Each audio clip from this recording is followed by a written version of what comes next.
Hey family, welcome back to my video. Today we will see, what if Dragonic Naruto had Wetty Harem in Yu-Gi-Oh? Before we start, I would like to extend my sincere thanks to the original author of this story. Your generosity is greatly appreciated. Now enjoy the video. Flashes of light momentarily broke through the darkness which shrouded the Hidden Leaf village. Kakashi felt his sandals sliding in the dirt as he was pushed back from his opponent. His eyes quickly scanned the training grounds, hoping to catch another glimpse of his opponent. Gritting his teeth, Kakashi repressed the urge to curse. He had to regain control. In his fear, he had gotten sloppy, panicked. He took a deep breath, feeling the burning pain of his tired muscles and the nasty gash in his chest. Every breath felt like his body was ripping wide open. This is bad, he thought to himself, pressing his hand against his vest. The blood was soaking through his clothing, and he could feel it running down his stomach in warm beads. His students were not faring much better. Naruto, the knucklehead of the group, was struggling to pick himself up from the ground. His knees buckled and back down he went. He cursed loudly, slamming his fist into the ground before attempting to get up again. Naruto had never been one to just lie down and give up. Placing his hands on his knees, he made a guttural growling as he pushed himself up.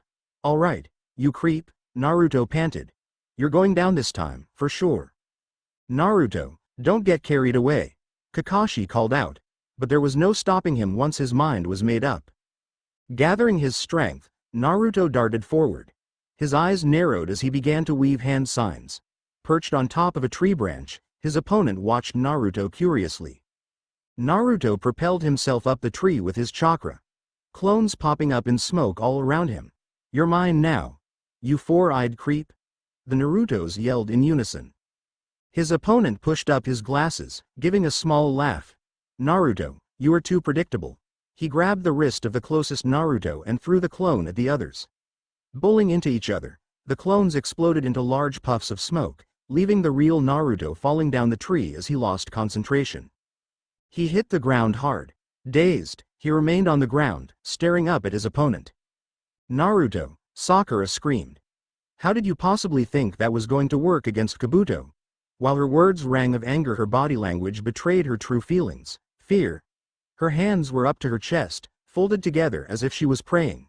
Blood and dark bruising covered her left cheek, but other than that, the kunoichi remained unscathed. Kabuto dropped down from the tree and picked Naruto up by his shirt. Kakashi took a few steps forward, but Kabuto looked at him and tsked. Shaking his head, he removed a kunai from his weapons pouch and held it close to Naruto's throat. "Come any closer and you will be down one student." The Jonin came to a stop. He couldn't risk that. Why you little," Naruto growled, finally coming back to his senses. His eyes were beginning to turn fire red. The whisker birthmarks on his cheeks darkened, becoming more pronounced on his pale skin. Fangs were protruding from his mouth, making him look like a rabid animal. Red chakra began to slowly swirl around them, so strong that even Kakashi could feel its heat. "Sorry, Naruto," Kabuto said, pressing his fingers deep into the pressure point on Naruto's neck. Naruto's eyes slowly rolled into the back of his head as he lost consciousness, the red chakra fading with it. "The only thing we came for today, I am afraid, is Uchiha. You are only getting in the way." Kabuto frowned, looking at the boy for a moment more before tossing him away as if he was nothing more than a doll. He then turned his attention on his true target. Sasuke was fighting another sound ninja, dodging his blows and looking for an opening. "No!" Sakura shrieked, her fear quickly fading into rage. "You leave him alone." Throwing 3 kunai, Sakura ran forward. Kabuto merely dodged them and then jumped back, a smile spreading on his face as he took out some more of his own kunai. Finally landing a hard hit on the ribs of the sound ninja he was facing, Sasuke managed to knock him back. He then wheeled around to see where Sakura and Kabuto were facing off. Trap after trap, Kabuto met Sakura's attacks equally. It was clear from the bemused smile on his face, he was only toying with her. Sakura would meet her end the moment Kabuto decided he had enough. Sasuke grit his teeth. If his team didn't do something fast, then they could kiss their ninja careers and lives goodbye. Just as Sasuke took a step forward to go aid Sakura, a chill wind swept around his body.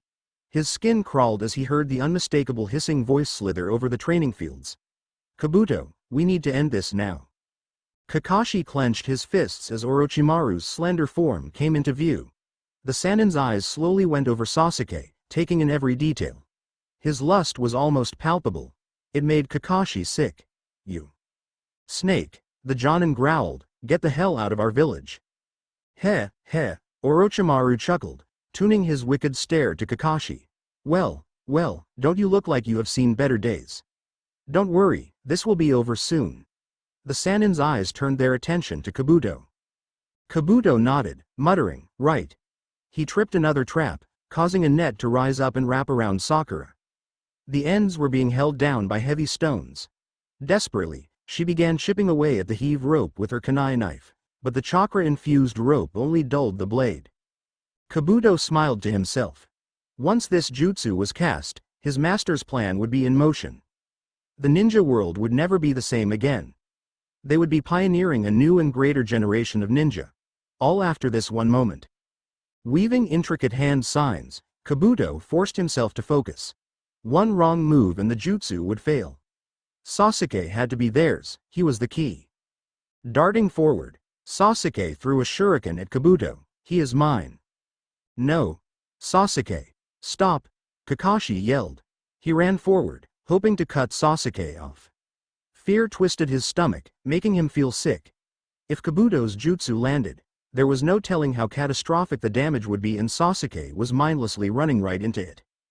Kabuto felt his hand slip on one of the hand signs, but anxiousness drove him to finish the task. His need to please Orochimaru would lead to consequences that could take more than courage to overcome. Fellow readers and writers, I know I have been on an incredibly long leave of absence, and I sincerely apologize for that. Life has not given me the easiest past few years, which has made my motivation to write pretty spotty. As an inspiring author, and now a full-time marketing content writer, my writing time has been spent pretty much following my dream and making sure I am able to survive. Living is not cheap, haha. But, that being said, I was telling one of my coworkers that I hate leaving stories unfinished, and then I had a moment of panic. I have neglected to update this one, which, in all honesty, is kind of stupid because these two animes are the closest to my heart. Now that I am ready to commit to publishing regularly on this story, I have decided to go back and rework the whole thing. Why would I do that? First, it's really hard to pick up a story that you haven't worked on for a while. 2. I started this story in middle school, so some of the chapters make me cringe because the writing is, to be honest, bad. Anyways, I promise that this story will be written to its full completion. Also, as a last note, if any of you have any ideas for decks for Sasuke or Kakashi, I would gladly enjoy listening to them. I have an idea of what kind of decks I want them to have, but I want them to be competitive. You know, it would be really sad for them to get their asses handed to them because I can't make them a good deck. While I do play Yu-Gi-Oh myself, I will never claim to be an expert. Thank you, guys. I hope you all are doing well, and remember, you need anything, even a pick-me-up joke, just shoot me a message. I am always willing to listen. The boy, I can't let him get away with whatever he is planning, Sasuke thought as he raced towards Kabuto. He grabbed a kunai out of the hoister attached to his pants. Sasuke, stop. Kakashi's voice was frantic, almost pleading, but Sasuke ignored it. He was tired of being told what to do or that he wasn't strong enough. Throwing the kunai at Kabuto, Sasuke hoped to distract him, but Orochimaru merely stepped in the way and deflected it. All right, Orochimaru, Kabuto breathed, holding the last hand sign, I am ready. Good, then cast the jutsu and get it over with. Orochimaru hissed.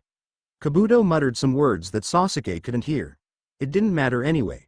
Sasuke was determined to stop him before the jutsu went off. He pulled back his fist, ready to throw a punch when a blinding light came before his eyes. It startled Sasuke, causing him to lose his footing. He fell. Kakashi, who was almost to Sasuke, prepared to catch him, but the boy dissipated into the air. Kakashi slid to a halt and looked around, alarmed. In his search, he failed to notice a second beam of light heading towards him. Kakashi-sensei! Sakura screamed. Look out! Before Kakashi could respond, he felt a powerful force hit his entire body, knocking him backward, chest tightening from the shock. Kakashi struggled to breathe as he flew through the air. He tried desperately to regain control of his body, but he was losing the mental battle with his own fear.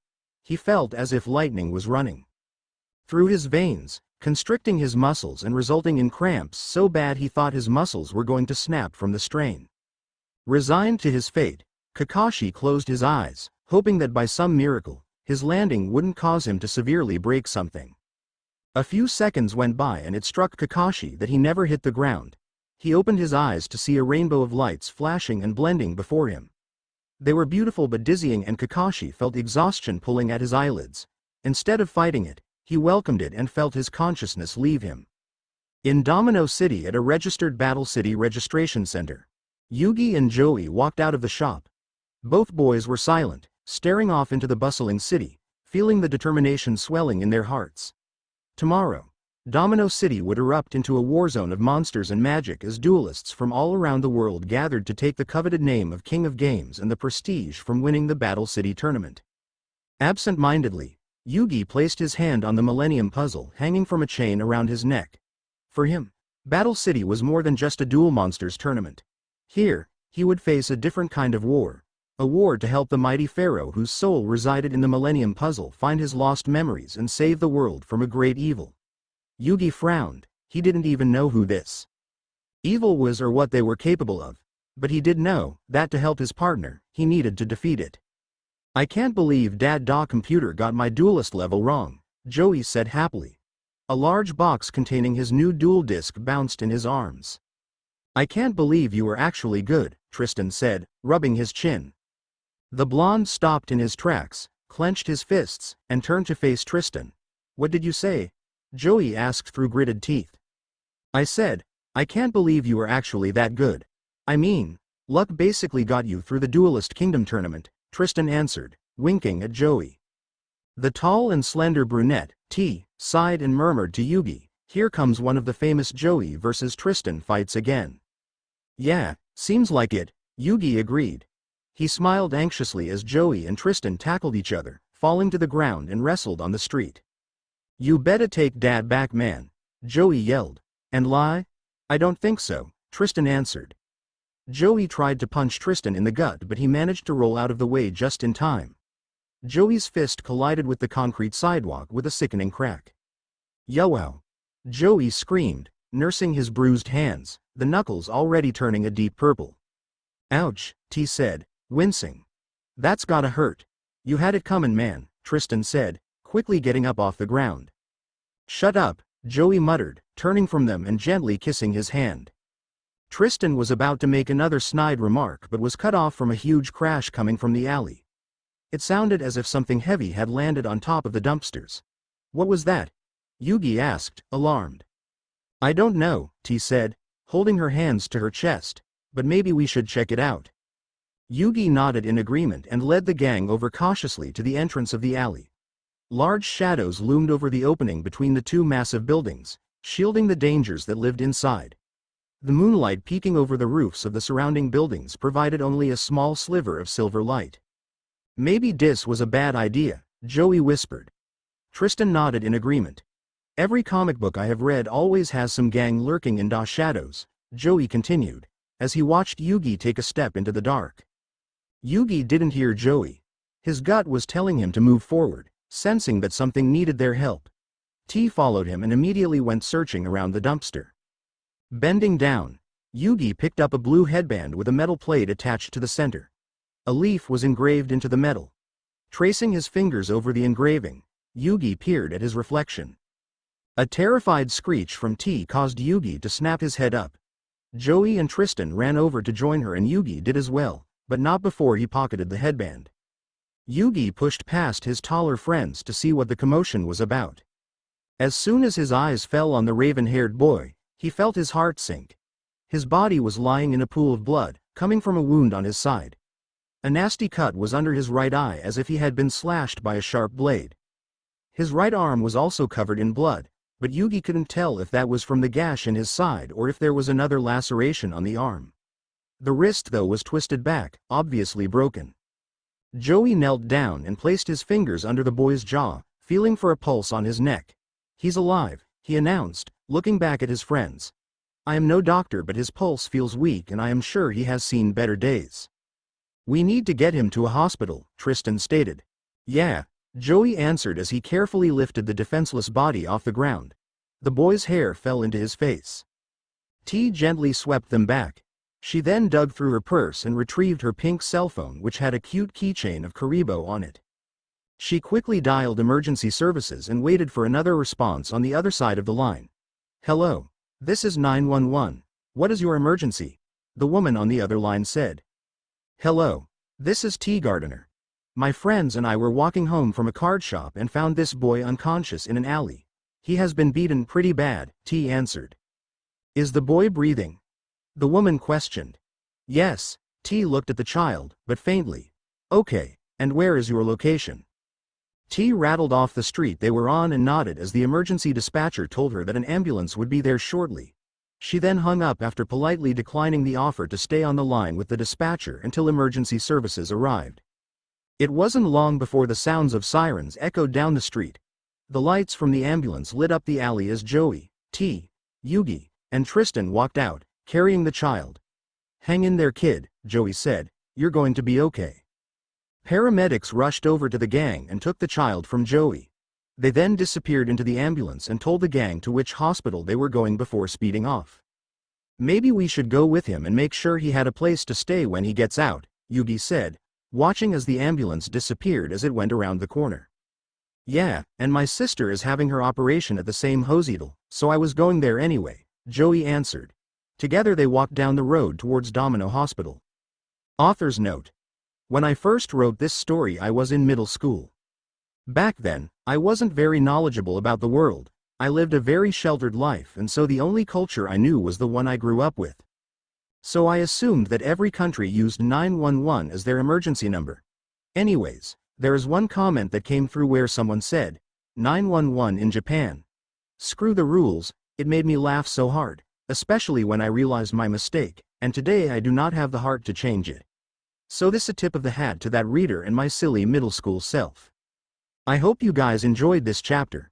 If you have any comments, questions, or concerns please let me know. Exodia. Aw man. Joey cried. He placed his hands on his head and stopped dead in his tracks. His brown eyes were wide with realization. What's wrong? T questioned. I forgot my dual disc bag at Da Alley, Joey answered. He anxiously jumped from one foot to the other, indecision clear on his face. Tristan sighed, that's Joey for you. He can't keep up with his stuff. Joey gave Tristan a hard stare, clenching his fist. Don't start that with me, he warned. I bet it's still there, Joey. I can go back with you and look, Yugi suggested. He looked from Tristan to Joey, praying that his solution would avoid another fight. Nah, I will go alone. Joey shook his head, turning around. You need to go to the hospital and find out what happened to that kid. He began running back, waving his hand at them. I will be fine. If you say so, Yugi answered. He had a bad feeling about this but there was no stopping Joey once he had his mind made up. At the hospital Yugi approached the girl at the welcome desk. She had her attention solely focused on her computer and didn't notice him. Excuse me? Yugi said timidly. The receptionist looked up at him, surprised. Oh, sorry. Yes, how may I help you? Well, Yugi began, scratching the back of his head. I don't know the kid's name, but we just called an ambulance to come and pick him up. We decided to come see if there was anything else we can do for him. Well, let me call the emergency room and see what I can find out for you, she replied as she picked up the phone on her desk. She dialed the number and then waited a moment before the other line picked up. Hello, I need information on the patient that just came in from the ambulance. Okay, yes, thank you. She hung up the phone and then looked at Yugi. You will have to wait about 30 minutes, as he is still in surgery. You are more than welcome to wait in the waiting room though. She motioned to the open room to the right filled with plush chairs, couches, and coffee tables. I will come get you when he is ready for visitors. That would be great. Thank you. Yugi gave her a smile before turning and walking back to his friends. So, what did she say? T questioned. She rubbed her bare arms as her yellow tank top with the word Spirit stitched across the front did little to protect her from the hospital's chill. She said we could wait in the waiting room until he gets out of surgery and then she will come get us, Yugi answered. He led the way to the waiting room and collapsed in one of the plush chairs. Looking around the room, he took in the concerned faces of the other visitors. Only they knew what the story was behind their loved one who was receiving treatment. Yugi frowned. For those families, it had to be really isolating. This is good, Tristan said, sitting in the armchair across from Yugi. This will give Joey a chance to catch up. He drummed his fingers on the armrests and impatiently looked at the door as if expecting Joey to walk right through. Yeah, Yugi said and allowed the silence to envelop them. Back at the alley, Joey bent over and picked up the dual disc box which he had set near the dumpster. That's a relief. Yugi was right, it is still here, Joey said. He felt a wave of relief washed over him. While it was true only duelists would understand the dual discs worth, it was all over the news that only those who registered for the tournament could get them. Those duelists who were desperate enough to compete could potentially have the motive to steal one or pawn it off another duelist. He put the dual disc box under his arm and stood. A chill ran down his spine. He felt like he was being watched. He quickly walked out of the alley and down the street, anxious to be under the safety of the street lamps. It would be a fairer fight if he could actually see his opponent. Joey stopped as he came onto a dark street. He looked around. Nothing seemed familiar and the lights on the street lamps were a lot dimmer here. I think I made a wrong turn, Joey said slowly, turning around. He took a deep breath, trying to remain calm. A shadow shifted. Joey froze. His heart was lodged into his throat. With a swallow, Joey forced himself to turn back. Who's there? Come on out, Joey yelled. A man stepped out of the looming shadows and into the dim light of the street.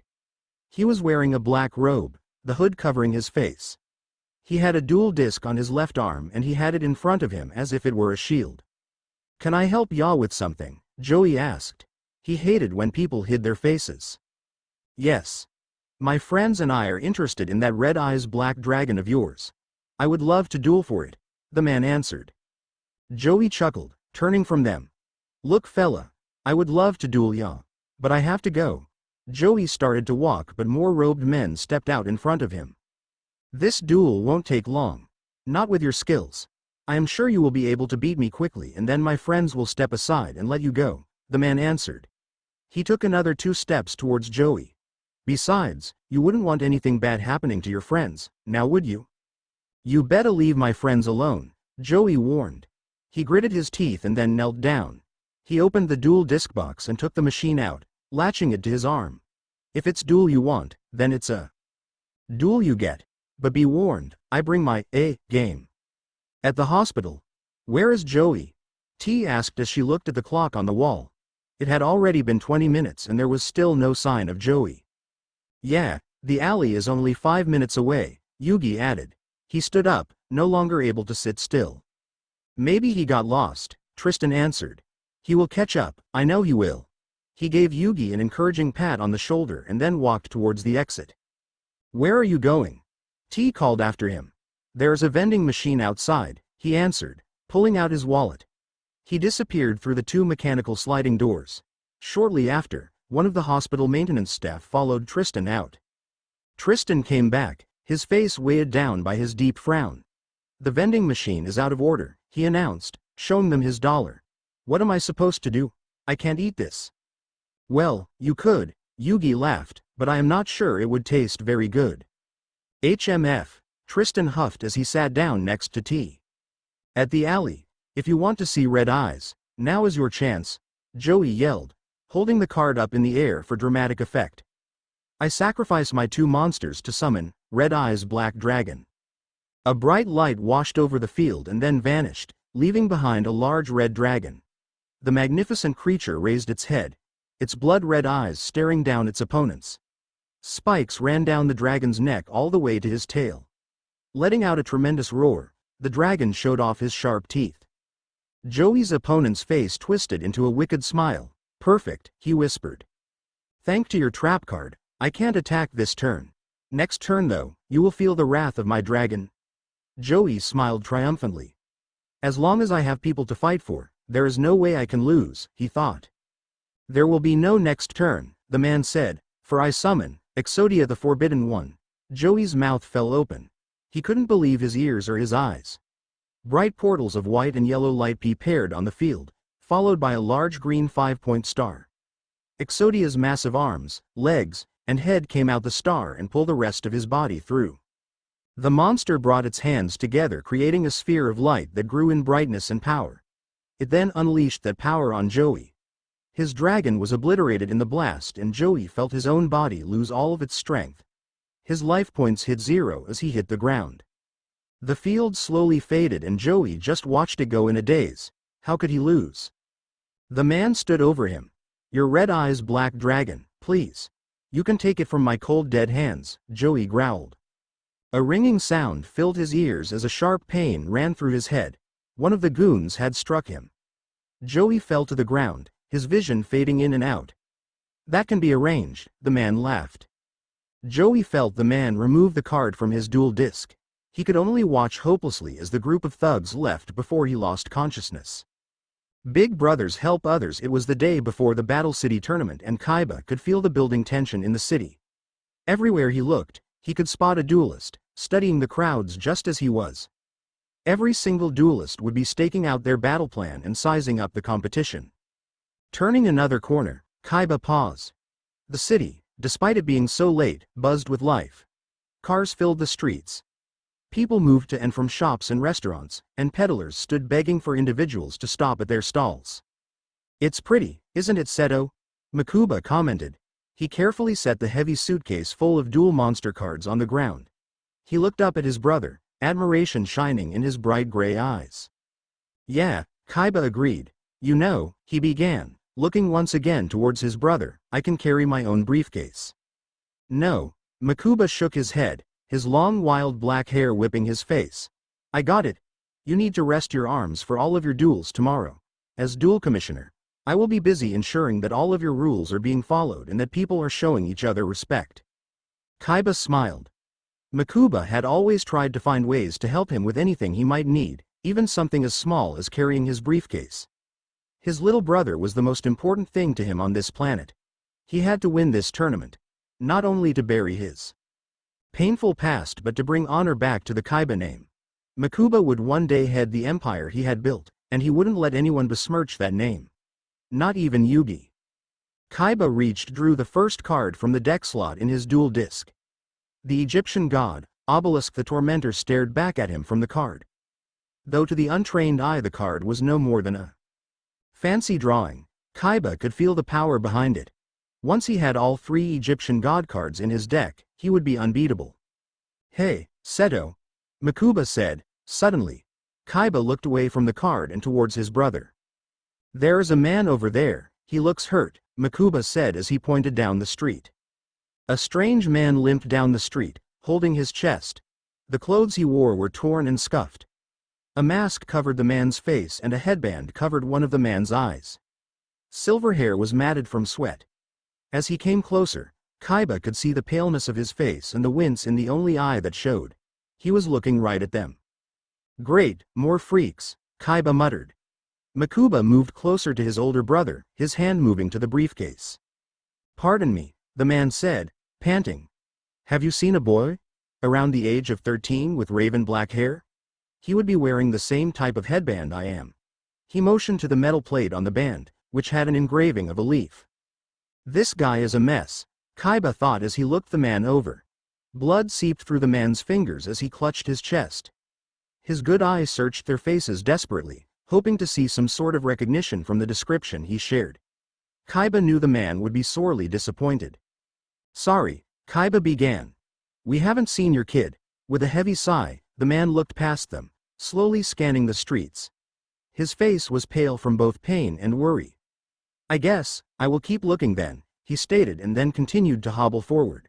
"Thank you, though," he added, turning back and giving them what Kaiba guessed was a smile. "Seto," Mokuba said, looking up at his older brother, "we have to help him find his boy." "Mokuba," Kaiba groaned. "I am not going to waste my time helping some loony find some imaginary kid. We need to finish preparing for the Battle City tournament." Kaiba turned and began to walk away. He soon stopped as he realized Mokuba made no movement to follow. Yugi and his friends would stop what they were doing and help. Why can't we act like that for once? He really needs help. What if that was you and you were looking for me? Mokuba didn't even look at Kaiba. Instead, his eyes were locked on the man, whose hobbling steps were getting shakier. Mokuba. Kaiba started but hesitated. It was obvious to anyone that the man needed help. He wouldn't last long walking around like that. Shaking his head, Kaiba tried to shake the thought. If he went soft now, he might as well become like that sniveling dog-wheeler. That was something he could not accept. Big brothers help others, Mokuba stated. Excuse me? Kaiba questioned. Big brothers help others, Mokuba stated again, this time more firmly. He held his brother's gaze. Mokuba, you are being ridiculous, Kaiba stated. He tapped his foot, feeling impatient. Mokuba looked back at the man and then turned. He really needs our help. The stranger was now leaning against the metal post of a sign. It was clear from the dramatic rise and fall of his shoulders that he was breathing heavily. Kaiba sighed and then walked past Mokuba, ruffling the boy's hair. As he approached the stranger, he called out, "If we are going to help you find your kid, then we better start off with learning your name." The stranger turned his head to look at Kaiba. Sweat was beaded on the visible parts of his face. Kakashi. Kakashi Hitaki, he introduced himself. He looked at both Mokuba and Kaiba.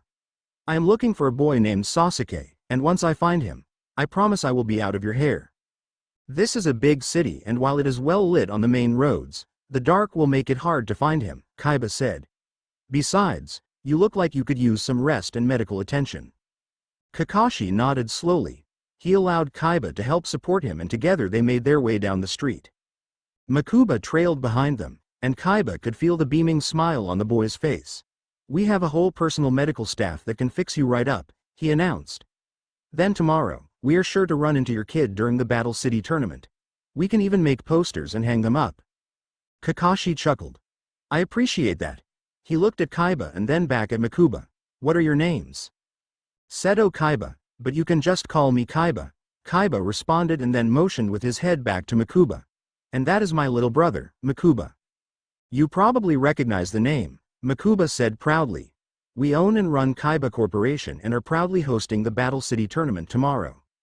Though Kakashi nodded, Kaiba could tell this man knew nothing of what Mokuba was talking about. Just who was this stranger that they found? The heart's painful memories anxiously. Yugi looked back up at the clock. Another 20 minutes had gone by. Still, the receptionist hadn't come by, and worse, there was still no sign of Joey. I am starting to get worried, Yugi said, looking back at the double-wide doors. What if he had been attacked by a group of thugs? Hit by a car while trying to cross the street? Yeah, Tristan nodded. He then rose. I am going to go look for him. Do you want us to come with you? We could cover more ground with 3 of us looking, T asked. She made a motion to get up, but Tristan shook his head. No, it's not safe out at night for a lady to be out there alone. Remember what happened in the storage house? Tristan answered, looking at her. T shivered, crossing her arms over her chest. She could see the fat man's beady eyes peering at her from behind the camera. His lustful grin, the way his eyes slowly went over her body, as if his look alone could undress her. I never want to relive that day, she said softly. If it hadn't been for the pharaoh stepping in, who knows what would have happened. I can imagine, and the end result wouldn't have been pleasant, Tristan remarked. He turned from them. Besides, someone needs to be here when the receptionist comes about that kid. Right, Yugi nodded and watched as his friend walked out of the hospital. An awkward span of silence passed between Yugi and T. Yugi's eyes were trained on the clock, and he could mentally hear the seconds ticking away. It made him uneasy to just sit there. What if Joey is hurt? Yugi bit his lip. T gave a small chuckle.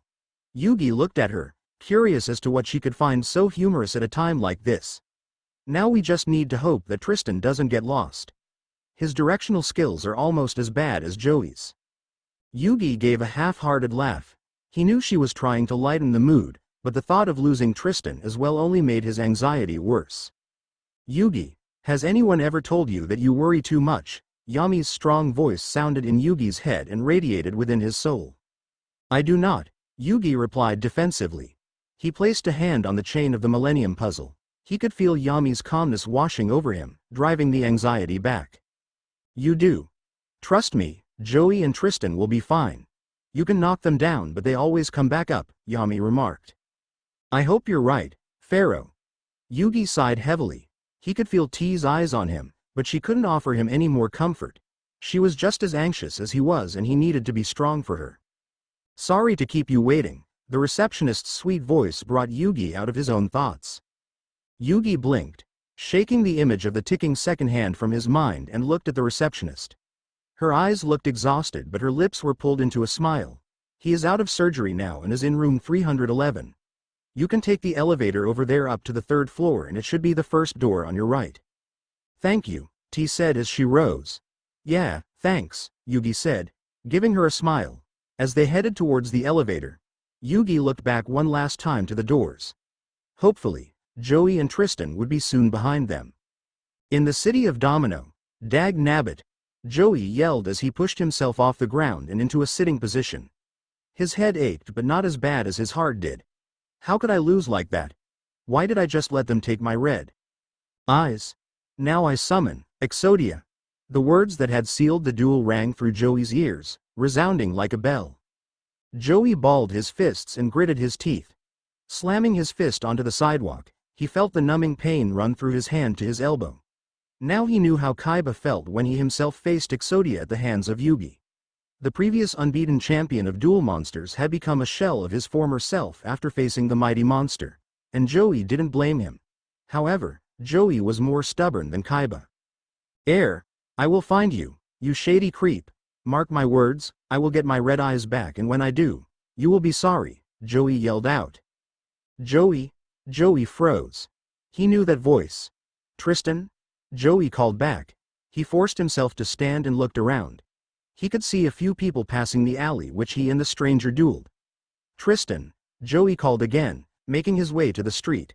"Is that you?" "Yeah," Tristan's voice called back. "Yugi, T, and I were worried sick about you. What on earth are you doing?" Joey made it to the street, but the massive river of people made it hard to pinpoint his friend.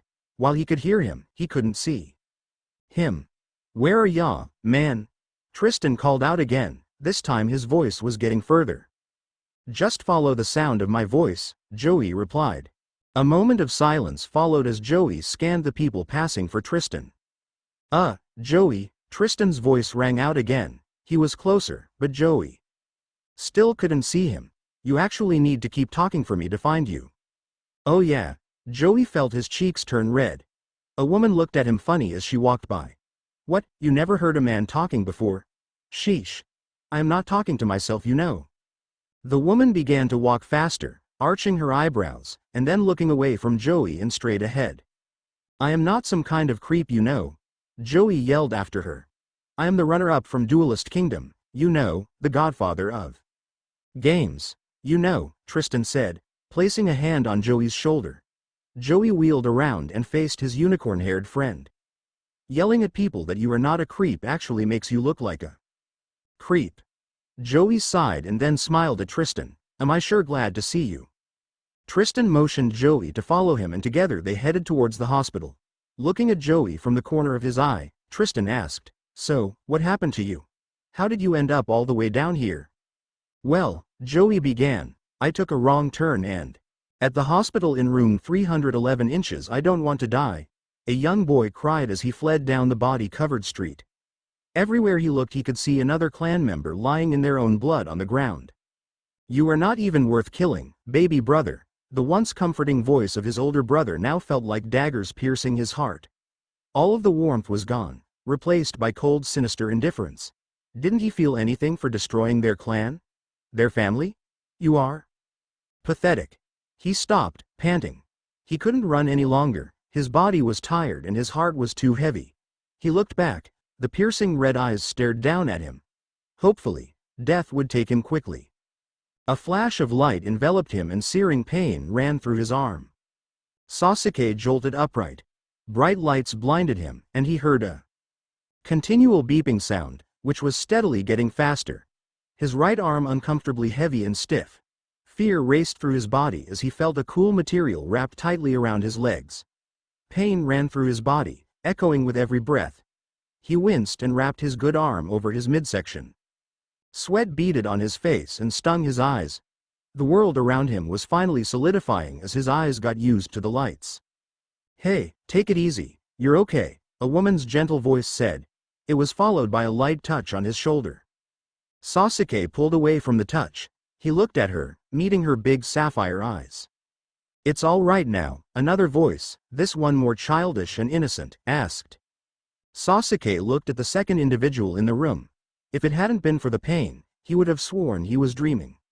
The bizarre tri-colored hair with lightning bolt gold bangs hanging in the front looked like something out of comic book. He was also very short and he looked fragile. His large violet eyes held that same playful and innocent demeanor that his voice carried. Sasuke's eyes hovered over the large upside-down pyramid necklace around the boy's neck. Along with the purple jacket, black undershirt, and metal-studded belt and shoes, this stranger looked bizarre. "Where am I?" Sasuke questioned, relaxing as he concluded that these two individuals were not a threat. "At Domino Hospital. I am Yugi, by the way, and this is T," Yugi answered. He then looked at T, who nodded. "We found you in a back alley. Do you remember what happened to you?" Sasuke closed his eyes. He could remember running at Kabuto and the flash of light from the jutsu he cast. But everything after that to this moment was a blur. But he couldn't tell them about the Hidden Leaf Village.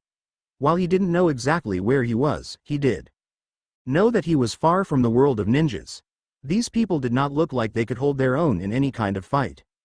Finally, Sasuke shook his head. No, Yugi and T sighed, looking at each other. "Do you remember your name?" Yugi then asked.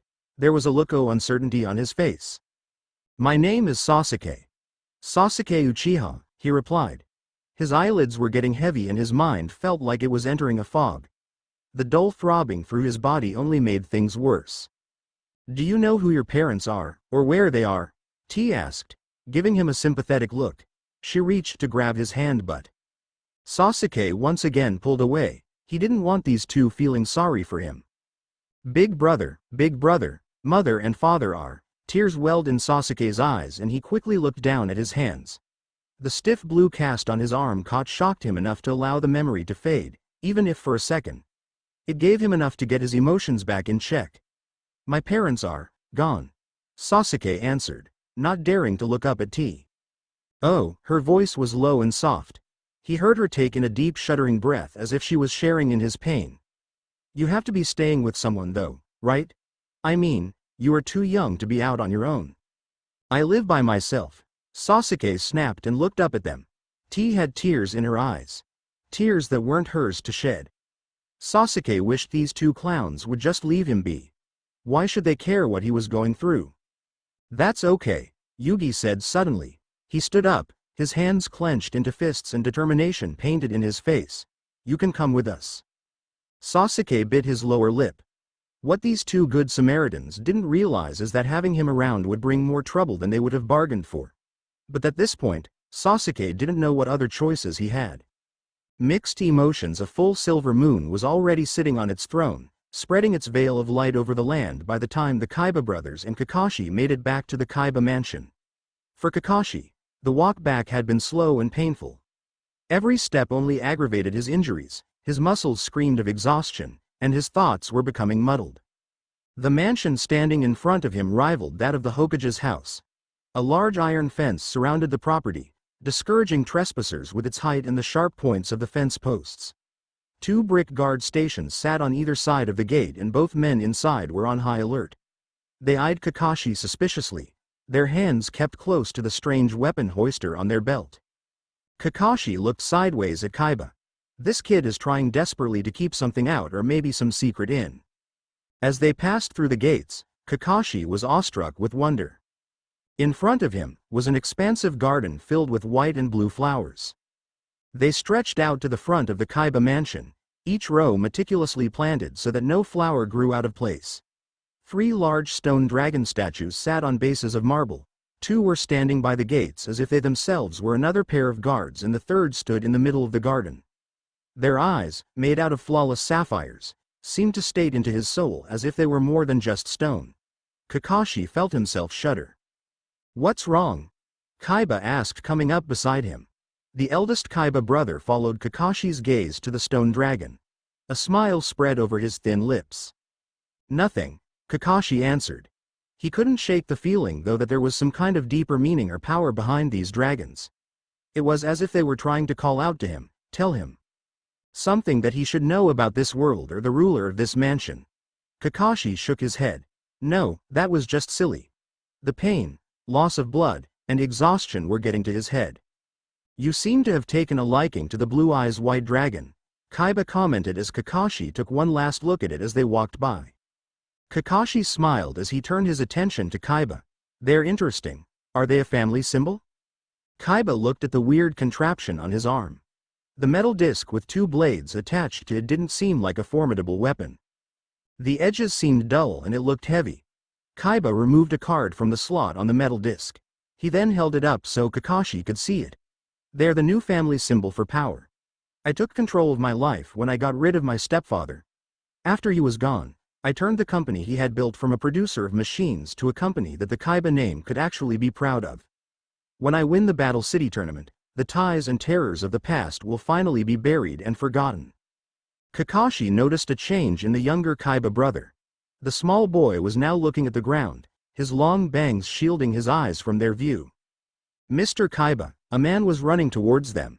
He was wearing a suit, his tie flapping behind him as he sprinted across the garden towards their position. Though it was late at night, the man's eyes were shielded by a pair of dark sunglasses.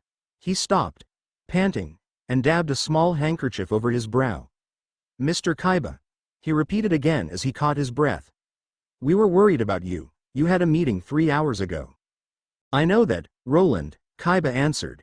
A hint of annoyance tugged at his voice, but otherwise he remained calm. Kaiba motioned with his head towards Kakashi. We got a bit sidetracked. Roland gave a grimace as he looked over Kakashi, making the Jonin feel a bit uncomfortable. Mr. Kaiba, he began, pulling Kaiba aside.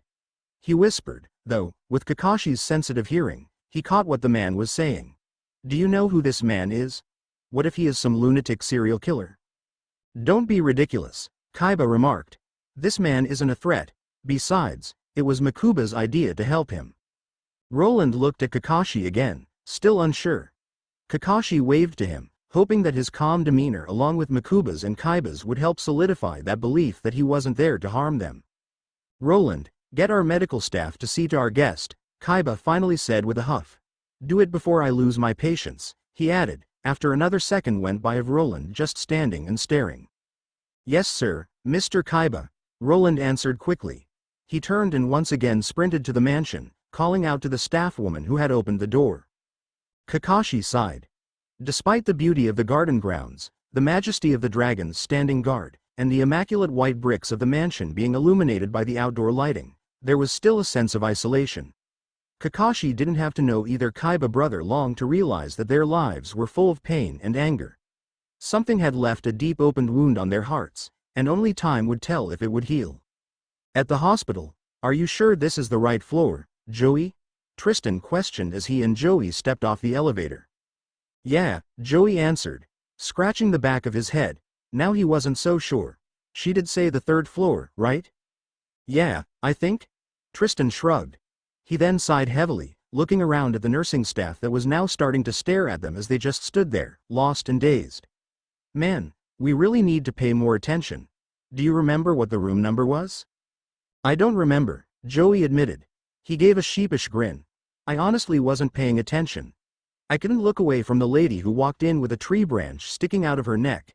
He felt a chill run down his spine and an odd throbbing in his neck as he remembered the sight of her tiny pale hands, supporting the weight of the branch. What do you think caused that to happen? I don't know, nor do I want to know, Tristan replied. He shook his head, dispelling the image from his mind. I think I remember her saying the first door on the right, he finally said, moving away from the elevators. Joey followed Tristan and they both stopped outside of room 311. This is going to be extremely awkward if you were wrong, Joey said as Tristan reached for the door handle. Right, Tristan said slowly, hesitating. Why don't we knock first? With a quick knock, Tristan called out, Yugi? Are you guys in there? Yeah, came Yugi's voice followed by the sound of a chair moving. Did you find Joey? Why don't you see for yourself? Tristan smiled wide as he opened the door and stepped aside. Joey felt his cheeks flush as he waved awkwardly to Yugi. Joey! Yugi yelled. He ran over to Joey and stood in front of him. His smile was quickly replaced with a frown. Joey knew as hard as he tried, He couldn't shake the disappointment in his face. Or the embarrassment. His wounds from his loss were weak and his heart was heavy. "Hey," Joey said as casually as he could. "What took you so long?" Yugi questioned. T got up as well, coming towards the door. Her eyes searched Joey's face for a sign of what had happened in his absence, but Joey wasn't ready to tell them yet. "I will tell you guys about my adventure later," Joey finally said. He knew from the look of concern on both of his friends' faces that they didn't buy his forced enthusiasm. Joey walked by both of them, feeling their eyes bore into his back. The child on the bed watched him closely. The way he held his arms close and tense to himself, along with the way his eyes darted from one person to the next, told Joey of his distrust. "Hey there," Joey greeted him. The boy just nodded to him in return and then looked away. "You gave us all quite a scare. I am glad to see you're okay though," Joey continued. He waited for a response, but it was clear he wasn't going to get one. Sheesh, he sure is a ray of sunshine, Joey thought. Looking over the child again though, Joey's heart quickly changed. Nah, he is probably just scared, and like me, he is trying to hide behind the tough guy act. Joey looked back at Tristan, who was staring at both of them. Also, like Tristan does when he watches one of those chick flicks, they get to him every time though. Joey started chuckling at the thought, grabbing the gang's and the boy's attention. "What's so funny?" T asked, placing her hands on her hips. Nothing, Joey answered, waving it off. He then looked at the clock. His heart fell through to his stomach, which then churned painfully. "Oh my God, Serenity!" Joey turned on his heel and rushed to the door. "Her operation is starting soon." As he bolted out of the door, he nearly knocked over the doctor who was about to enter. "Sorry, Doc," he called over his shoulder. He continued to sprint down the hallway to the displeasure of the nurses and other guests. He could hear their disgruntled remarks, but he didn't care. He had to make it to room 365. Thankfully, Serenity and the boy had been placed on the same floor. As he skidded around the corner, he could see his mother struggling with the doorknob between knocks. "Serenity," she called desperately, "you need to open the door and let the doctor in." Joey slowly approached her. He allowed his eyes to run over his mother's form. She turned to look at him, shock and recognition bringing tears to her already red puffy eyes. She still had the same thick curly hair that sat on top of her head. Freckles still ran across the bridge of her nose, and while the face was more wrinkled and aged, it still held the same softy beauty it had when he was younger. "I am not doing anything without Joey," a muffled, terrified voice answered from behind the door. Joey leaned his head up against the door. His mother backed away slowly, watching him with pleading eyes. "Serenity, I'm here," he called out to her. "You promised you would be here 30 minutes before my operation," Serenity cried. "I am not coming out, I can't do it. I am afraid, big brother." "Serenity. I am sorry I wasn't here when I said I would be. So much happened in the past hour that time just got away from me. I mean, we found this kid beaten in an alley." Joey paused as he heard his mother gasp. "Then I realized I forgot my duel disc in said alley, went back to get it, and was then attacked by 3 men. Joey paused, mentally kicking himself. None of this mattered. "Serenity," Joey began again, feeling tears brimming in his own eyes. "They took my red eyes, but I fought hard to get here. I am so sorry, and I know you're scared. Hell, I'm scared. But you got to let the doctor in. Please, Serenity." Moments passed with no answer. Joey sighed heavily, closing his eyes. He was losing hope. What if Serenity didn't go through with the surgery and lost her eyesight forever? The sound of the bed squeaking and bare feet padding against the tile was music to Joey's ears. The door flew open and Serenity fell into her brother's arms, crying. "Oh, Joey." Joey wrapped his arms around her, kissing her on top of the head and stroking her soft light brown hair. "It's okay now, Serenity." Their mother was crying also, staring at both of them in admiration. "Joseph. Thank you," she whispered. The name sounded foreign to his ears. Only she ever called him that, and he hadn't seen her since he was 12. "Hi, Ma," Joey replied nervously. The doctor, who had been standing some way down the hallway to give the family space, approached them. "Well, Serenity. I hate to break up this reunion, but we need to take you back for your surgery now." "Don't worry, Doc," Joey said, looking down at Serenity. "I think she is ready now, aren't you, sis?" Serenity nodded and straightened up. She walked forward with confidence but then hesitated, looking back at Joey and her mom. I have one request, big brother. And what's dat? Joey answered. When I am ready to take my bandages off, the first thing I want to see if you dueling. That way, you will have the strength to win the tournament and I will have the strength to see if the surgery actually worked, she answered. So, when that time comes, can you come get me or at least send someone? Of course. Joey answered. He fist bumped the air. I would be honored for you to see me duel.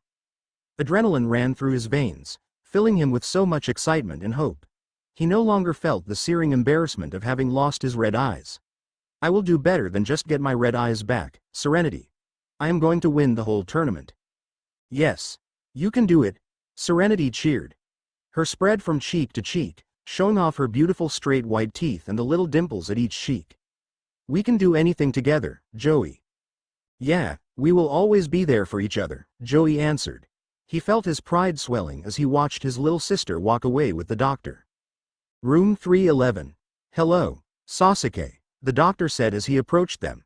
Seems like you have a good group of friends. Sasuke didn't bother to answer, and instead just turned his attention to the window. The night sky was dark but no stars could be seen.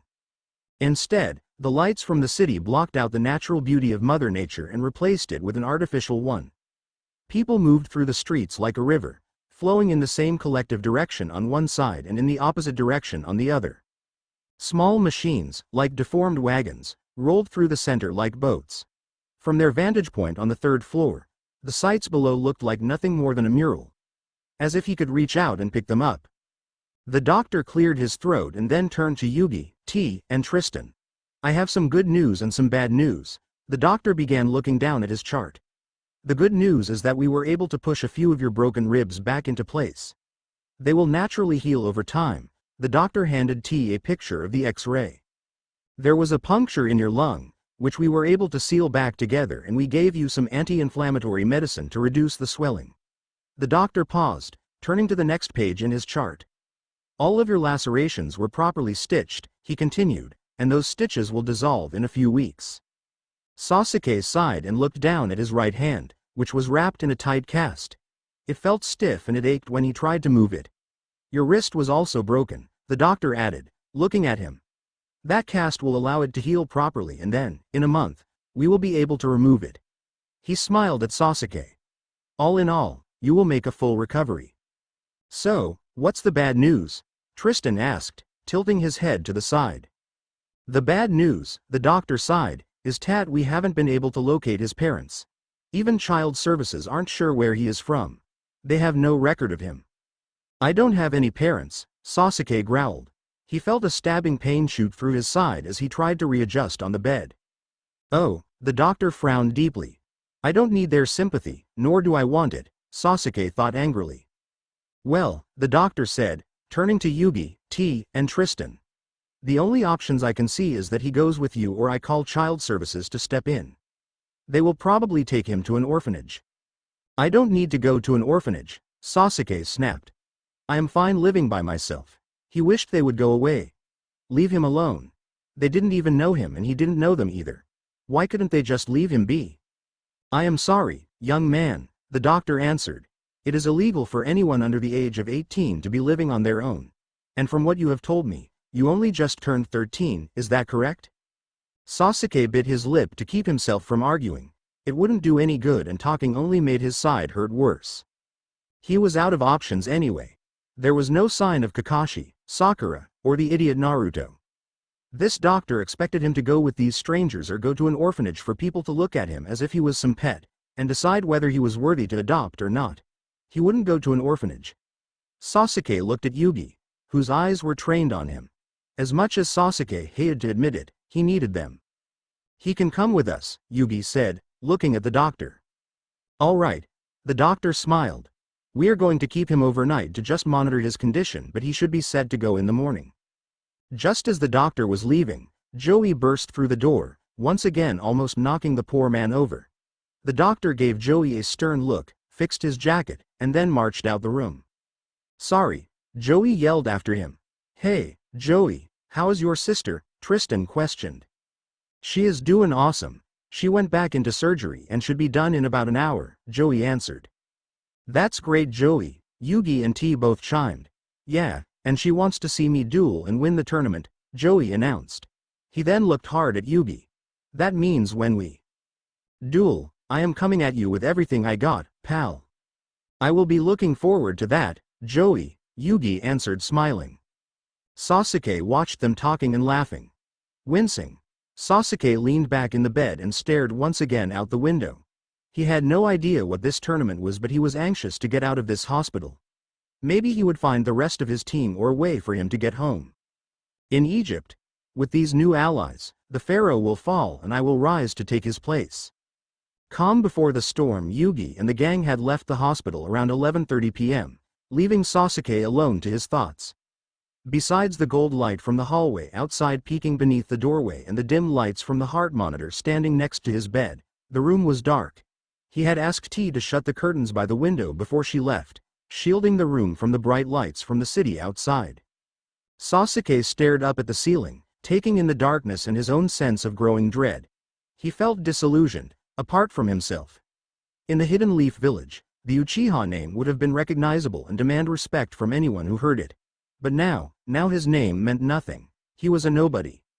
Lifting his right arm into the air, Sasuke could barely make out the chunky outline of his cast. The heavy object was much a nuisance. Had he been in the Hidden Leaf Village, someone could have healed it much faster and without the inconvenience. He gave a heavy sigh, wincing as pain stabbed through his side.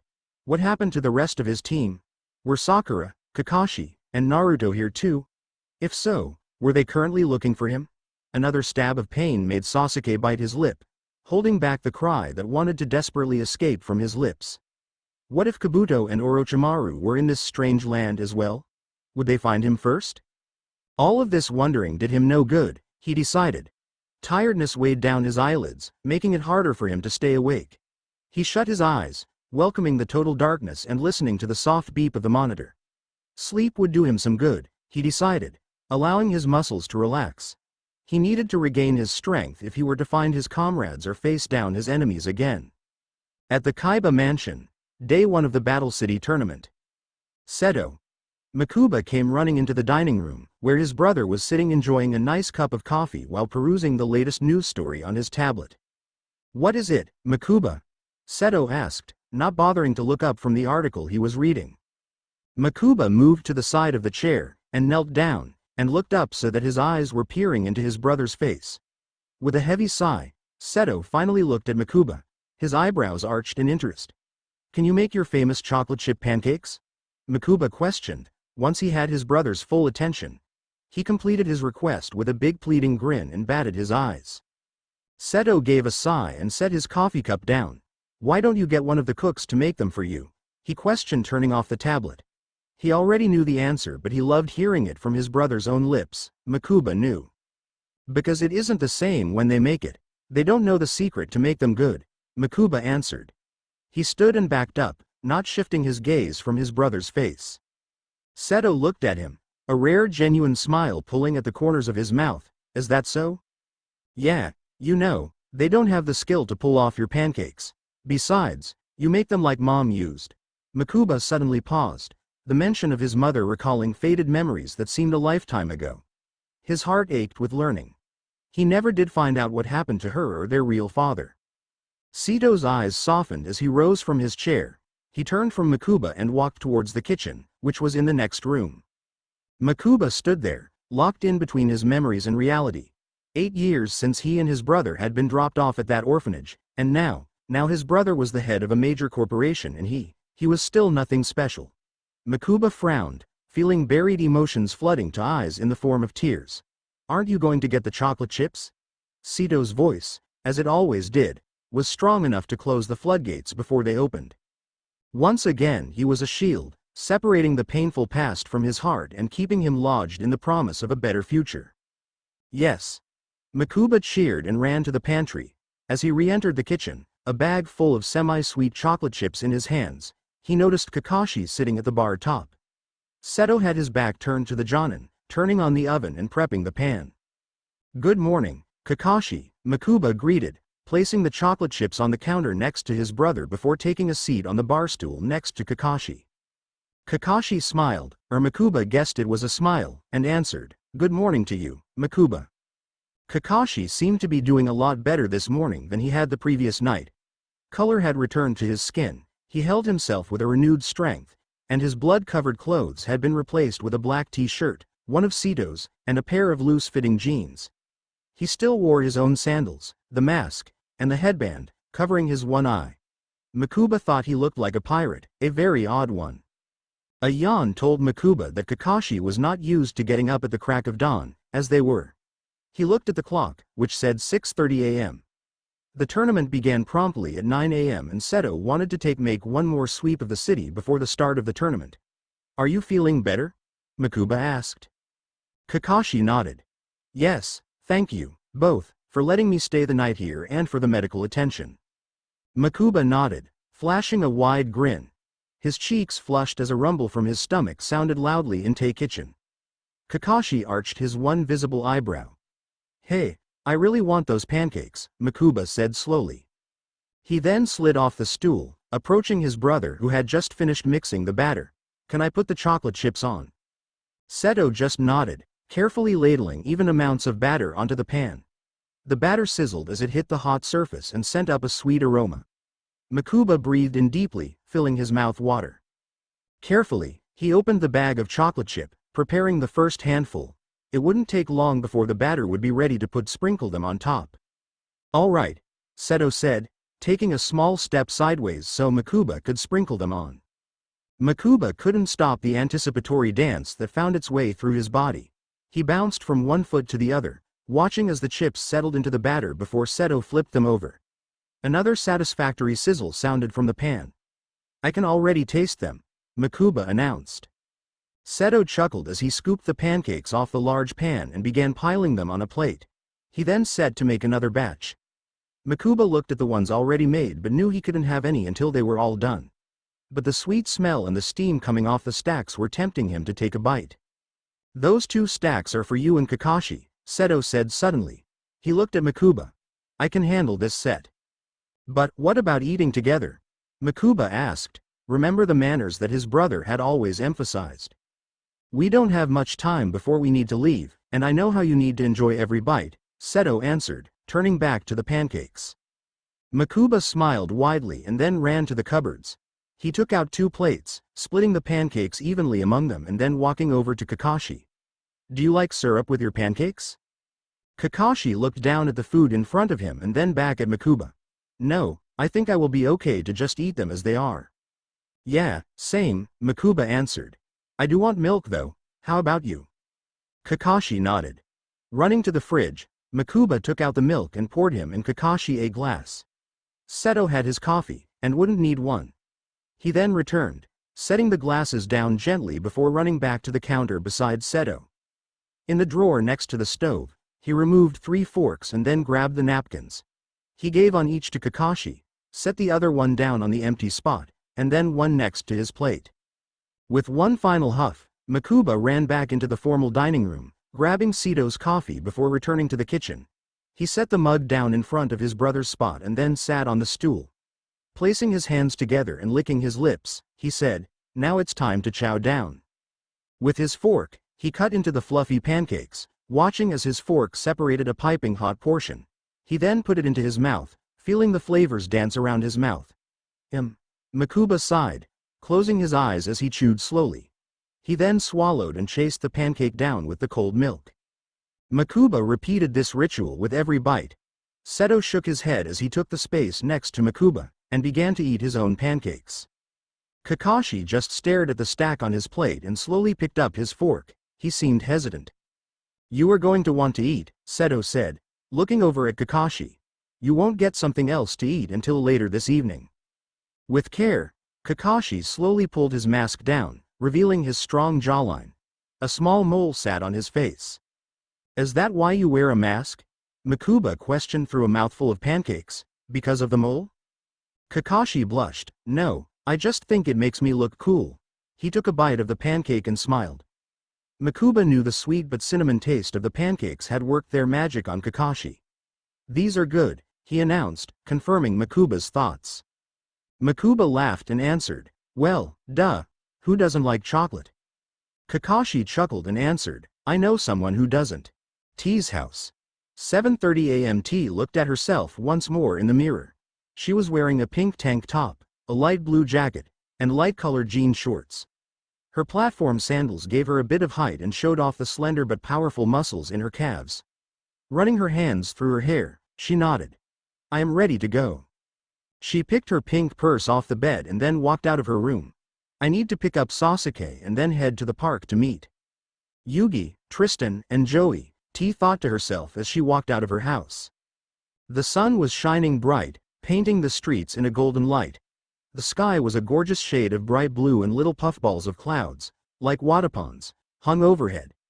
T couldn't help but smile as she felt the cool breeze on her skin and the freshness of the air. Today was definitely going to be a good day, she decided. However, not even T could see the storm clouds building on the horizon. There was always a calm before the storm. Shadow eyes side by side, Joey and Yugi stood under the large clock that stood in the middle of Domino Square. This is where the start of the Battle City tournament would be announced. Yugi placed his hand over the Millennium Puzzle, feeling the cool metal against his fingers. The sky was bright and clear and the sun shone brightly, painting the land in a warm golden glow. It was an odd atmosphere to announce the beginning of a war, even if that war was battled through cards. "Wait till I get my hands on that robed freak," Joey growled next to him. Yugi turned his head to his friend, seeing the confidence on his face masking the rage behind his eyes. Losing red eyes had been a terrible blow to the duelist, but thankfully it had been Time Wizard which gave his deck enough value to proceed in the tournament. The rarest card had to be anted, and that bothered Yugi. A duelist's heart was placed into their deck.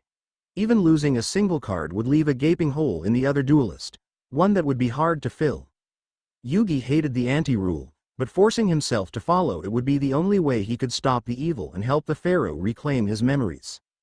"We will find him, Joey," Yugi said calmly, his eyes scanning the growing crowd of duelists. Nervous eyes, confident statures, and hostile stares were mixed among them. Duelists would either find their courage and cunning on the field today, or they would soon find themselves too wounded to continue. Those would hang their heads low in defeat and step aside to allow the strongest through. "I know," Joey answered, "but with so many people here, he could be anywhere." Yugi could feel the pressure building. More eyes were on them too. Yugi knew he was a big name in the world of duelists.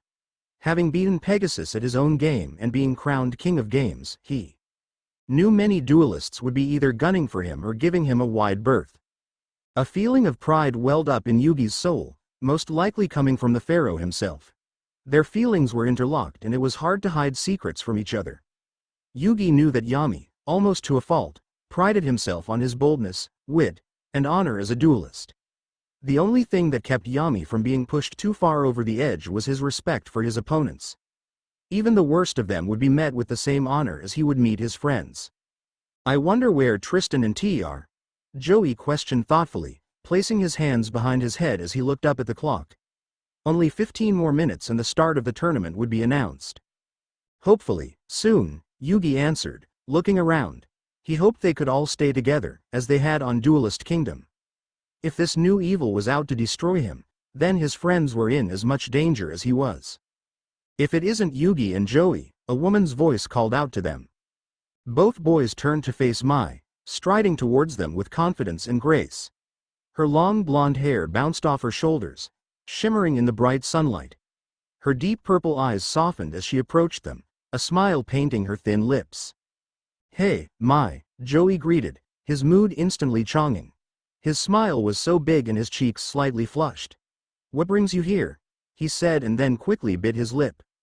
Yugi felt himself feel secondhand embarrassment, it was obvious. "You feelin' okay, hun?" Mai said, placing the back of her hand against Joey's forehead. "Because I am here to kick butt, just like you are. And I don't want you blaming illness for when I take your red eyes, Black Dragon." Joey's face dropped and he turned from her. Mai blinked and looked at Yugi for answers, but Yugi just shook his head. As he thought, losing a single card wounded more than Duelist's pride. Suddenly Joey perked up and pointed, "That's him, at the coffee shop." "That's who, Joey?" Mai questioned, obviously confused. The man who stole my red eyes, he seethed, clenching both fists. The man was dressed in a foot-length black cloak with a chain around the neckline. A cup of coffee was in his hands, a laptop opened on the table, and his dark beady eyes scanned the competition.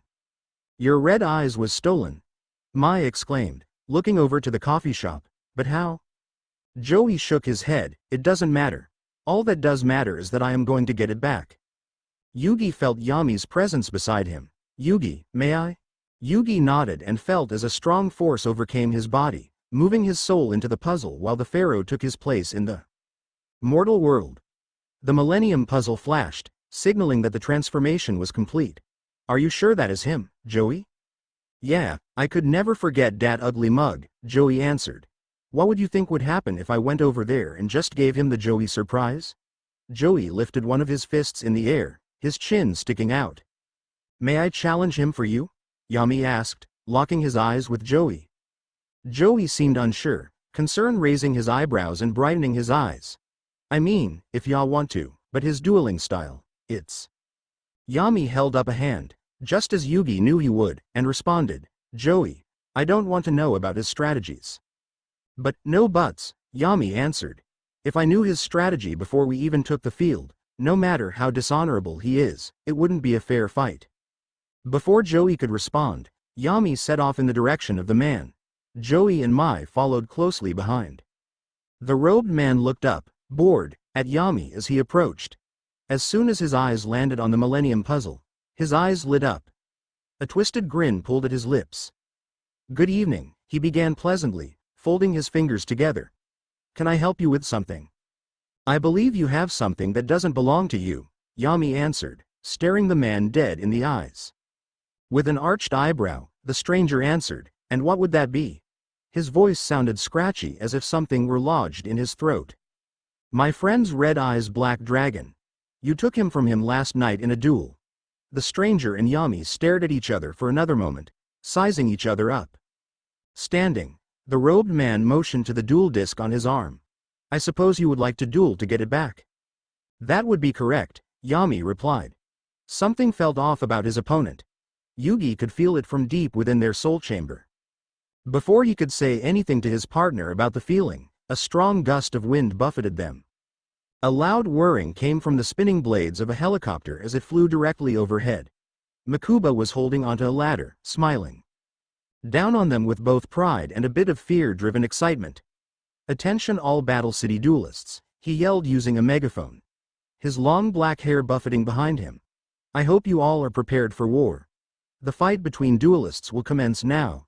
Don't let you guard down, because the enemy is around every corner, Mokuba yelled excitedly. The crowd of duelists roared their battle cry. The helicopter turned and disappeared from view, the sound fading moments later. Yami turned back to face his opponent but blinked confused as he was met with an empty table. Alarmed, Yami looked around, trying to spot the man. Did you see him leave? Yami turned to both Joey and Mai. Sorry, pal, Joey said as he and Mai both shook their heads. I got distracted by Mokuba and the chopper. Yami huffed in frustration, scanning the streets around them again. A duelist who ran from a challenge wasn't a duelist at all, just simply a coward. At the hospital, T waited patiently outside of Sasuke's hospital room as he changed into some new clothes that the Children's Foundation of Japan had given to him. She watched as nurses went from room to room, checking on patients, and performing their duties with unwavering dedication. Taking a deep breath in, T's senses filled with the strong scent of disinfectant and mint which seemed to plague every hospital. Her mom had always told her that everything happened for a reason, and she wondered what the reasoning was that they had run into Sasuke. A deep frown pulled at the corners of T's mouth. When will the weird stuff end though? First this new evil and now we're dragging a child into the middle of it.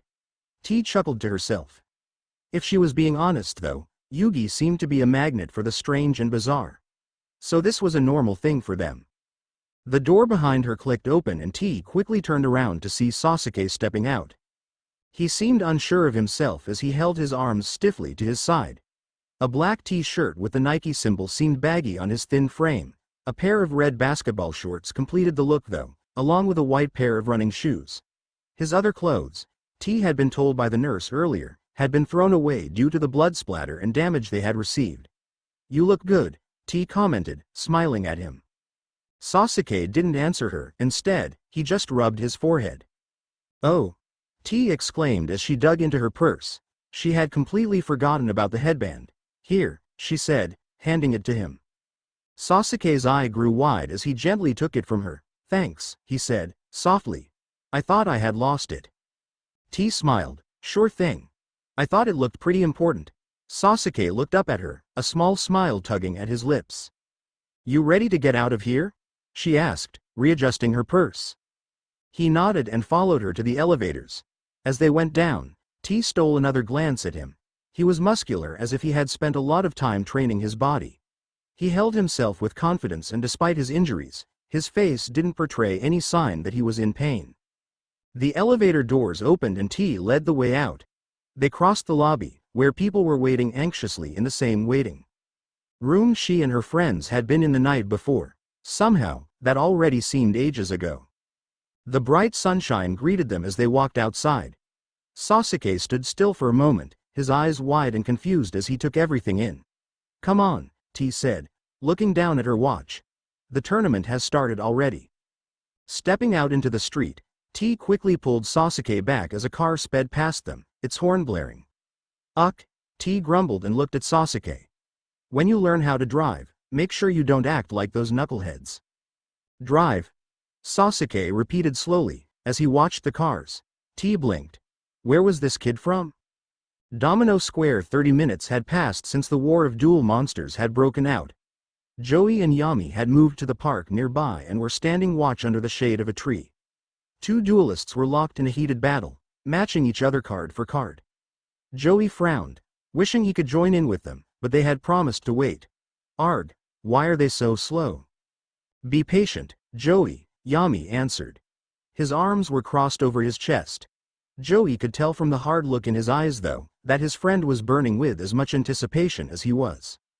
"I know," Joey answered and added, "but y'all can't hold back awesomeness, y'all know?" "Yugi." "Joey." T's was music to Joey's ears. She ran over to them, waving her hands. Sasuke trailing behind her. "'Bout time you showed up," Joey grumbled. "Well, someone is grumpy," T commented, giving Joey a harsh stare. "I'm not grumpy. I am just ready to get this show on da road." Joey looked around and frowned. "Where is Tristan?" "Tristan texted me and said he would catch up in a bit," T answered. "He said he had to run some errands."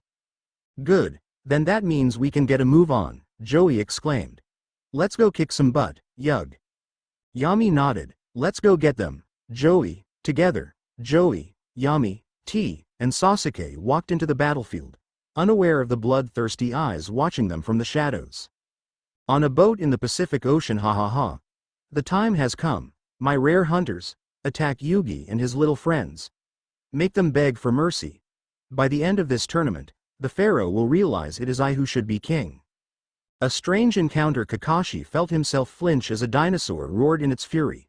His cheeks darkened as Kaiba's eyes traveled over to him for the umpteenth time. The same amused smirk on his face. As much as he wanted to claim that he normally wasn't this jumpy, he would have no way of proving it. His reputation didn't exist in this world, just as these formidable creatures exist in his. "It's okay." Mokuba finally spoke up. "Sito's virtual reality system does bring them to life. I mean, I know they're just hologram, but they do look real enough to touch." Kakashi suppressed a heavy sigh, as he watched the other duelist summon a little puffball of a monster. From the scariest to the most fragile-looking creatures, this game was anything but normal. "What is this game?" Kakashi finally ventured to ask, his eyes locked on the dinosaur monster as it devoured the puffball with swift bite. Drool dripped from the dinosaur's mouth, it was obviously hungry for more. Kaiba stopped. Kakashi felt his eyes narrowing, that same distrust from yesterday re-entering the elder Kaiba brother's eyes. "Don't tell me you have been living under a rock your whole life," he remarked, his voice gruff. "Well, you have never heard of the game Duel Monsters. It is the biggest game in the world, which is why all of these duelists have gathered to fight it out to see who is the best." Kakashi looked at Kaiba, meeting his gaze. "Sorry," he began calmly. "I am not from around here. I live in a remote village, where this kind of thing doesn't exist." Kaiba nodded slowly and kept walking. Mokuba walked up to Kakashi and looked up to him. It's okay, I can explain it to you if you like. Kakashi smiled at Mokuba and together they kept walking, following after the older Kaiba brother whose eyes were continuously scanning the different duels taking place. Basically, Duel Monsters is a game that allows the players to take the role of a powerful sorcerer. You call on powerful monsters, boosting them with magic and trap cards to outwit your opponent of will and magic. Mokuba pointed to where a duelist had fallen on his knees. The digital counter falling swiftly to 0. Once a player loses all of their life points, they lose the duel. Magic. Kakashi echoed the word. Not really magic. The monsters aren't real and nor are the effects of the magic and trap cards. That's, as I said earlier, is thanks to Kaiba Corp's latest duel disc system. Now anyone anywhere can duel. Pretty cool, huh? Mokuba bragged. His face beamed in admiration as he looked at his older brother. Yeah, pretty cool, Kakashi agreed. Yugi and the gang, Battle City. All right. Joey exclaimed. With a hand over his eyes to shade them from the sun, he scanned the crowds, taking in all of the duelists. Most of them were already engaged in heated battles, flashes of light, and shouting came from their fields. The more nervous or calculated among them were still hanging back, sizing up who to take on. One loss in this war could cost them everything. Which one of these suckers should I take out first? Be patient, Joey, Yami said. While his outward demeanor was calm, a fire of anger was burning in his heart. They had scoured Domino Square and the park for that robed thief, but so far, they were unable to locate him. Yeah, we don't want you getting a big head, T giggled. Joey threw her a glare and she raised her hands in the air. Sasuke stood behind her, watching the unfolding duels with wide eyes. Joey smiled. This boy deserves to see a real show. He rubbed his hands together, scouring for an opponent that would look like they would be a challenge. But no one stood out. If only Kaiba were here, that's it. I know who I want to face first, Joey announced, turning to Yami. Who? Yami questioned, distracted. His eyes glued to the duel closest to them. One of the duelists had no defense except 2 face-down cards, but the smug look on his face told Yami he had a few tricks up his sleeve. He wondered if his opponent could see that as well. Kaiba, Joey said slowly for dramatic effect. Kaiba? Yami and T both asked. Yami's eyes finally left the duel and turned to his headstrong friend. I want to end his insults, once and for all, Joey continued. He clenched his fists and stuck out his chin, giving the most intimidating glare he could muster. T began laughing. Oh, please. Joey, you can't be serious? One look at his face and T stopped laughing, the smile quickly fading. Joey, Yami said, holding his hands up. That would be most unwise. Kaiba is a formidable opponent and being at the beginning of the tournament, you want to choose your opponent wisely. Not only for the sake of keeping your deck intact but also to ensure that you still have your locator cards. Come on, Joey said, his face dropping. Who was runner-up at Duelist Kingdom? I could beat Kaiba now with only my pinky. Joey wiggled the pinky on his left hand for added effect. Yeah, but who beat who at Duelist Kingdom? T asked, waving her finger at him. She looked like a mother scolding her child. Sasuke frowned. These people were just plain weird. This whole place was weird. Whose side are you on? Joey yelled. We're on your side, T answered. We're trying to save your dumbass from doing something stupid.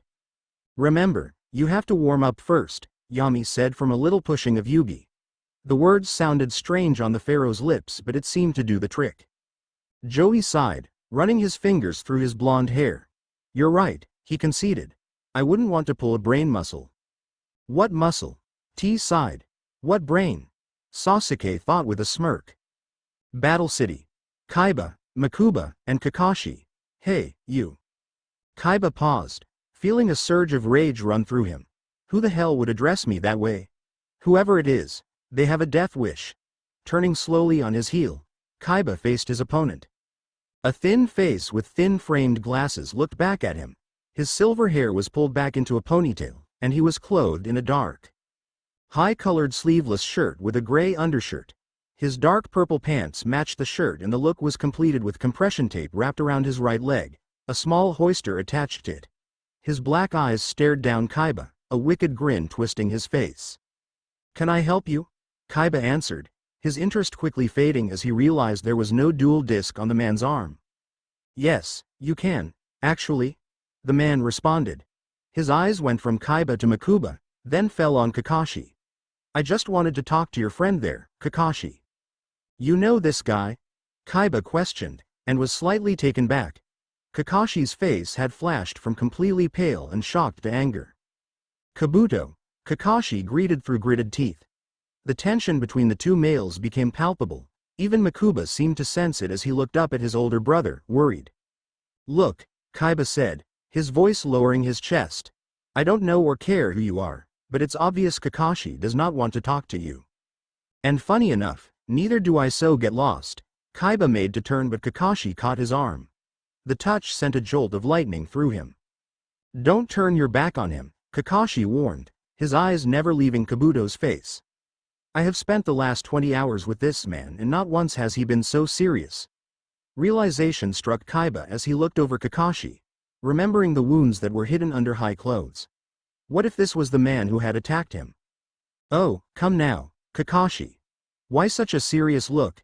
Kabuto's wicked grin grew, showing off the white of his teeth. "All I want to know is where Sasuke is." "Even if I did know, why the hell would I tell you?" Kakashi spat. "You make me sick." "Now, Kakashi," Kabuto said, taking a step closer to them, "that isn't very knee." "Freeze." The words caught Kabuto off guard and he looked at Kaiba, not scared but interested. "If you take another step closer I will shoot."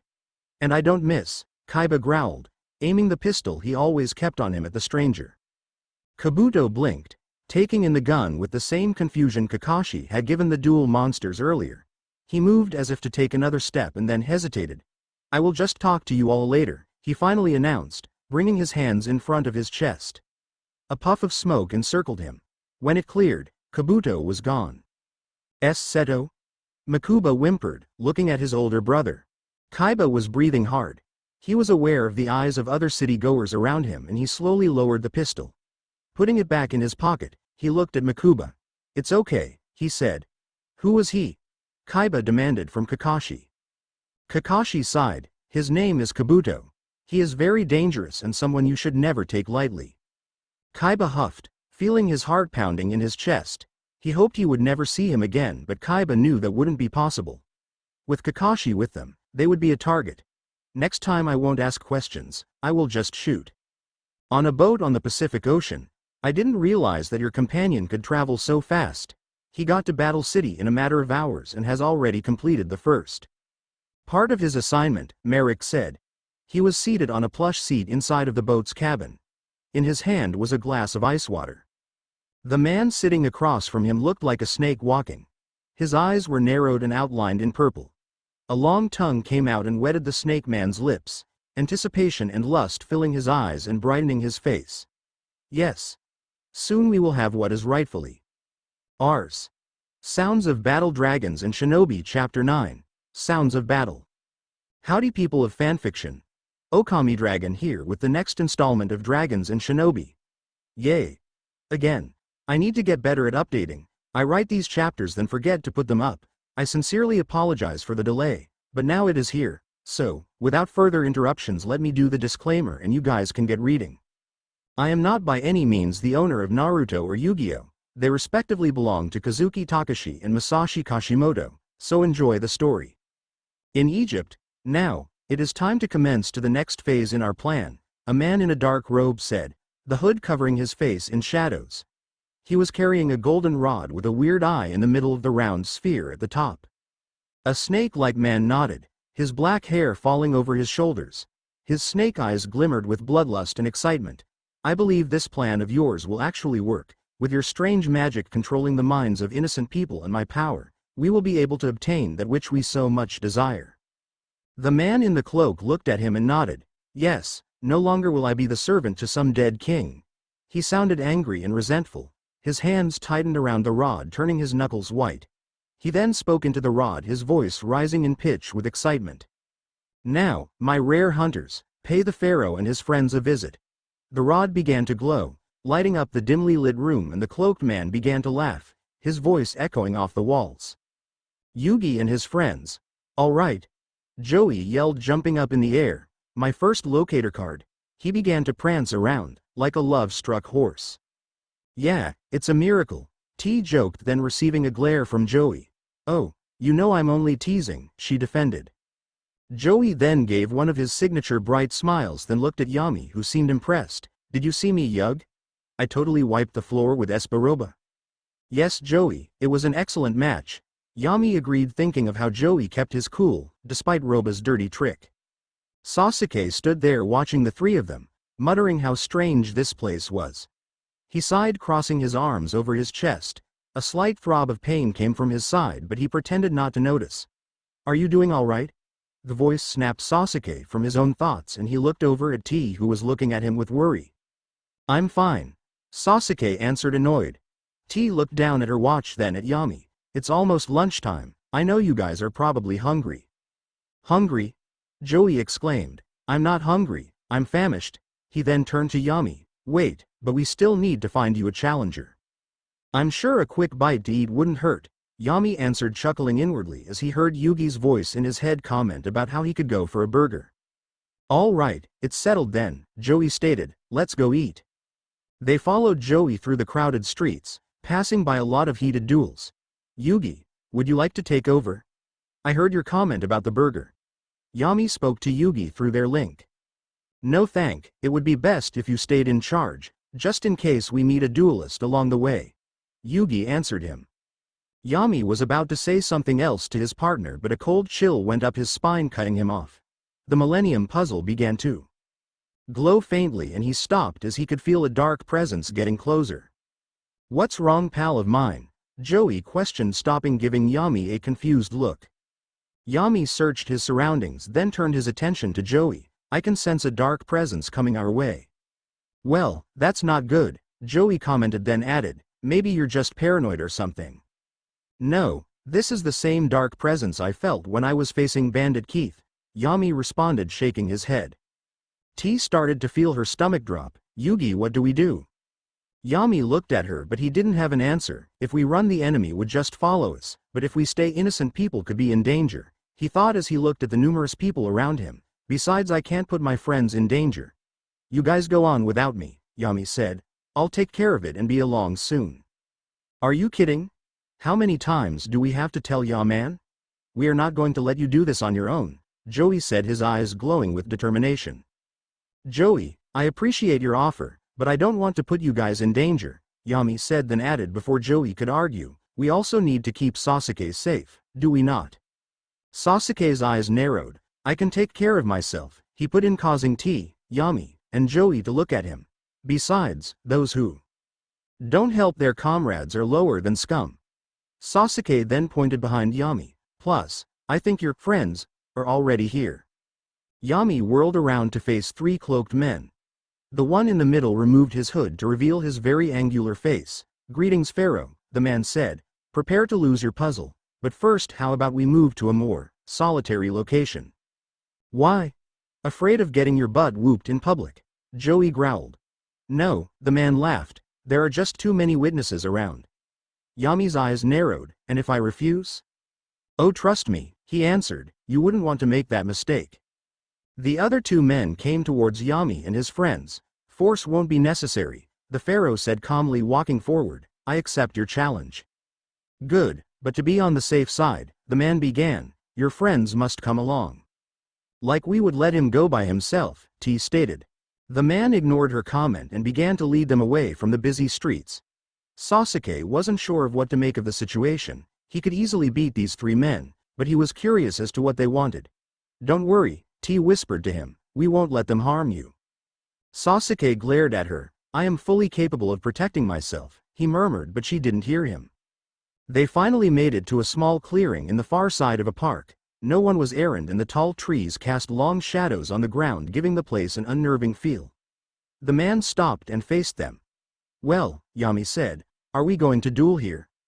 Well, you're going to duel, but I on the other hand am going to watch. Your real opponent is him, the man said, stepping aside, allowing a short man with very large black shoes and pants with a dark red shirt come forward. He was bald and a tattoo of a strange eyeball was on his forehead. He had a strange lock hanging from his neck and he was covered in piercings. "Good afternoon, Pharaoh," the man said. His voice sounded a bit robotic. "Are you prepared to lose everything?" "Who are you?" Yami demanded. "The name is Merik," the man said, "though the person before you is not exactly me, is a puppet or my mind slave that will battle for me." "Well, that's cowardly," Sasuke remarked, and the puppet glared at him. "You must be Sasuke. I have heard a lot about you," the man said eerily. Yami looked back at the boy whose coal-black eyes narrowed. "I don't know you," Sasuke said. "Yes, but a friend of your dad's," the puppet grinned, "and he is very interested in you."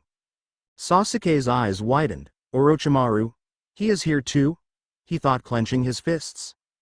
"I'll take care of you later though," Merik continued, turning his attention back to Yami. "But now I have more important matters. Let's duel."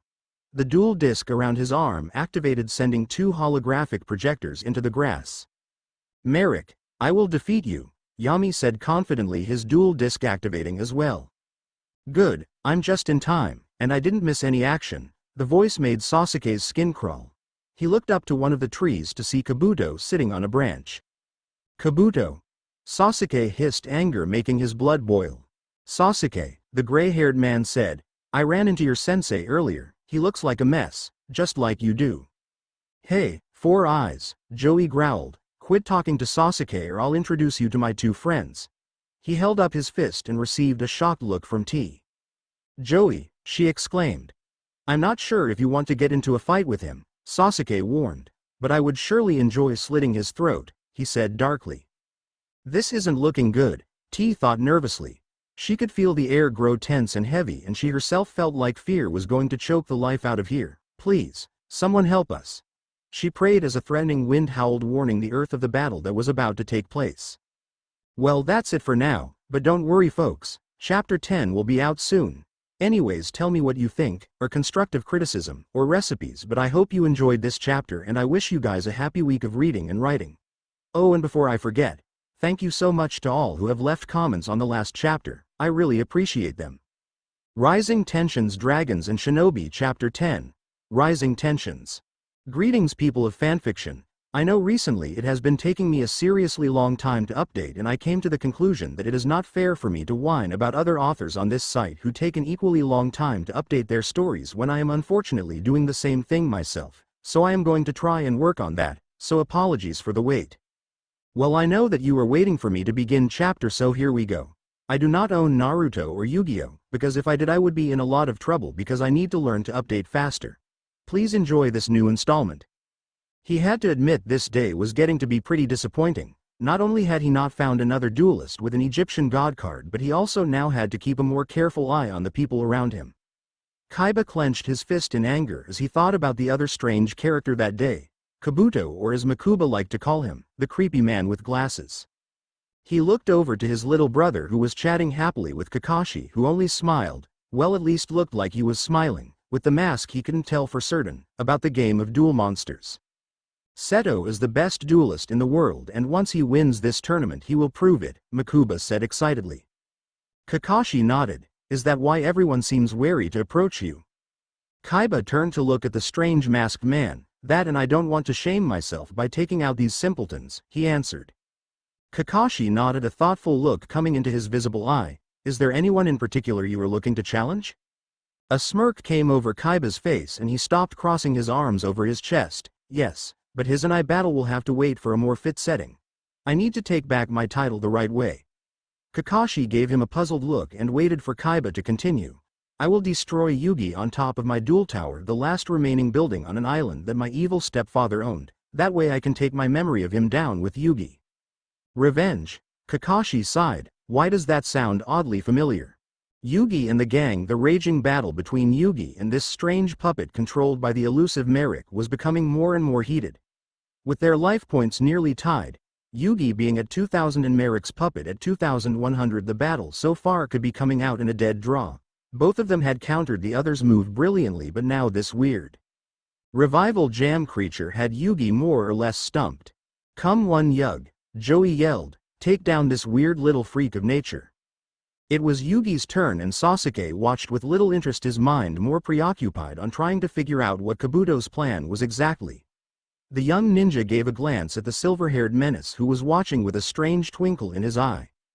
Yugi drew a card, his mouth pulling back into a smirk. What is so funny? The puppet demanded. This duel is over, Merik, Yugi informed. How so? Merik asked. I sacrifice my dark magician girl and my Karibo to summon my Buster Blader, he answered, playing the magical swordsman. The other two monsters disappeared, and in their place was the massive swordsman, his blade pointed towards the strange slime creature. Huh, Merik laughed, it still cannot get past my jam's defense, so I don't see how that is supposed to help you or end this duel. Yugi shook his head, letting out a deep chuckle. I'm not going for your revival jam, he informed. Then he pointed at the smaller slime tokens. I'm aiming for them. Their attack points are only 500, and since they are in attack mode you will receive battle damage. That means that Yugi would win the duel, T said excitedly. Seems Merik isn't such a tough guy after all, Joey laughed. Sasuke didn't say anything, it seemed too easy. This nut job has to have a plan, he thought, eyeing the puppet. The puppet just began to laugh maniacally. Yugi's eyes narrowed and the puppet pointed a finger at him. If you are so sure it will work, then try it. Yugi seemed to second guess himself, and Sasuke could see a small nervous twitch in his right hand. Fine, Yugi responded. Buster Blader attack the slime token and destroy the rest of Merik's life points. The large swordsman ran forward, raising his gigantic sword and bringing down on the small slime monster, but before the sword could reach Merik's monster, the revival jam took the hit and exploded into a million of little slime pieces before regenerating itself back into its gooey form. What in Sam Blazes was that? Joey hollered. Merik, what did you do? Yugi growled, his eyes narrowing. The puppet pointed to the trap card that had been sprung. That card is known as Jam Defender, and it stopped your pathetic attempt to beat me. Brion, Kabuto commented, clapping his hand. Sasuke turned his attention to the man resting peacefully in the tree. Can you keep your annoying comments to yourself? Kabuto looked down at Sasuke. The tough guy act. You know, Sasuke, it wouldn't take much for me to send you into a coma. T gasped and spun around to face him. Why on earth would you say such a thing? She said. He knows it's true, Kabuto sighed. I mean, he couldn't even help defend his family when his bother attacked. He watched in delight as Sasuke began to fume, his eyes flashing dangerously, and he is hardly a threat to me. I'm going to make you eat those words, Sasuke hissed, pushing forward and racing towards the tree, his anger taking hold of him. Yugi spun around to face Sasuke and Kabuto as the 13-year-old actually ran up the tree, bringing his good fist back. Kabuto sprang into action, jumping off the tree and out of the way of Sasuke's punch, which ended up connecting to the tree, going through part of the bark and sending debris flying behind him. Temper, Kabuto said, clicking his tongue on the top of his mouth. Sasuke faced him once again, his eyes turning a blood-red color, and his irises had a black circle going around them with another weird raindrop figures in them. I am going to punch all of your teeth out and make you eat them. This is getting out of hand, Kabuto, Merik said through his puppet. I'm just having a little bit of fun, Kabuto said in his defense. Fun, T snapped. Hurting a child is not fun. I'm not a child, Sasuke seethed, glaring at her. You will stand down or else you will be the next one to fall under my mind control, Merik hissed. Alright, Kabuto sighed. Well, little Sasuke, until next time we meet. He waved, then disappeared in a puff of smoke. Man, that guy is a creep, Joey stated, then looked up at Sasuke. You okay? Sasuke didn't answer, he just jumped down, his eyes meeting T's. As I said, he began, I can take care of myself and I am not a child. Hey, don't get angry at her, pal, Joey said, trying to defuse the situation. Hey, Merik said, grabbing everyone's attention, this has gone on long enough, and if I remember correctly it was my turn. He drew a card, his eyes lighting up with delight. Now Pharaoh, it is time for you to meet the ancient guardians of Egypt, the ones that will destroy you. Dark clouds began to quickly fill up the sky as another token was produced, making 3. I summoned Slifer the Sky Dragon. Back with the Kaiba's Mr. Kaiba, the voice came from the microphone in Kaiba's jacket. Pressing down on the talk button so he could answer, he said, what is it? And Mokuba and Kakashi looked at the corporate tycoon. Someone has played an Egyptian god card. I am sending you the coordinates right now, Mr. Kaiba, the voice answered. A smile came over Kaiba's face and he asked, what poor fool has to face this god card? The duelist facing the creature is Yugi Mouto, sir, the voice replied, and Kaiba's eyes got big in shock. Yugi, Mokuba said, looking up at his brother. The coordinates came up on Kaiba's iPhone and he took off, Mokuba following as quickly as he could. Kakashi ran after them, taking the briefcase from Mokuba so the child could keep up. The silver-haired Jonin could tell something was wrong, very wrong. A roar sounded into the sky, shaking the earth below them. Lighting danced dangerously in the darkening sky, and a dark shadowy form of a monster was taking shape, and right in the middle of it was Yugi, and Mokuba was praying that they weren't going to be too late. Well, that is the end of chapter 10. Did you guys enjoy it? Well, I hope you did. Before I go, I must thank all who favored, followed, and commented on this story, and Yami's Devil, thank you so much for your comment. You are the one who forced me to my conclusion, and for that you get a cookie. Well, that is it for now, and until next time, happy reading and writing. The Playing Field, Dragons and Shinobi, Chapter 11, The Playing Field. Good day, readers and writers of. I have the latest chapter of Dragons and Shinobi for you, and I am really glad to hear that you guys are enjoying the story so far, and I am fully aware that you all have questions as to the decks of Kakashi and Sasuke, but you will just have to wait till I get there. I know, I am evil. Anyways, I am just going to let you guys get reading.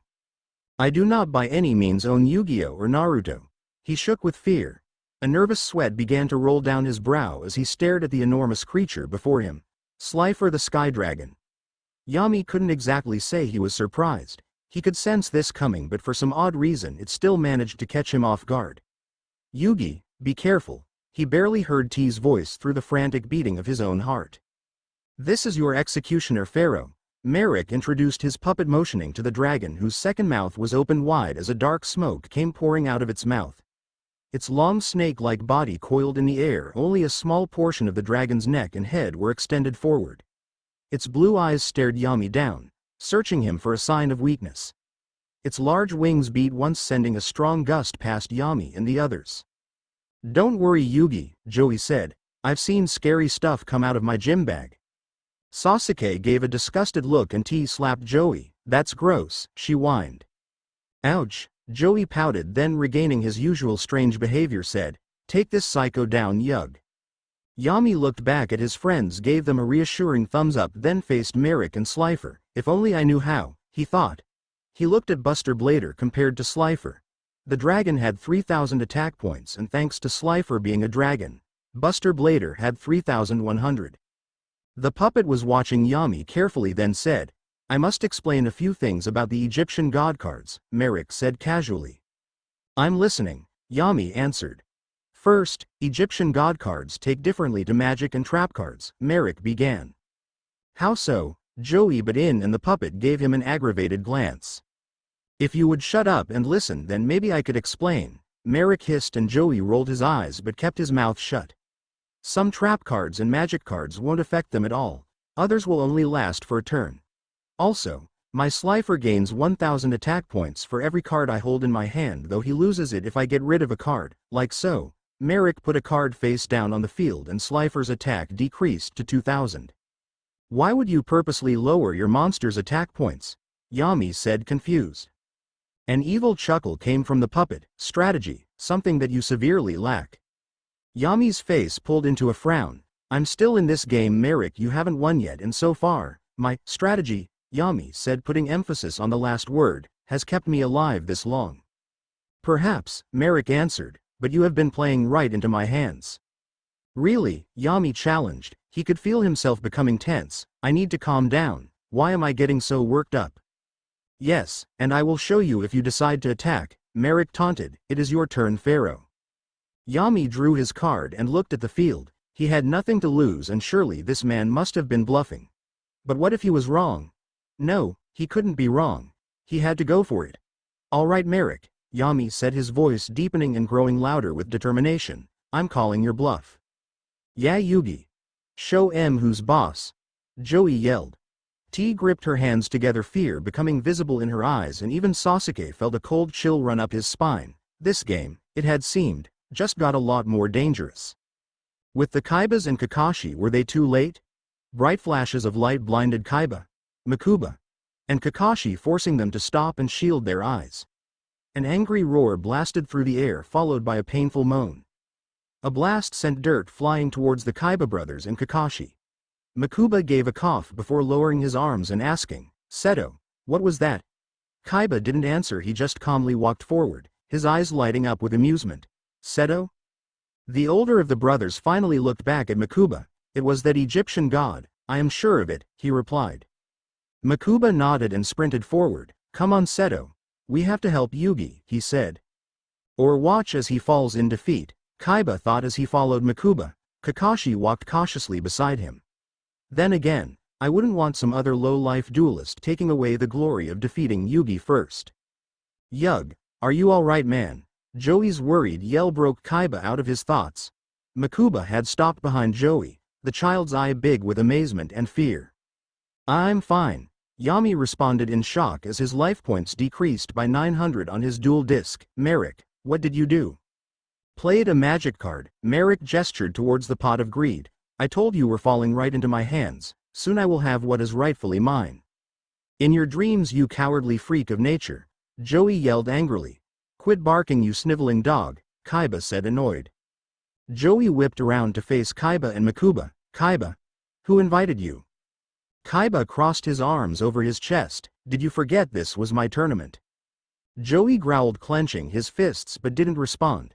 Sasuke looked over to them, his eyes resting on Kakashi, who just held up peace sign and said, Yo. So you ended up here too? Sasuke commented towards Kakashi. Kakashi nodded. Yep. This place is interesting, wouldn't you agree? Sasuke. T began looking at the Kaiba brothers and the strange man in the mask. Do you know this guy? Sasuke nodded, answering, he is my sensei. Mokuba looked back and forth at them, a bright smile coming across his face. Mission accomplished Seto. We helped Kakashi find his kid. Sasuke arched an eyebrow and Kakashi gave a sheepish grin with his one visible eye scratching the back of his head. He isn't my kid. Yami watched them closely. Kaiba, he greeted. The CEO of Kaiba Corp met his eyes, both of them passing in spoken words. Then Kaiba finally smirked. Looks like you have your hands full. Let's see how the great king of games pulls himself out of this one. Ah, Seto Kaiba, Merik said through the puppet, you have something of mine. Oh really? Kaiba questioned. Yes, my foolish sister has put her trust in you and given you Obelisk the Tormentor. Merik replied. Once I get rid of the Pharaoh, I will take Obelisk back from you. HMMF, Kaiba chuckled. Fat chance. The puppet's eyes narrowed. Even if you could beat Yugi, he continued, which you can't, there wouldn't be a snowball's chance in Hades that you would beat me. The puppet laughed and Kaiba's eyes narrowed. I don't see what is so funny, Mokuba hissed, turning his attention to the strange puppet. You don't understand, with this god card, I am invincible, there is no one that can stop me, Merik gloated. Have you forgotten? Yami cut in. The puppet threw him a glare. I am still in this duel, and I am not intending to go down in defeat. He placed one card face down, then activated the magic card, Swords of Revealing Light. This will buy me some time, Yami thought, looking at his monster-less field. The puppet drew a card. It doesn't matter what you play, Merik said. He sounded agitated. You're only prolonging your defeat. He looked through his hand. Slifer's attack points rising by another 1,000, bringing him to 5,000. And in the meantime, my monster just gets stronger. Joey looked back at the field. Man, he is right. Kaiba chuckled to himself. This should be interesting to watch Yugi squirm. Kakashi joined Sasuke and T. So, I see you have found some new friends, he commented to his young student. Sasuke just sighed but didn't say anything. T flashed Kakashi a cheerful smile before looking nervously back at Yugi. Stay strong Yugi. Kakashi glanced over the field. Yugi did seem to be in a tight spot. I am not an expert on this game, he began, but his position doesn't look good. That's because it's not, Kaiba said flatly. Mokuba looked up at his brother, but there is a way he can win, right? Kaiba smirked, of course, but that is if he is smart enough to figure it out. He will, T said confidently. I know he will. Joey nodded enthusiastically. Yeah, Yugi has figured out how to beat you and your stupid blue eyes white dragons, so I know he can beat this creep. Kaiba gave a sigh of annoyance. Watch it Wheeler, he warned. It's my move, Yami said as he drew a card and then activated it. I play Monster Reborn to bring back my Buster Blader. A portal of light opened up in front of Yugi and the large warrior came out of it. But just as it entered, Slifer's second mouth opened and blasted the warrior. Wait, Yami said taken back, you can't attack, it's still my turn. Yes, Merik chuckled, but my creature has another special ability. It attacks with its second mouth whenever a new monster on your side of the field is summoned and that monster loses 2000 attack points. Buster Blader's attack went down to 1100 and it put a dent in Yami's plan for victory. Yami gave a sigh. This was becoming very stressful and infinitely more difficult. He had to end it fast. Then I activate the card Soulbreaker. He continued playing another magic card. I told you, Merik objected, not all magic cards work on Slifer. Yami laughed, I wasn't targeting Slifer. What? Merik answered, confused. I was targeting your revival jam, he answered pointing towards the slimy blue creature which as if on command blew up. The puppet blinked a couple of times. What was the point in that? He questioned. Yami just smiled and this annoyed Merik. I don't see what is so funny, he hissed.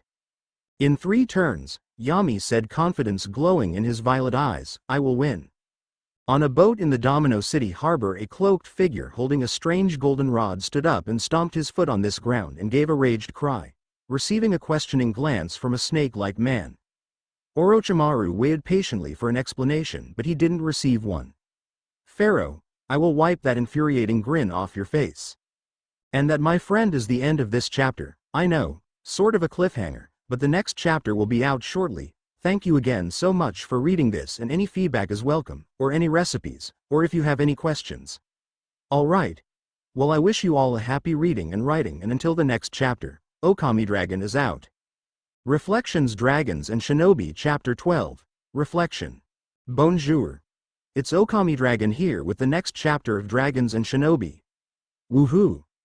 Well, again I must apologize for the late updates. I thought that I wouldn't have as much schoolwork this year, but yeah, I was completely wrong. Before we start, I wanted to thank all of those out there who left reviews. I love reading them and they are great encouragement. So thank you guys. Oh, and Secret Weapon Unit 06, your comment was hilarious. It made my day. When I got that review, my day wasn't going too well, but your comment made me laugh, and as they say, laughter is the best medicine. Alright. Well, here is the disclaimer. I do not own Naruto or Yu-Gi-Oh, but I do love them both. Now onto the story, enjoy. He was fuming at this point. The pharaoh was getting under his skin, his smug face, his sly comments, and the cheering from his stupid friends was becoming more than he could bear. The puppet clenched his fists as Merik's anger grew. In one more turn I will be able to attack and I will wipe that stupid look off of his face for good. And that ends my turn, Yami said, his voice breaking Merik out of his thoughts. His eyes scanned the field. He honestly hadn't been paying attention to that last move, so he couldn't be sure what the pharaoh had played. Curses, he has me flustered and now I have to proceed with caution. He drew a card, raising Slifer's attack by another 1000 attack points, which now was reaching to 6000. In one more turn, Pharaoh, you can kiss your Millennium Puzzle and your life. Goodbye, he said, trying to spark some reaction out of the former king of Egypt. Yami just chuckled. We'll see about that, he answered calmly. He drew a card, then looking at it for a split second, then placing it down on the field, filling that final free space of his magic and trap card zone. I end my turn there. Your move, Merik. I hope Yugi knows what he is doing, T said nervously. I'm sure he does, T, Joey said enthusiastically. I mean, there is a reason why they call Yugi the king of games. The guy almost never loses. Show me, Yugi. Show me if you are really worth that title, Kaiba thought, his eyes narrowing. The swords of revealing light began to slowly evaporate into the air and Yami tensed up, preparing himself for Merik's attack. Ha ha ha.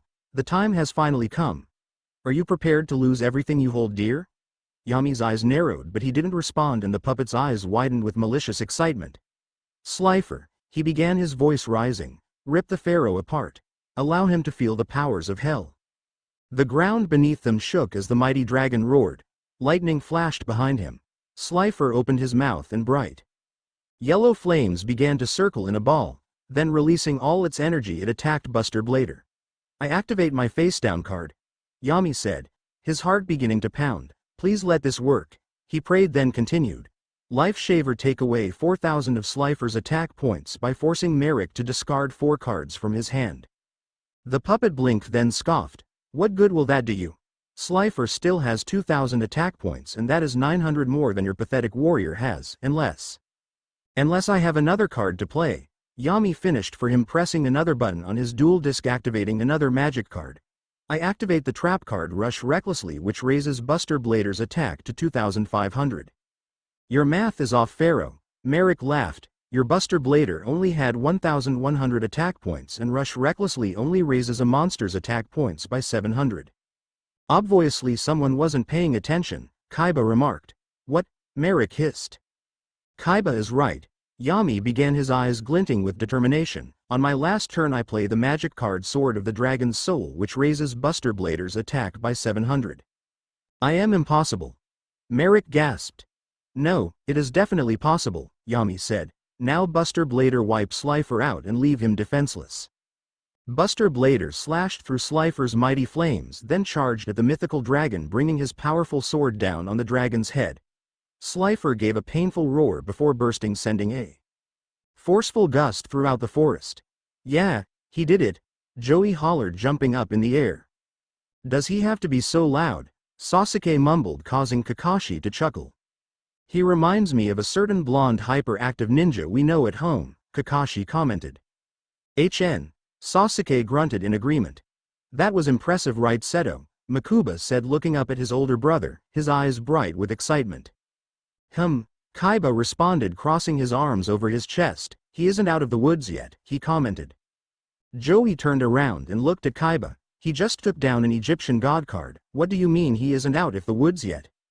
Kaiba shook his head. A duel isn't over until the last life point goes. Well, Merik, it is still your turn, Yami said after a moment of silence. The puppet began to laugh, his eyes glinting. That was quite a feat, Pharaoh. I must say I am impressed. He took a step forward. As a reward I will allow you to walk away from this duel still intact. Well, that's very generous of you, Joey said sarcastically. But be warned, Pharaoh, the next time we meet it will be your last, Merik said through his puppet. I hope the next time we meet you're man enough to face me face to face instead of hiding like a coward behind a puppet, Yami growled, clenching his fists. Ha ha ha, anxious to die are we? Merik asked, and receiving a glare from Yami as a result. Don't worry, I will continue to test your will. I have mind slaves all over this city and they are all targeted at you. The puppet gave a low chuckle, then looked at Kaiba and Mokuba. And don't think I forgot about you, Seto Kaiba. I will swipe obelisk from you. We'll see about that, Kaiba scoffed. Kakashi and Sasuke. The puppet turned his attention to the two ninjas. Don't think you are safe either, an old friend, cannot wait to see you. Kakashi and Sasuke both tensed up. He'll be sorry if he steps in our path again, Sasuke hissed. Haha, from the looks of it you don't seem to be in a position to be acting like a tough guy, Merik said. Yami looked at them, then back at Puppet. You don't scare us, Merik. Pharaoh, but I should, the puppet hissed, because I am not alone in my work, but all of this will come clear to you, so long for. Now, Pharaoh. The puppet became lifeless and Merik let his influence over the puppet fade. Hey, Mr. Mokuba yelled, running over to the puppet. You have to hand over one locator card and your rarest card as requested in the Battle City rules. I don't think he can hear your Mokuba, Kaiba said calmly, walking over, taking Slifer out of the puppet's dual disc, then retrieving the locator card. Well, Yugi, it now seems we both have an Egyptian god card, he said, handing it over to Yami. Yami looked down at the card. This card is very dangerous. I must be careful how I use its power. Don't get too attached to it, Kaiba began. Yami looked at him, for soon it will be mine. Yeah, right, rich boy. Joey yelled, running over. You will have to get through me first. Kaiba smirked. Wheeler, I could beat you in my sleep. Oh yeah? Joey growled. Then prove it, right here, right now. Ha, you must be joking, Kaiba laughed. For one, I wouldn't waste my time beating a sniveling dog like you. It wouldn't be good for my reputation, and frankly, the match itself would be boring. Well, besides humiliating you, that is. Why you? Joey yelled, lunging at him. Kakashi moved quickly, grabbing Joey from behind. Let me at M, I will give M the old one. 2. Hey, take it easy, don't be so bloodthirsty, Kakashi said calmly. Come one, Mokuba, Kaiba commanded, turning to leave. Coming, Seto, Mokuba said happily, picking up the heavy briefcase. Hold it, Kaiba, Yami said. The elder Kaiba brother turned around to face Yami. Don't you think it would be wiser to stick together? And be associated with you geeks? I don't think so, Kaiba said flatly. Seto, but Merik has his minions running around, Mokuba said, a bit of fear visible in his voice. Mokuba, I have a gun, Kaiba stated. I don't think anyone is going to mess with us, and if they do then they will meet an early grave. Mokuba gave Kaiba a smile, then looked back at Yugi and the others. But what about Yugi and them? Mokuba, they can handle themselves. I'm not going to babysit them, Kaiba answered, becoming annoyed. Big brothers help others, Mokuba retorted. Kaiba sighed. Not this again. Kaiba thought for a moment, then asked, have you geeks eaten yet? No, Joey answered. I'm starving, he replied, his stomach giving an angry growling to add effect. Fine, we can go eat, and if nothing happens between then and now then we can assume that he was just bluffing and we will go our separate ways. Sounds fair enough, Yami said. Yugi, did you want to take over? Sure, you probably want a rest, Yugi answered, and the puzzle gave a flash as Yugi took over. Then let's go, Yugi said enthusiastically. That duel made me hungry. Sasuke looked at him, taking notice of the attitude change. Either this kid has two different personalities or something else is going on. Seto. Can we go to Burger World? Mokuba asked. Why would we go to that greasy old dump? Kaiba responded. Because it has really good burgers, Yugi said, helping Mokuba's argument. Yeah, I could go for a burger, Joey said, then looked at Kakashi and Sasuke. What about you guys? Sure, Kakashi said, scratching the back of his head, not too sure of what kind of food a burger was.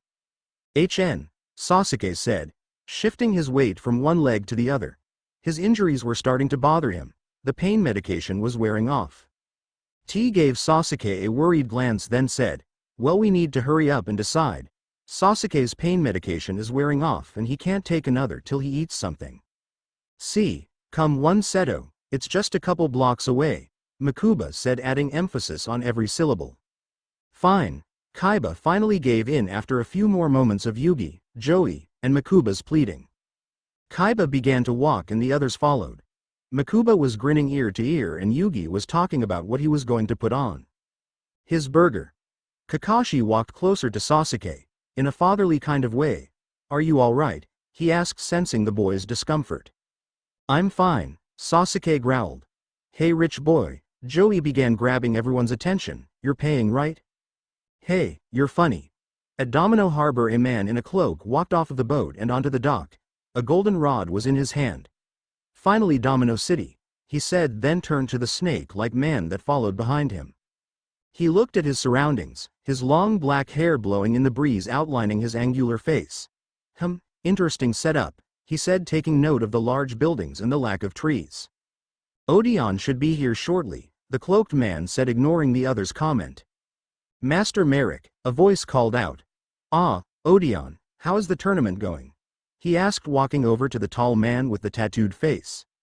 It is going according to plan, he said, holding up 12 locator cards. Perfect, Merik said, removing the hood of his cloak, allowing the cool ocean breeze to hit his face. You have done well. Thank you, Master, Odeon said, respectfully bowing. Come, let us head to our hideout, Merik commanded, walking forward, and then he stopped. You did have it shipped over here, didn't you? Sir? Odeon questioned. My motorcycle, did you have shipped here? Merik repeated. Yes, sir, Odeon answered. I shall retrieve it for you. Good, Merik smiled. Orochimaru watched as Odeon rolled over some strange object, which Merik sat on, then pulled a key out of his pocket and put it into the ignition. Come, Orochimaru, let us discuss our plans for later, Merik commanded. Orochimaru's eyes narrowed into slits. What is the purpose of that foolish contraption? It will help me keep up with your speed, Merik said. I don't move as fast as you do. Well, if I'm following you I cannot move but so fast, Orochimaru pointed out. Nevertheless, I will ride my motorcycle, it helps me feel powerful, Merik stated. They revved the machine up and took off down the dock and yelled behind him, Odeon, I will meet you there. Yes sir, Master Merik, Odeon called back. Rolling his eyes, Orochimaru took off after him. I may have made a mistake in trusting this fool. No, I can feel a greater force within him. I will just wait until the force releases itself, and besides, I want to play with my prey a bit more before I deliver the finishing strike. At Burger World, Joey said, rubbing his hands together as the waitress dropped the big juicy burger in front of him. Time to chow down. I have been craving a burger since this morning, Yugi said, taking a bite into his. Ketchup oozed out of the back of it. Yugi's violet eyes lit up with delight as the flavors danced around in his mouth. Kaiba looked down at the salad he had ordered, then cautiously picked up his fork and scooped up some of the lettuce covered in Caesar dressing, as if it was covered in poison. Mokuba picked up his gigantic burger that was a bit bigger than his mouth and tried to take a bite out of it, then laughed as he pulled a whole pickle out of the burger. This shit's good, shadow, he said with a mouthful of food, then gave a sheepish grin as his brother shook his head. Mokuba, you do not speak with your mouth full. How many times do I have to tell you that? He asked, then took a bite of his salad. 1,000, Mokuba replied smartly. Joey laughed. That's what I tell my mom when she used to tell me the same thing. And you still didn't grow out of it, T commented. I did too. Joey defended, taking a bite out of his burger, then shoved a fry into his mouth. Sasuke looked down at his. It didn't look very healthy or like something he would eat. He pushed it away and crossed his arms over his chest. T looked at him. Aren't you going to eat? No, I'm not hungry, Sasuke replied shortly. I'll eat it for ya, Joey offered. Joey, T growled, you're such a pig. Joey gave a hurt look, then shrugged and continued to stuff his face. Kakashi looked down at his burger. I understand why he doesn't want to eat it, and it smells horribly of grease. You're not going to eat it either, T questioned, looking at Kakashi. I will, Kakashi said, but as of now, I'm not entirely hungry either. So, Kakashi was your name, wasn't it? Joey asked, then slurped some of his soda. Hi, it was, Kakashi answered. What is up with that freak in glasses? Joey said, and why doesn't he like Sasuke? Freak with glasses? You mean Kabuto? Kakashi asked, looking at Sasuke. The raven-haired boy didn't say anything, his eyes just flashed with anger. Yeah, him, Joey said. He wasn't very friendly. No, he wasn't, T said, shivering slightly. He said he could put Sasuke into a coma if he wanted to. Kakashi sighed. It's a long story, but I can tell you that he is extremely dangerous and very crafty. Joey looked at the silver-haired Jonin wide-eyed. Dangerous? How so? He questioned through a mouthful of food. He and his master Orochimaru are the ones who put us in this state, Kakashi answered. He did that to you? Yugi exclaimed, his voice rising an octave. Kakashi just nodded, then looked at Sasuke. You know, you should probably try to eat some of your meal, he began. You still need to take that pain medication. I'm not hungry, Sasuke replied stubbornly.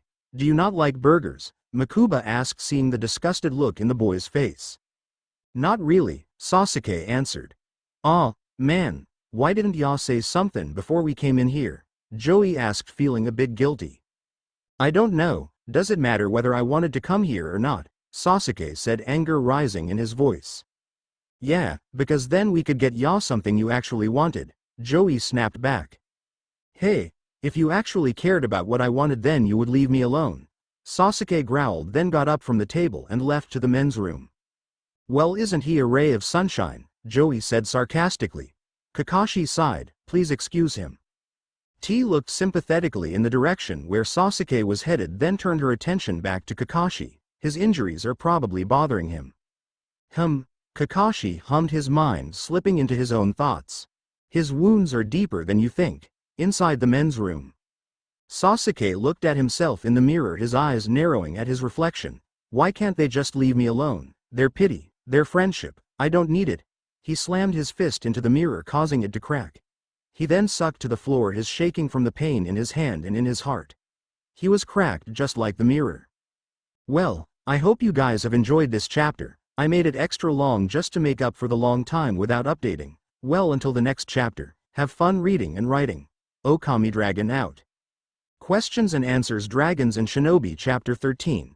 Questions and Answers, my fellow writers and readers. I am here to bring you another installment of Dragons and Shinobi, so sit back and relax, grab a nice soda or something and have fun reading. Before we begin, I just wanted to thank all who have reviewed. I really appreciate your support. Now for the disclaimer, I do not own the amazingness that is Naruto or Yu-Gi-Oh! Now onto the story. Blurp, I'm stuffed. Joey sighed contentedly as he leaned back in his chair, placing his hands on his stomach. The plate before him looked like an animal had ripped through it. Splotches of ketchup covered and there were a few crumbs of bread left. It was tasty, Yugi added, flashing a bright smile and wiping his hands on a napkin. Makuba said, depleting the last of his soda, then looking at Kaiba. How was your salad, big brother? Soggy, they had too much dressing on it, Kaiba replied with a huff. How was your food? The waitress asked, coming over to their table. It was delicious, Makuba answered happily, holding a thumbs up. I'm glad you all enjoyed it, the waitress smiled. Is there anything else I can get any of you? No, just the check, Kaiba answered. He was growing impatient, he was wasting time that he could spend getting the last remaining locator cards and finding the last Egyptian god card. I will be back shortly, the waitress replied, leaving. Sasuke has been gone for some time. T began looking over at the empty seat. I hope he is okay. I was starting to think the same thing, Kakashi said, rising. Perhaps I should go check on him. No, allow me. The voice shocked everyone. Kaiba had stood up as well. The two men exchanged looks. This doesn't seem too characteristic of him, Kakashi nodded, but I must warn you, he didn't seem to be in the best of moods. Kaiba hummed and walked towards the men's restroom. Man, Joey said, his eyes were wide, who knew Kaiba had a heart? Joey, T hissed. I think Seto is finally getting the big brothers help others theory, Makuba thought quietly, a small grin wiping across his face as he placed his cell phone in his pocket. With Kaiba. The elder Kaiba brother pushed open the door of the restroom and slowly walked in, his eyes scanning over the small restroom, focusing on the cracked mirror and then finally resting on the small boy sitting on the floor with his head in his hands. You must have a strong punch, Kaiba commented, taking another look at the mirror. Sasuke slightly looked up, cursing himself for not hearing him come in. What do you want? He growled. I want to get out of this poor excuse for a restaurant, Kaiba responded. Then leave, no one is stopping you, Sasuke muttered. Kaiba looked him over, he could see the pain in Sasuke's face. You're wrong there. The elder man began leaning against one of the walls. My little brother has a caring heart and will start his brothers help others if I don't help you out. He sighed, thinking about the text he had received from his brother a couple seconds after T had said something about Sasuke. So, what is your problem, kid? It's none of your business and you honestly couldn't care less about me, so leave me alone, Sasuke snapped, his eyes flashing with anger. Fine, you're right, I could care less, but I never said it was me that was worried about you. It's Makuba, Kakashi, and the other geeks, Kaiba said, turning to leave. Sasuke painfully pulled himself to his feet, glaring at the elder Kaiba brother. Why does your brother care? He doesn't even know me. Hell, if I know, Kaiba laughed, but I guess that is because Makuba and I see the world completely differently. Sasuke was silent, waiting for him to continue. You see, Makuba and I were raised by our stepfather. He left Makuba alone, but for me, hey, he hounded me endlessly. I hated that snake. Kaiba clenched his fist. I guess Makuba held onto his innocence and mine was ruthlessly ripped away from me. I know how that feels, Sasuke said softly, looking at himself in the broken mirror. Come on, I'm ready to get out of here, Kaiba said, opening the door. Sasuke followed him, becoming lost in his own thoughts. While Kaiba was gone, T looked at Kakashi as his sensei. Do you know what happened to Sasuke's family? Kakashi looked down at his plate. The burger was still sitting there, becoming even more unappetizing. Yes, but I don't think here is the wisest place to talk about it. Was it an accident or something? Joey asked, sitting up, becoming intrigued in this story and ignoring Kakashi's last statement. No, they were murdered, Kakashi sighed. Man, that's harsh, Makuba sighed, and then looked up at Kakashi. T looked down at her plate, her heart dropping. Who did it? Did they catch the creep? Joey asked impatiently. No, he got away. As to who did it, well, Kakashi hesitated, he was giving away more information than he intended. It was my older brother, Itachi. The voice was harsh and full of hatred. The whole gang is now together. They all turned around to look at Sasuke, who now had his good hand clenched in a fist, his eyes narrowed in pain and anger. Your older brother, Makuba said shyly. What do you care? Sasuke snapped. It's none of your concern. Kakashi sighed. Sasuke, that's enough.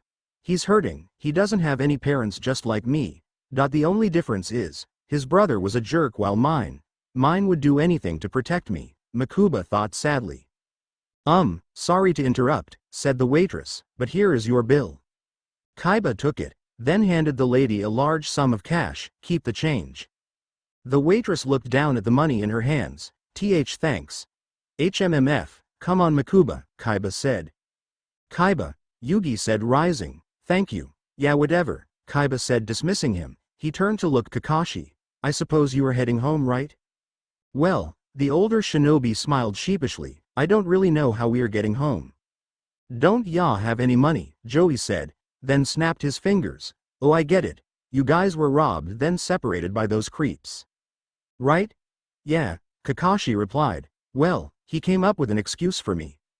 Then you can follow us, T said, then after the tournament we can figure out how to get you guys home, besides, it's safer if we stick together. Thank you, Kakashi said. Kaiba said, heading out of the door, now that you have that figured out, I'm leaving, come on Mokuba. Coming Seto, Mokuba answered waving the gang goodbye, grabbing the briefcase then rushing after his older brother.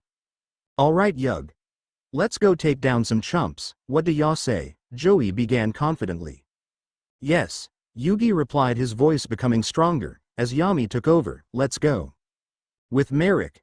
The roar of Merik's motorcycle sounded in Orochimaru's ears as he ran beside it. The helmet on the ex-tombkeeper's head shielded his eyes from the scorching rays of the sun, it isn't much farther from here, he informed Orochimaru as they turned down another corner. Orochimaru didn't respond, his eyes began to narrow as he could sense another dark presence near. Someone is waiting for us up ahead. Yes, Merik agreed, as the Millennium Rod began to glow. He looked on ahead seeing a shadowy figure starting to take form. A bright light shone around the figure chest area and his eyes were glowing red. Shall I take him out? Orochimaru hissed, licking his lips, barely able to contain his excitement at the thought of a fight. No, Merik answered. He must yield another Millennium item, that is the only reason why my rod would react this way. He put on the brakes bringing the motorcycle to screeching halt in front of the figure. Orochimaru stopped beside him, his eyes barely making out the man hidden in the shadows. The man stepped forward, the sun hitting his snow-white hair, which like most of the other strange people was cut strangely. He gave a wicked laugh, his eyes full of lust fell upon Merik's Millennium Rod. Well, destiny seems to be on my side, look what she has brought to me. Merik removed his helmet, releasing his light blonde hair. If you are wise you will step out of my way, he growled, his violet eyes narrowing. Haha. You are in no position to make idle threats. His eyes grew with excitement and his hand fell on the strange medallion around his neck. I am an item collector and even more than that.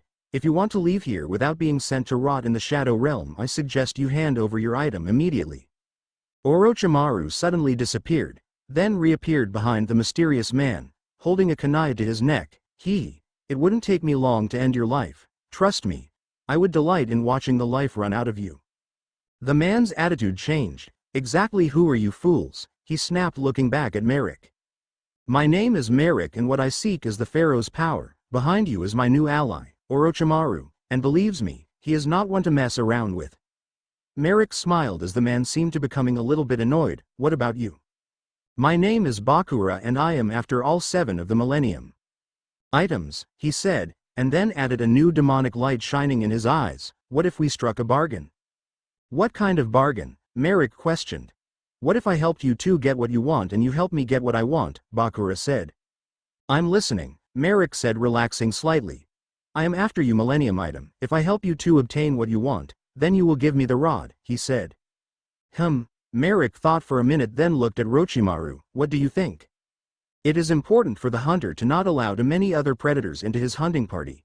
It may cause too much confusion and the prey could easily slip away, he responded, sinking back into the shadows before reappearing beside Merik. True, but if the situation is handled correctly, then the hunter may get more out of his prey, Merik added. Then with a deceitful glint in his eyes he said, if you wish to join us, then you must first obtain 6 locator cards and secure your place in the Battle City Finals. If you can do that, then we will talk. Bakura thought, fine, I will partake in this childish tournament, but only to obtain what I truly desire. With that he disappeared, without a trace. With Yugi and the gang. Yami led the way through the city, looking at the dying crowd. Some of the duelists must have all been eliminated by now, he said thoughtfully. Yeah, Joey said, and it's already 3 o'clock. T looked nervously around, and who knows how many of those duelists have been taken out by Merik's rare hunters. They fell silent again, Yami's eyes searching the grounds then resting on a man with a fruit stand. Hang on a moment, he said. Where ya goin', pal of mine? Joey inquired, watching Yami make his way through the crowd. Yeah, what are we doing? Yugi asked the spirit of the puzzle. Sasuke doesn't look like he is doing too good. If he didn't like greasy food, perhaps he will like a healthier option. Yami answered, walking up to the man. Excuse me, may I have 2 apples? Here you go, sir, that will be 4 Ryo, the man said, holding out his hand. Yami handed him the money, then made his way back to Sasuke and Kakashi. Here, you may want to eat something, and then you take the pain medication. Sasuke looked at him, his face was going a bit pale. Thank you, he said, taking the apple from him, then taking a bite out of it, allowing the rich flavor of the apple to dance around his mouth. The other one is for you, Yami said to Kakashi. Thank you, Kakashi said, taking it from him. Yami nodded, then continued to search the crowd for a worthy opponent. I'm surprised we haven't run into Rex or Weevil yet, he commented, thinking about the last time they faced them at Battle City. Well, speak of the devils, Joey said as he saw Weevil and Rex making their way over to them. Are they someone we should be worried about? Kakashi asked, looking at the two. They didn't seem too dangerous. No, they aren't dangerous, but they are very troublesome, Yami said, crossing his arms over his chest. Well, Weevil said, his voice sounded naively as always. He pushed his glasses, which had a beetle in the middle, farther up his nose, his eyes narrowing. Look who have here, Rex. Yeah, some dino meat, Rex responded. Who are you callin' dino meat? Joey yelled, clenching his fists. You brainless parasite, Weevil responded. Weevil, Rex, if you want to duel then challenge us already, Yami said, growing impatient, instead of cowardly taunting us. Well, Yugi, Weevil said, sounding hurt, you don't seem happy to see me, isn't that sad? Yami glared at him but didn't respond. Well, if you are so anxious to lose, how about we make a little bet? A bet, Joey said. Yeah, if we win, Rex began, then you have to do whatever we say for a week. So, this a double duel, Yami said thoughtfully. Yes, that would be correct, Weevil smiled. And if we win, Joey smiled, then you have to give us all of your locator cards. All right. Rex smiled, but let me warn you, you are not going to win. We'll see about that, Yami said, activating his dual disc, the 2 holographic projectors taking either side of the field. Let's take M down, Yugi, Joey yelled enthusiastically, activating his Kakashi and Sasuke back up, giving the duelists some space. You can do it, guys. T began to cheer. We are right behind you. Don't worry about it, T, Joey said, flashing T a grin. Me and Yugi got this one in da bag. That's what you think, P-Brain, Rex laughed, with our new combos. We are going to have you begging for mercy. You wish, you heap of dino turd, Joey mocked. This should be interesting, Kakashi commented, looking at his student. Those two look like a bunch of idiots, Sasuke said under his breath, but just loud enough for Kakashi to hear. Kakashi chuckled and nodded, then looked at T. Do you mind explaining this game to us as it proceeds? Sure, I would be happy to, T replied, smiling sweetly at him. Are you ready, Yugi and Joey, for your downfall from fame? Weevil asked as his dual disc set his life points to 4,000. Yami and Joey looked at each other, speaking unheard words, then looking back at Weevil. Yami replied, Weevil, with our friends by our side and a world in danger, there is no way we can lose. Let's duel. Well, that concludes this installment. I hope you have enjoyed it, because I have really enjoyed writing it. Now the next chapter will be out as soon as I finish it, and again, thank you for reading it. Please, if you feel like it, leave any comments, concerns, questions, recipes, fun facts, or whatever you want to say to me in a comment. I love reading them and they are great encouragement and motivation to continue.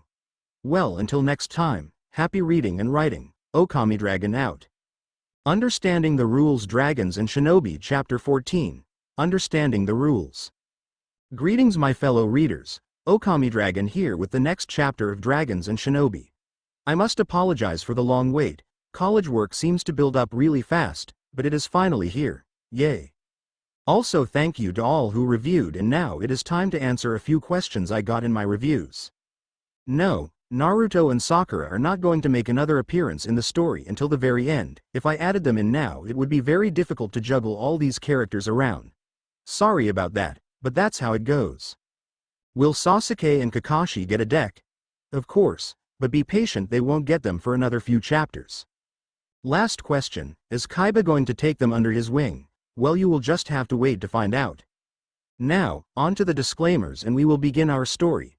I do not own Yu-Gi-Oh or Naruto, though I now own a Sasuke plushie and a Yami action figure. Yes, I am a nerd, but I'm proud of it. Let's duel, Yami said, his dual disc lighting up. A breeze rushed past him, pushing back his golden bangs.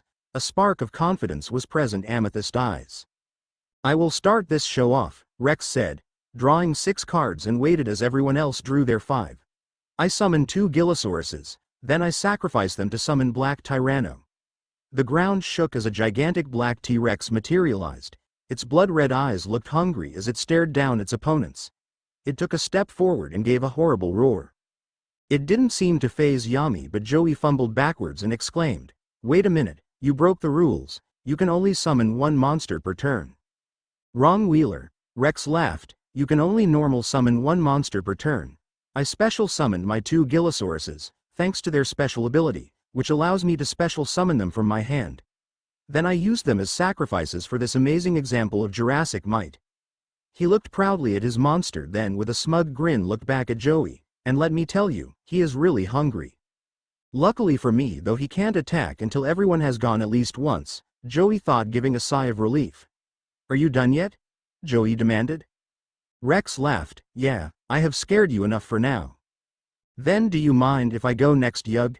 Joey questioned, looking over at his teammate. Yami looked over at him and gave a thumbs up. Let's show these 2 the power of our teamwork, Joey. You got it, 1 butt-kicking teamwork combo coming up, Joey said, drawing his card. Swordsman of Landstar, he isn't going to help us now. His face pulled into a frown, but he quickly recovered. All right. Think, Joey, what do you have in your hand that can bring down his stupid Dino? Absolutely nothing. Joey could feel himself start to sweat, as he looked over his hand, which consisted of Fairy Box, Alligator Sword, Gear Fried the Iron Knight, Scapegoat, Pot of Greed, and now Swordsman of Landstar. All right, Joey said, after a few moments of thinking. I am going to play my Alligator Sword in defense mode, then I will play 2 cards face down. It is your turn, Bug Boy. Kakashi and Sasuke watched curiously as Joey's cards were displayed on the field. The alligator sat crouched behind his shield. With 2 large cards behind him. Doesn't seem like Joey has a very good defense, Sasuke said thoughtfully. Compared to the giant lizard on the enemy's side of the field, it doesn't, Kakashi agreed. Hey, Joey called over to them, I heard that. But I'm sure you have a good strategy though, Kakashi said, throwing his hands up in mock surrender. You know it, Joey said, giving a large grin. Good strategy, Weevil laughed. You must not know Wheeler very well, he relies mostly on luck. Watch it, Joey growled. Now, it is my turn. Weevil laughed, drawing his card. He looked over his hands and then looked at Yugi and Joey. You 2 don't stand a chance against the power that lies in my deck. Well, quit talking and show us already, Joey said, becoming impatient. I play 3 cards face down and 1 monster in defense mode, Weevil concluded as he placed the cards on the dual disc. The projectors lit up and the cards came into view, all of them face down. Your turn, Yugi, Weevil smiled wickedly. He is up to something, Yami thought as he drew his card, but what? He looked over the field, then back to his hand. I summon Gazelle, the king of mythical beasts, in defense mode. The lion-like creature with a horn on its head came onto the field, sitting over top of its card looking like it was about to pounce. Then I will play 2 cards face down.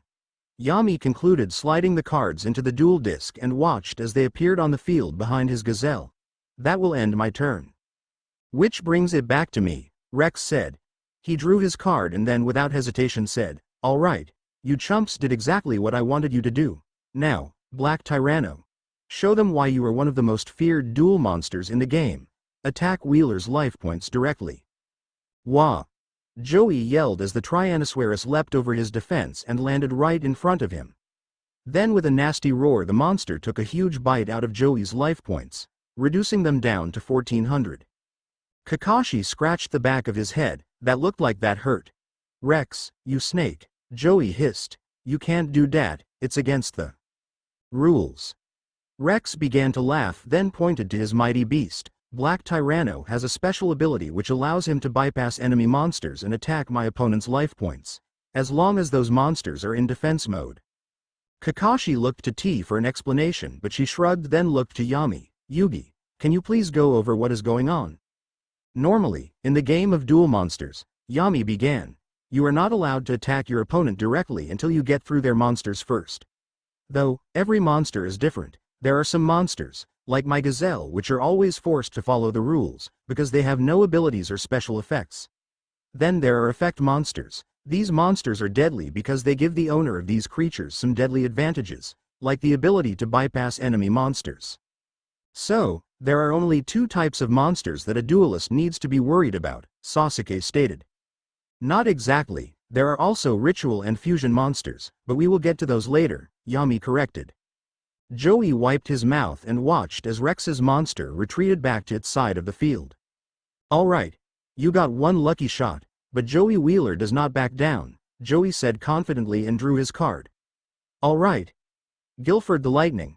That was a good draw, but I need 3 sacrifices to play him and use his special effect, but right now, I only have 1, so I will just have to wait. Joey looked at Yami, who gave him an encouraging smile. Here we go. I play Swordsman of Landstar in defense mode and that will be all for me, Joey said. Joey wait. T yelled. Your monsters are still in defense mode, meaning that Rex's monster can just attack you directly again. Crud. Joey's sweat dropped and received hysterical laughter from Weevil and Rex. This is going to be easier than we thought, Rex, Weevil said. Now it is my turn. He drew his card. Alright. I switch my Legal into face-up attack mode. He turned the card over on the duel's disc and watched in delight as the purple worm took its place on the field. Ew, T shivered. I hate bugs. Ha ha ha ha, Joey laughed. You expect us to be scared of that tiny thing? It only has 300 attack points.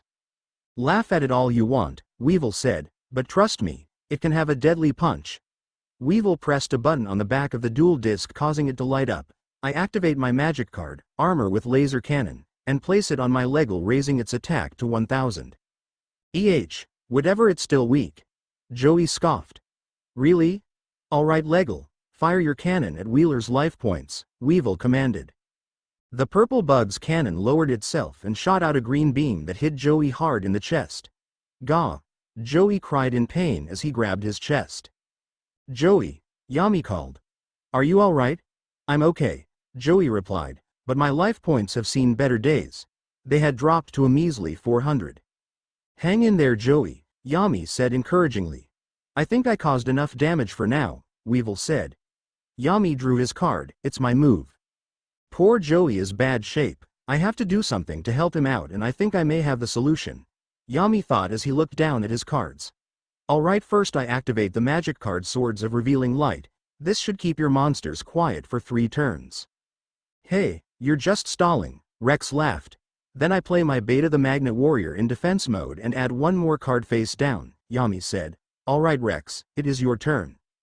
Seeing as I can't attack, Rex began drawing his first card. I will play my twin-headed King Rex in attack mode. The purple 2-headed winged T-Rex took its place beside the black Tyranno. Both monsters were filled with bloodlust and their eyes focused on their opponent's monsters.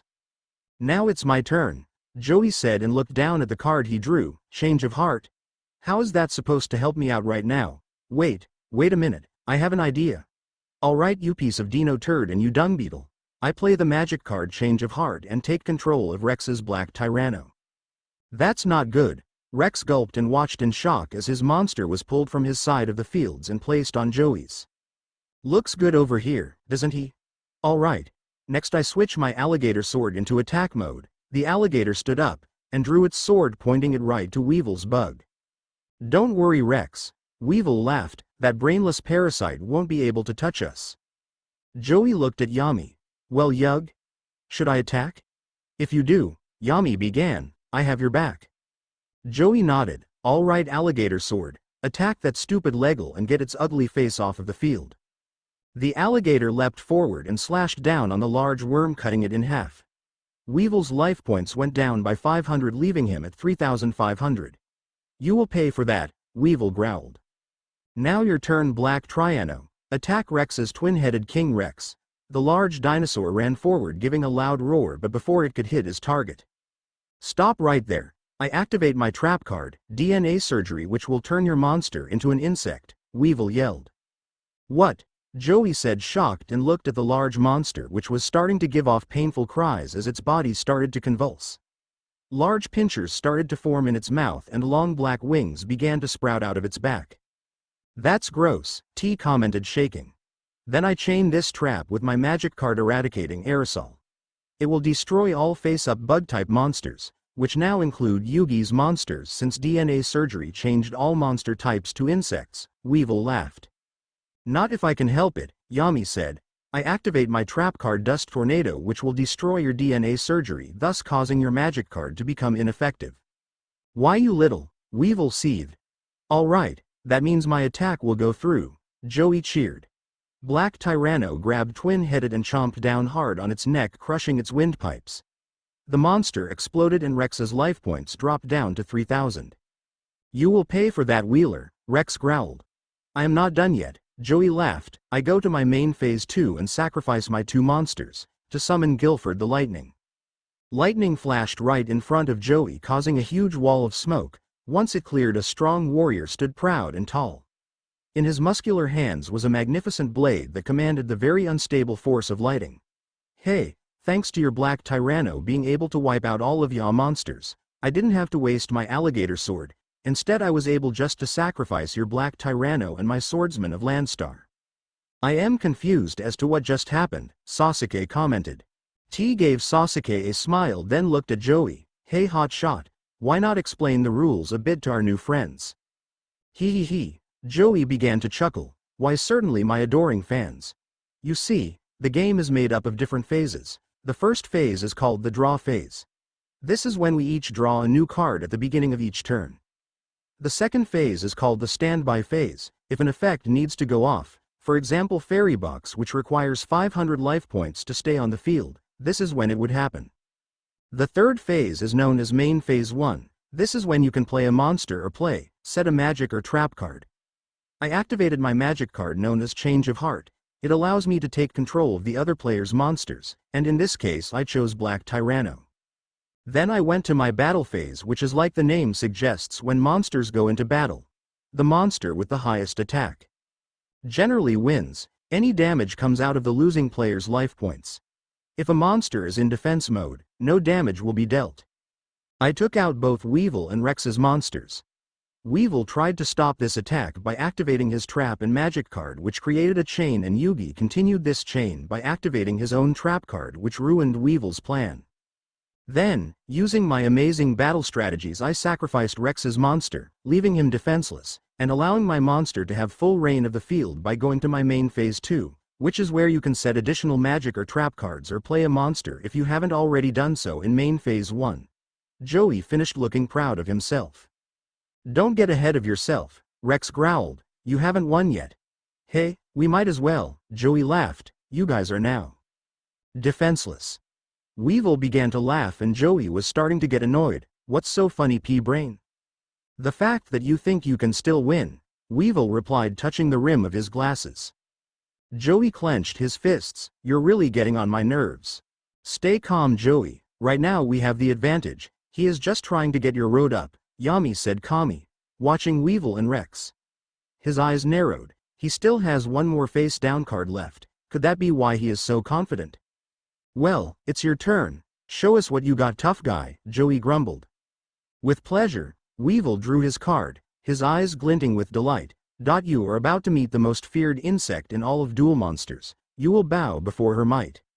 I have to win this tournament. The world is counting on it, Yami thought, his eyes narrowing. I have to get past these two and quickly. Who know where Merik will strike next?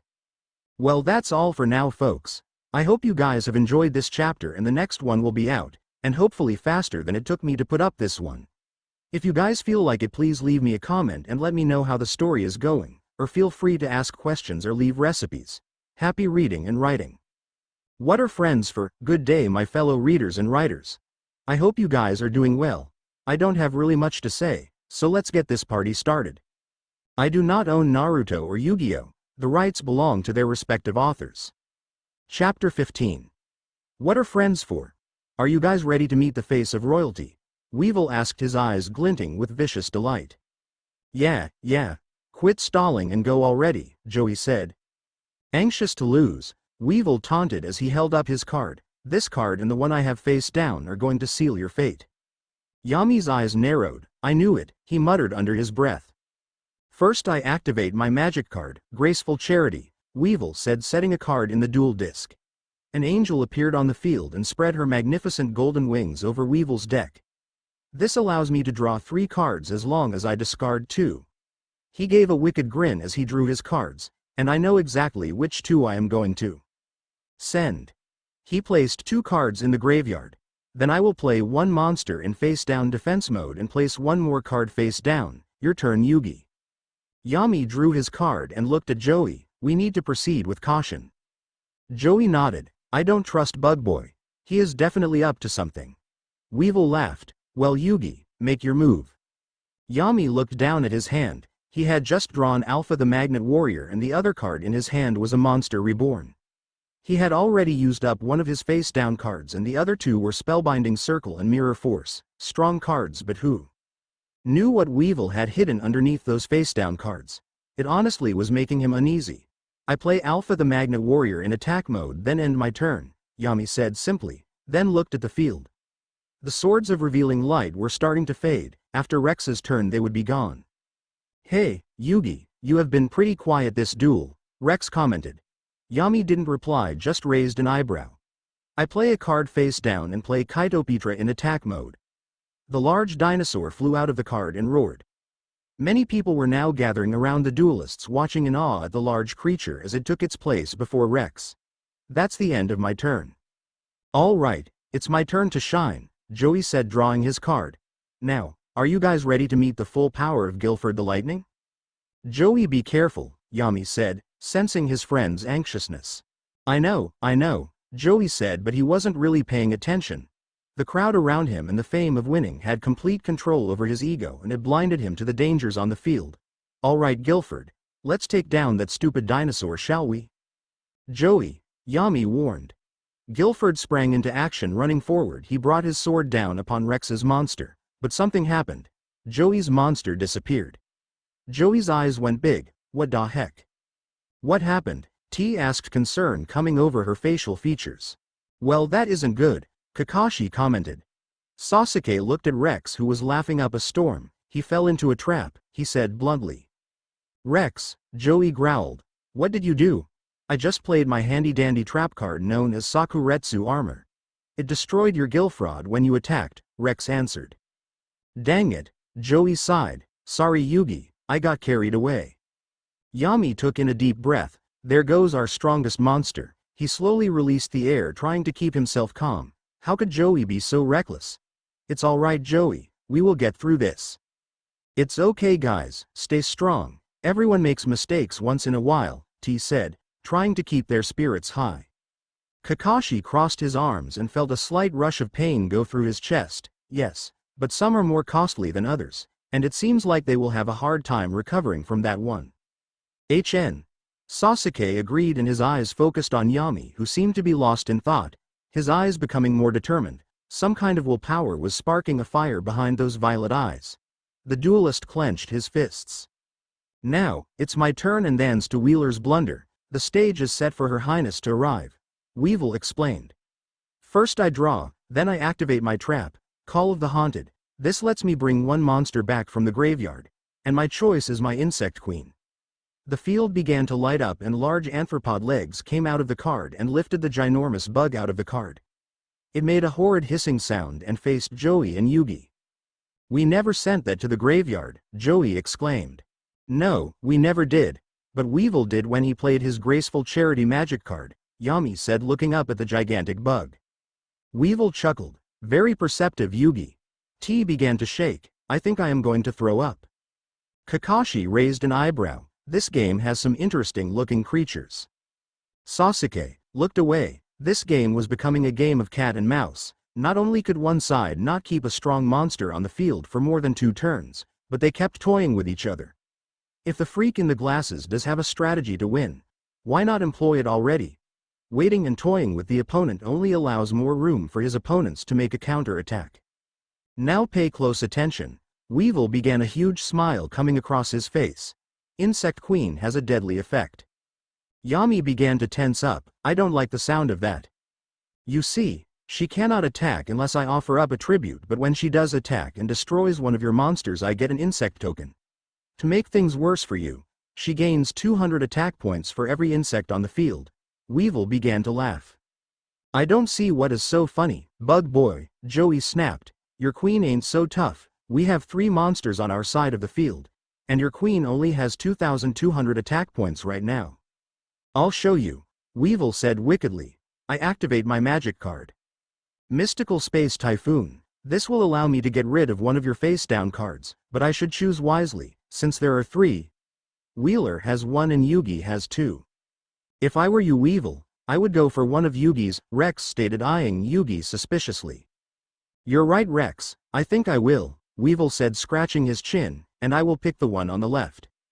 A gale force wind struck the cards and Yami covered his face as the gust threatened to knock him off his feet. His trap card was forced up, revealing the spell-binding circle. Weevil's face lit up. That was a good choice. That card could have been deadly. Yami's eyes narrowed, but on the inside he was relieved. At least it wasn't mirror force. Now, I flip up my face-down defense monster, which is Man-Eater Bug, Weevil said. Ah no, not that card, Joey exclaimed. Oh yes, and it is going to destroy Yugi's Alpha the Magnet Warrior, Weevil said, pointing to the silver monster, which instantly disintegrated. Oh no, T said quietly. Then I will sacrifice my Man-Eater Bug so Her Majesty can attack Wheeler's alligator sword, Weevil said, his voice rising with excitement. Joey took a step back. Great, I forgot to switch my monster into defense mode last turn. The queen of all insect monsters raised her noble head and began to screech, then she bent down and began to tear away at the Man-Eater Bug. Once it was done, its eyes began to glow a nasty yellow color and she moved forward towards Joey's monster. If this attack hits, he'll lose, T yelled. You fell into my other trap, Weevil, Yami said. I activate my trap card Mirror Force, which will destroy your insect queen and the other monsters on your side of the field. Wait, Weevil cried. Too late now, you already called your attack, Yami said, a smirk painting over his handsome features. Rex, do something, Weevil cried. Rex hit something on his duel disc. I activate my trap card 7 Tools of the Bandit and use it to destroy Yugi's Mirror Force. Yami's trap card suddenly exploded and the large insect was still coming towards Joey's alligator sword. You have to pay 1,000 life points to use that card, the Pharaoh said, annoyance clear in his voice. I know that, Rex said, his life points dropping down to 2,500. I activate my own trap, Fairy Box, Joey said, sweat rolling down his face. It is a gamble, but I have to take it. Playing a game of chance like always, Wheeler, Rex scoffed. Never failed me before, Joey said, though he sounded unsure. I hope this works, Kakashi said. All right. Joey began taking in a deep breath. I flip a coin. If I call right, then your monster's attack points go down to 0, but if I call wrong, the attack goes on like nothing happened. Yami looked at Joey. This has to work. Come on. T bit her bottom lip. You can do it. Come on, Lady Luck. Joey needs a new pair of shoes. He hit a button on his duel disc and a giant coin was tossed into the air. I call heads. It seemed to take forever and the air was becoming thick with anticipation. It landed down on the ground with a ping. Yeah. Baby. Joey yelled, leaping up into the air as heads was revealed on the coin. Wah, Weevil cried. This cannot be possible. Weevil's life points dropped down to 1,500 as Joey's alligator sword drew his sword and cut through the weakened queen. Now who is defenseless? Joey asked, excitement filling him up like air would a balloon. Adrenaline ran through his body and he felt like dancing. This went downhill really fast, Weevil, Rex growled, sending a glare to his teammate. Weevil sent the glare right back to him. This isn't my fault, you brainless twit. Kakashi began to laugh. Seems like there is disunity in their ranks. Yami smiled. Excuse me, gentlemen, but it seems to be my turn. Take them down, Yug. Joey smiled, giving him a thumbs up. Yami closed his eyes and drew his card. A force seemed to be calling him from within his deck. He gave a quick glance at the card and a wide smile came over his face. This duel is over, he said. First, I sacrifice my two monsters, Beta the Magnet Warrior and Gazelle the King of Mythical Beasts, to summon my Dark Magician. The whole entire field lit up and Yugi's two monsters were engulfed in purple flames and were replaced by a spellcaster that was as famous as Yugi himself. His purple outfit seemed to match the magician's confident but quiet personality. His eyes portrayed vast wisdom and loyalty.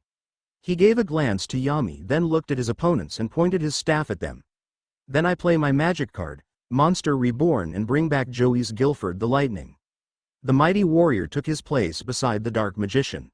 Say goodbye to your life points. Yami started. First Dark Magician, take out Rex with Dark Magic Attack.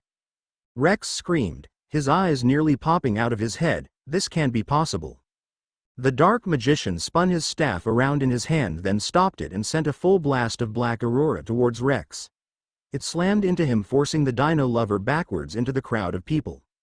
All right, Guilford, finish off Weevil, Yami commanded, and the powerful swordsman rushed into action. He ran forward, then brought his sword down on Weevil, who screamed in response and fell onto his knees. Both boys' life points dropped to 0 and signified the end of the duel. T squealed with delight and jumped into the air. They did it. Kakashi smiled and looked at Sasuke. See, teamwork is the key to success. HMF, whatever, they just got lucky, he replied, unable to stop the slight smile that was tugging at the corners of his mouth. All right. Joey cheered and high-fived Yami. Awesome way to finish, pal. Yami shook his head. Your fairy box trap card allowed us an extra chance. Joey just laughed. I did do good, didn't I? Except for your brainless attack, T said, sticking her tongue out at the blonde. Joey made a face at her, then looked at the cheering crowd and waved. That's right, folks. Joey Wheeler is heading towards the top. Yami looked at Weevil and Rex, who still seemed lost in a daze. We won the duel and the bet. He began walking over to them. Weevil glared at him, his face pulling into a frown. It wasn't supposed to end this way, he whined, looking down at his duel disc. But you did lose, Joey cut in, and now you have to give us all of your locator cards and your rarest card. The bug boy rose shakily to his feet and pulled the locator cards out of his pants pocket and thrust them into Yami's hand, along with his insect queen.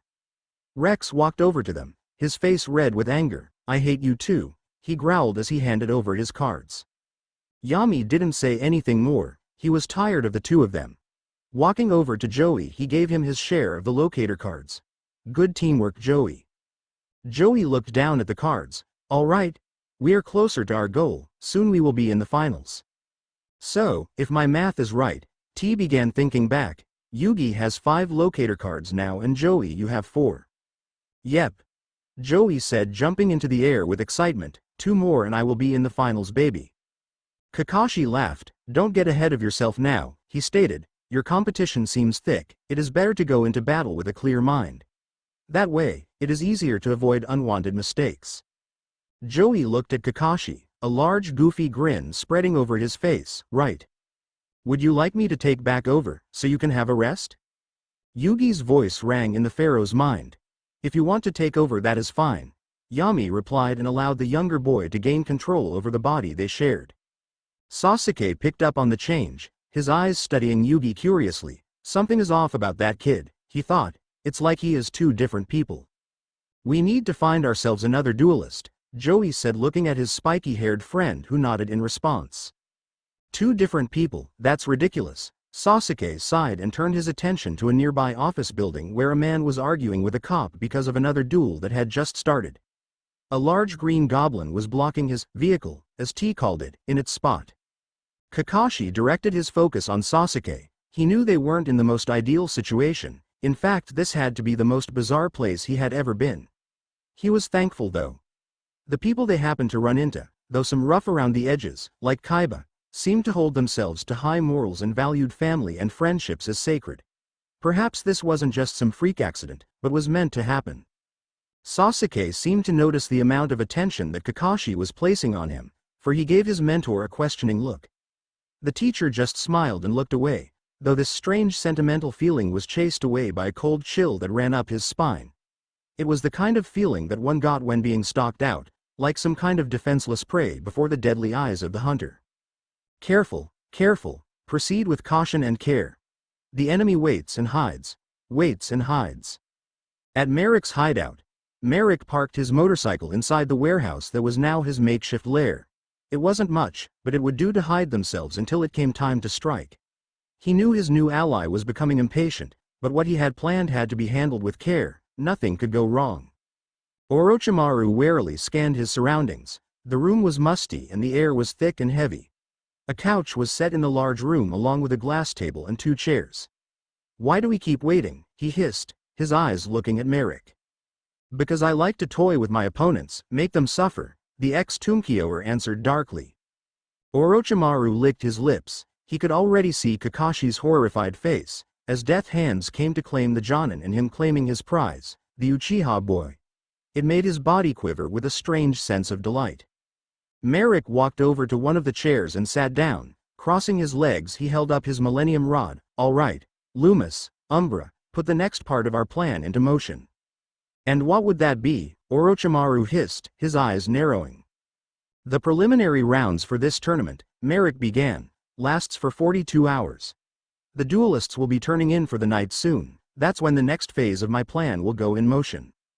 "I'm listening," he hissed in response. "Seto Kaiba has a very large weakness, and that would be his little brother, and foolish Yugi's weakness lies with his friends. If I can kidnap Seto's brother he will be at my mercy, and the same goes for little Yugi." A villainous smile came over Merik's face. A hum passed through Orochimaru's lips. "Interesting," he began to pace, "but what about Kakashi and Sasuke?" "What about them?" Merik asked. "They will be with those brats, and I am sure they won't just sit around and watch," Orochimaru pointed out. Merik thought for a moment. "Do you mind sending your little pet to help me out?" Orochimaru smiled. "No, let me go personally. I can keep Kakashi at bay, and Sasuke in his state is no threat." With Yugi and the gang, the sun was beginning to retire. The sky's coloring was darkening to a navy mixed with orange. The city was still bustling with life and the lights were beginning to shine through the windows. T looked down at her watch. 8 p.m. "I think everyone is turning in for the night," she said simply, watching the many duelists leave the streets and head into hotels, bars, clubs, or whatever destination that they had in mind. "Yeah," Joey sighed. "Strange how duelists seem to end the night early. I mean, I am still pumped, and you know what they say, the city never sleeps." Yugi smiled. "I'm kind of glad it is this way. It allows us to relax a little before the next battle." "Yeah, I could use a nice warm shower," T said dreamily. She could already feel the hot steam. Yugi looked at Kakashi and Sasuke. "Since you guys have nowhere to stay, you could stay with me at my game shop. It would be fun." "Yeah," Joey said happily. "Yugi has a bunch of games and stuff." "You could come too, Joey, and we can finally watch The Grudge," Yugi said excitedly.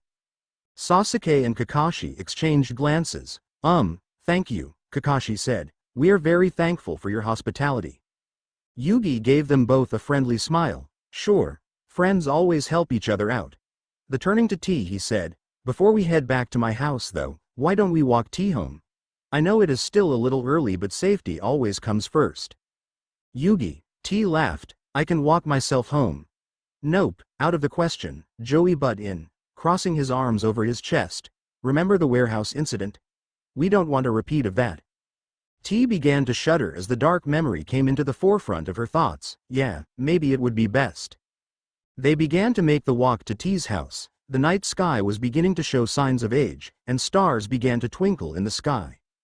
Sasuke watched them curiously. Compared to Konoha's night sky, this one seemed dull. Cars buzzed by, some of them angrily honking, impatient to get to their next destination.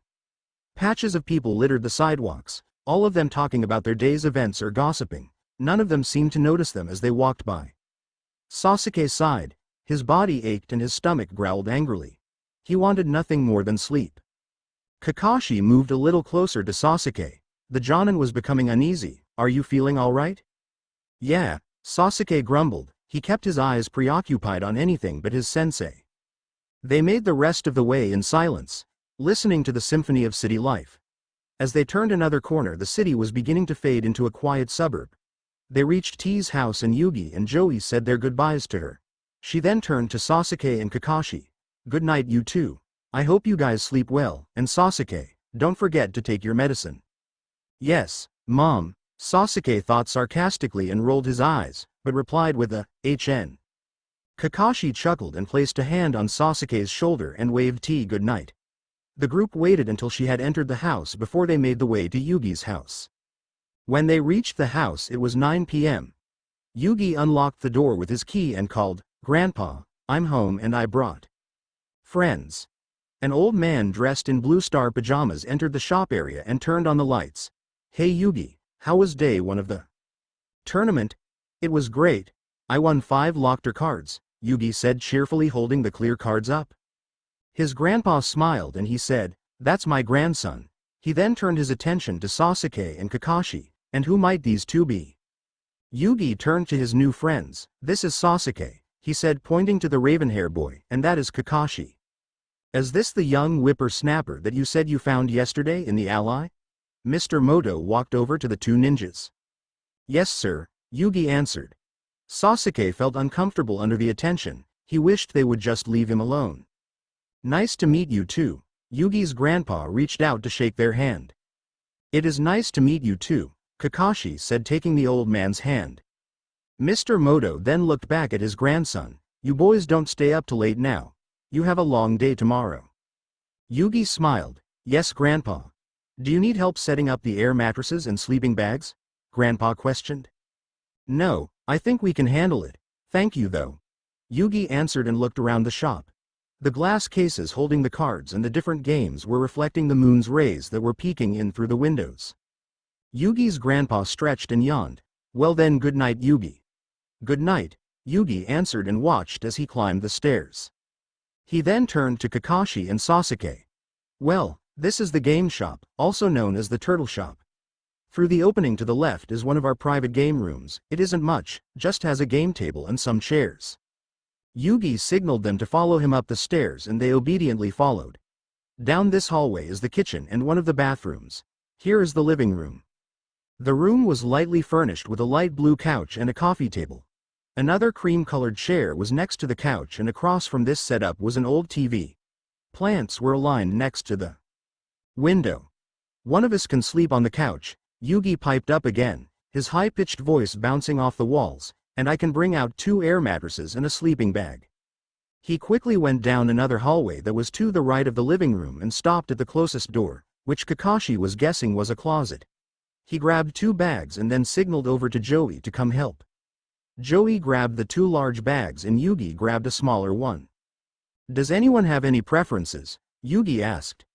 Kakashi shook his head then looked at Sasuke. The boy's demeanor had changed. He was slightly slouching and his eyes looked dead tired. "I think it would be best if Sasuke stayed off the hard floor." Sasuke threw Kakashi a harsh look. "I'm fine wherever, don't worry about me." "No, your friend is right," Joey piped up. "You need to take care of those injuries, and the hard floor may upset them." The young ninja shifted uncomfortably. Why do they care so much? Yugi started to unpack one of the air mattresses and then took out the air pump. "Hey Joey, can you plug this in?" "Yep," Joey said taking the cord from Yugi and plugging it into a nearby outlet. "All right, pal of mine." He looked over to his spiky hair friend, giving him a thumbs up and a big grin. Yugi turned on the pump and it gave a horrible whine as it began to push air into the flattened mattress. It slowly crawled back to life, its sides swelling first before starting to even out in the middle. As the first one was being inflated, Yugi took out the second one, his smile brightening. "We can make popcorn and put in the movie." "I can definitely go for some popcorn, or better yet a pizza," Joey said excitedly.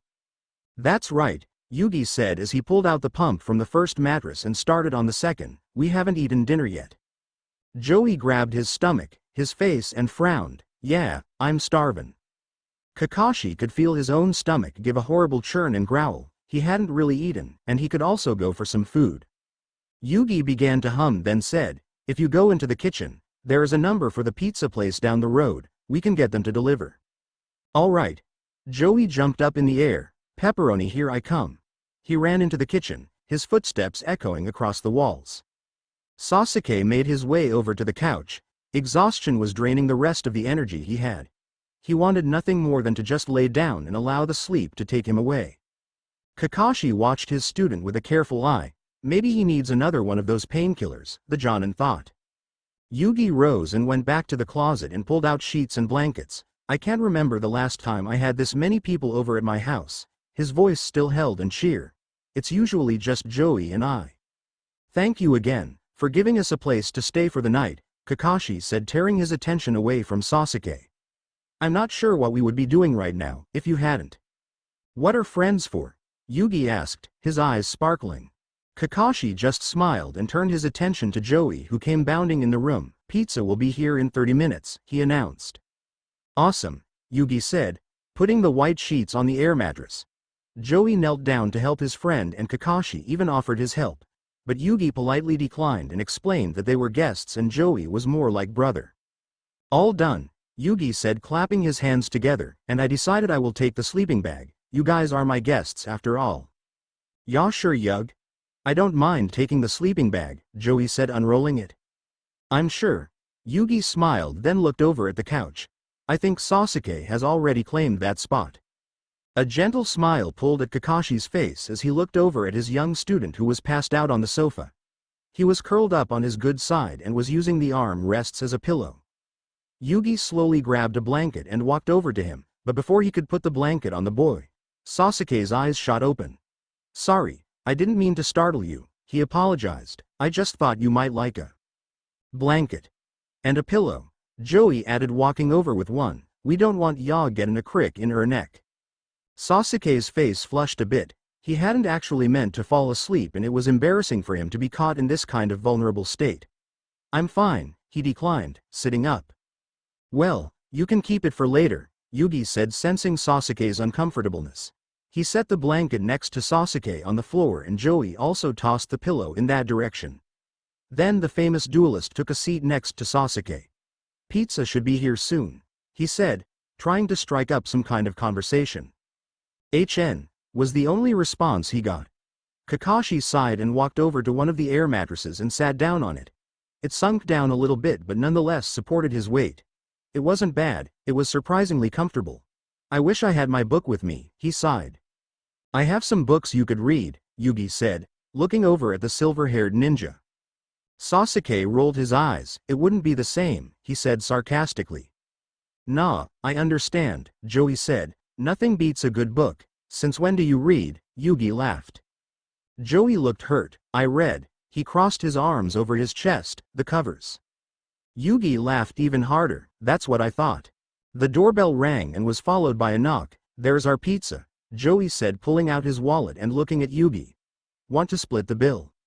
Nah, I got it, he answered, pulling his wallet out of his pocket and heading back down the stairs. And I will get the movie.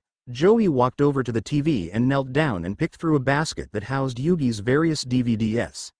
Here we are, The Grudge, a horror classic. He pulled out the DVD box and removed the disc, then set the case down on the table behind him. May I?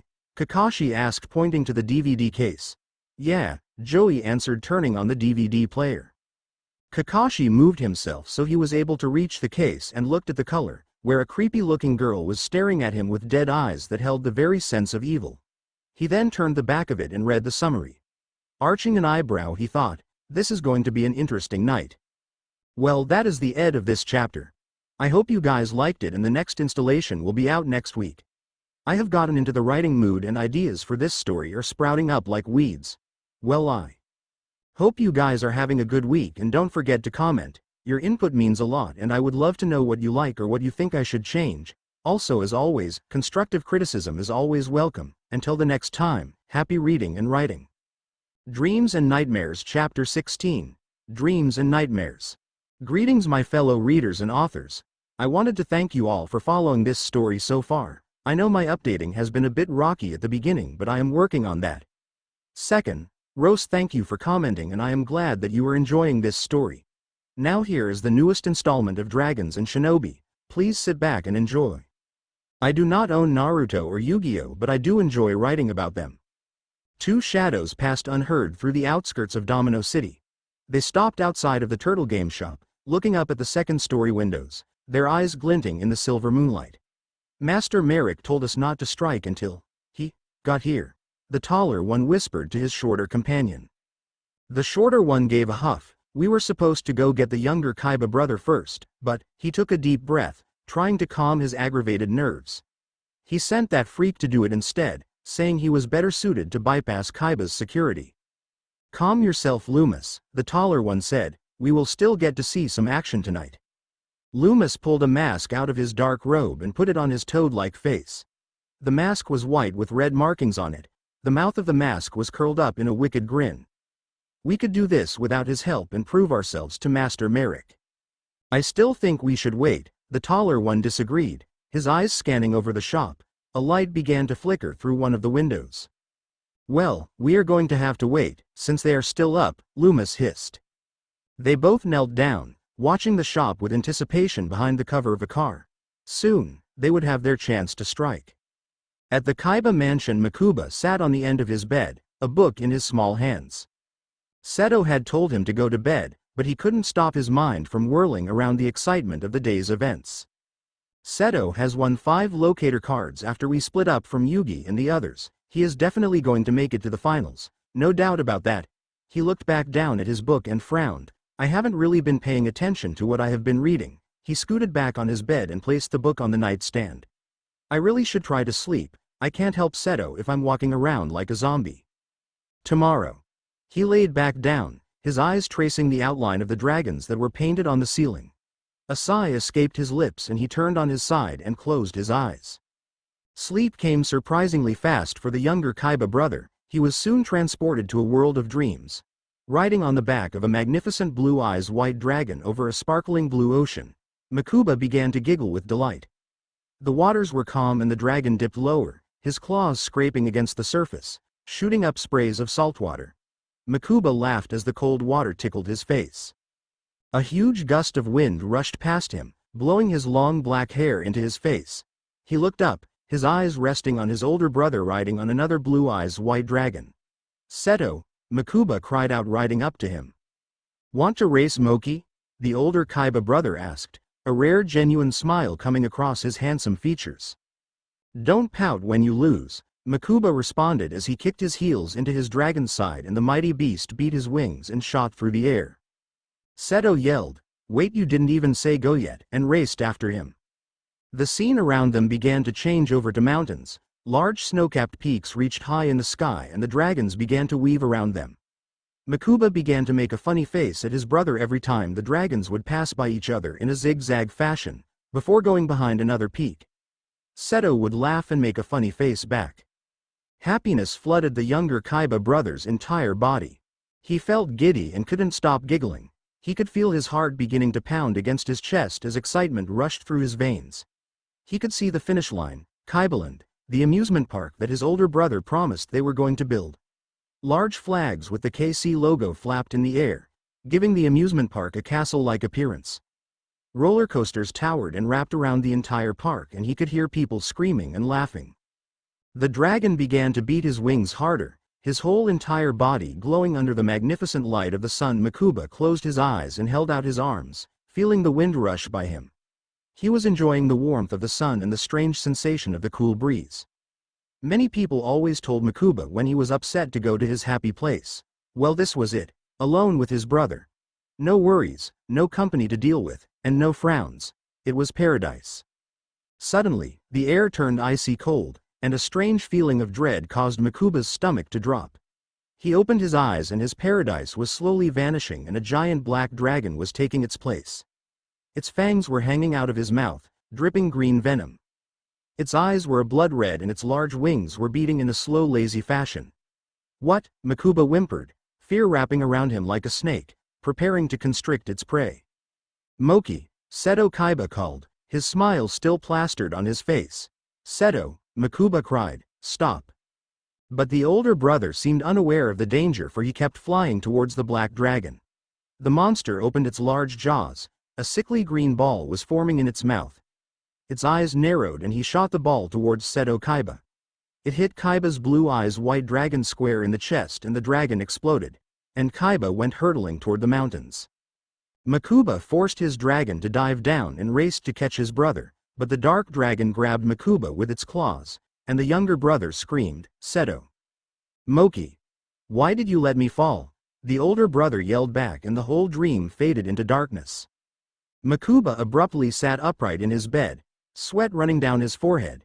He was shaking like a leaf. His heart was threatening to jump out of his throat and he was becoming more aware of the different creaks in the mansion.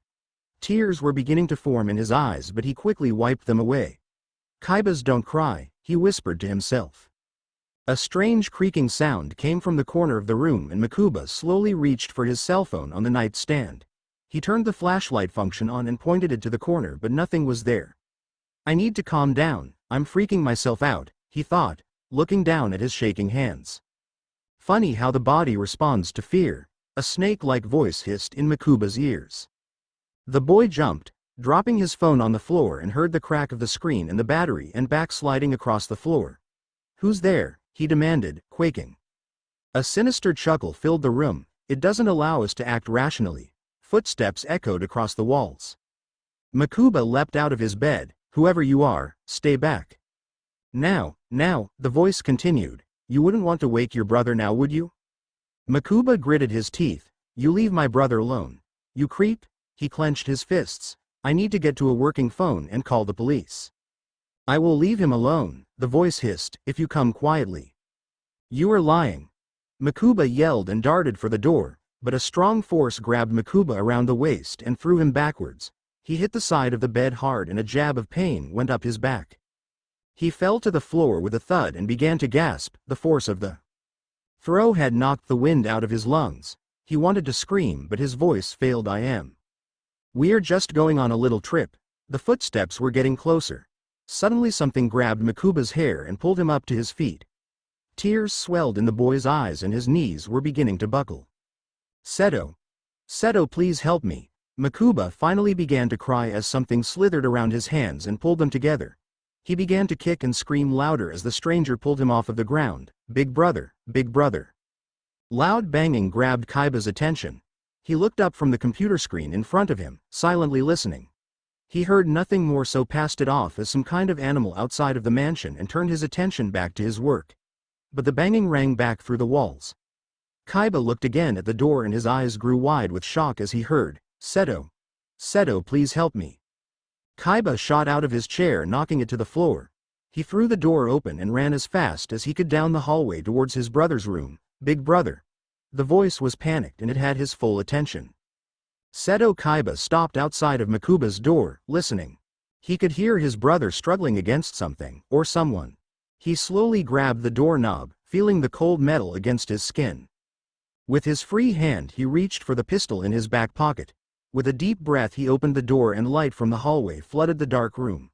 His eyes fell on a tall man. He was thin and had on a long white shirt that almost looked like a kimono and a pair of black pants. To add to his bizarre attire, he was wearing a large purple rope around his waist. His long black hair was draped over his shoulders and his eyes seemed to glow with malicious intent. My, the man hissed and held Mokuba in a chokehold. "It's a pleasure to finally meet you, Seto Kaiba." Kaiba grit his teeth. "Let go of my brother," he said, his voice coming out low and forcibly calm. The man raised an eyebrow, the purple eyeliner becoming clear from the light in the hallway. "I don't think that will benefit me at the moment," the man replied, increasing the force of his grip. Mokuba made a choking sound. The tears were now streaming down his face. Kaiba held up his pistol, aiming it at the man's head. "I think it will." The strange man began to laugh like a maniac, his laughter filling up the room and spilled out into the hallways.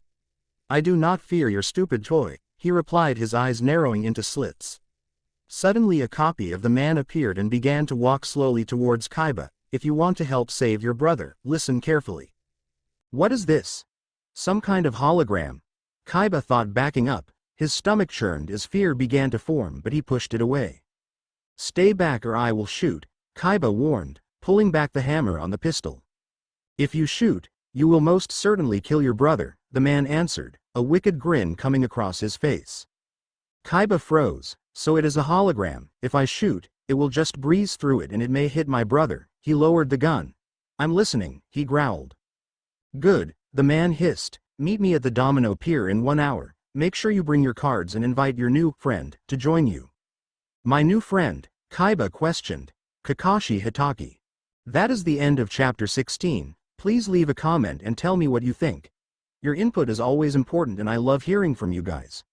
Or if you have a funny joke, random fact, or just feel like leaving a pie recipe, please feel free. Remember, constructive criticism is always welcome and it really does help. I want to improve my skills as a writer, for I hope to make it a career, so it is good to hear back from you guys. Thank you, happy reading and writing. Change of Plans Chapter 17. Change of Plans. Seto Kaiba watched with dread as his brother and his kidnapper melted into the ground, disappearing from sight.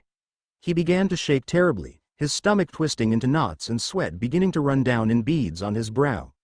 He put his hand on his head. I must be going crazy. I can't believe what I just saw, he said, his voice quaking in fear.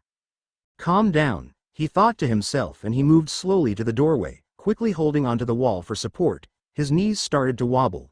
Roland, he croaked, his voice not reaching above a whisper. Roland, he repeated a bit louder, his breathing becoming heavier. His heart was still pounding. Roland. His voice finally carried down the hallway, reaching the man's sleeping quarters. Suddenly loud footsteps could be heard coming from the hallway, and the faithful employee was standing, clad in black pajamas. Mr. Kaiba, the man exclaimed, running over and offering his boss a firm shoulder to hang onto, but Kaiba pushed him away. Sir, what's wrong? Roland questioned, trying to keep his voice as calm and quiet as possible. Never had he seen his boss this way. The older Kaiba brother's face had gone a ghostly white, his eyes were wide with terror, and he was shaking, as if he had some kind of fever coming on. His knuckles were turning white from where he was hanging onto the doorway, and his breathing was labored. Get my car and drive it around front, Kaiba breathed, trying to calm his frayed nerves. Roland looked shocked. Sir, why? What is going on? He looked past Kaiba to Mokuba's bed and noticed the battery of his phone on the floor at the end of the bed. The blankets on the bed were thrown back and the mattress had been moved. Where is Mokuba? Just get the car, Roland, Kaiba demanded. His fear was being replaced by anger. Roland nodded and ran down the hallway as fast as he could. He tripped and fell onto his knees, feeling them scrape across the wooden floor. He ignored the pain of the oncoming bruises and pushed himself up, continuing to the front door. Kaiba had watched him go, and he finally allowed himself to sink to the floor. He looked down at the gun that he hadn't even realized he had dropped. Who was that? Kaiba questioned, looking up at the ceiling. And why does he want Kakashi? He leaned his head back and allowed it to hit the wall, and closed his eyes. He listened quietly to his own breathing, focusing on each individual breath. I have to calm down. If I don't, I will not be able to save Mokuba. Mr. Kaiba, the voice was unsure. Roland, is the car ready? Kaiba asked, his voice coming out evenly. Roland came over to him, his eyes looking over his boss. Sir, it is. Please, what on earth is going on? He kidnapped Mokuba, Kaiba murmured, pushing up against the wall and pulling himself off the floor. Who? Roland asked, concerned. Kaiba shook his head. No time to explain. He knelt down and picked up the gun. Call security and ask them why they failed to keep a stranger out of my home. Yes, sir. Roland quickly pulled out his cell phone. But what about you, sir? Kaiba didn't answer. He just turned and walked briskly back to his room, disappearing behind the door. He came back shortly after, his dual disc secured on his arm. I'm going to get Mokuba. T's house. Steam from the shower had covered the bathroom in a pleasant haze. The mirror was blurry and covered in condensation.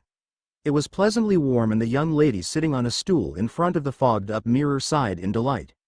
She only had on a puffy pink robe and a pink towel on her wet head. She reached up on the sink and grabbed a cream-colored bottle of lotion. It had small white flowers decorated on the outside, and the pump at the top had traces of dried lotion. T smiled and scraped away the dried pieces from the opening and squirted some of the lotion in her hand.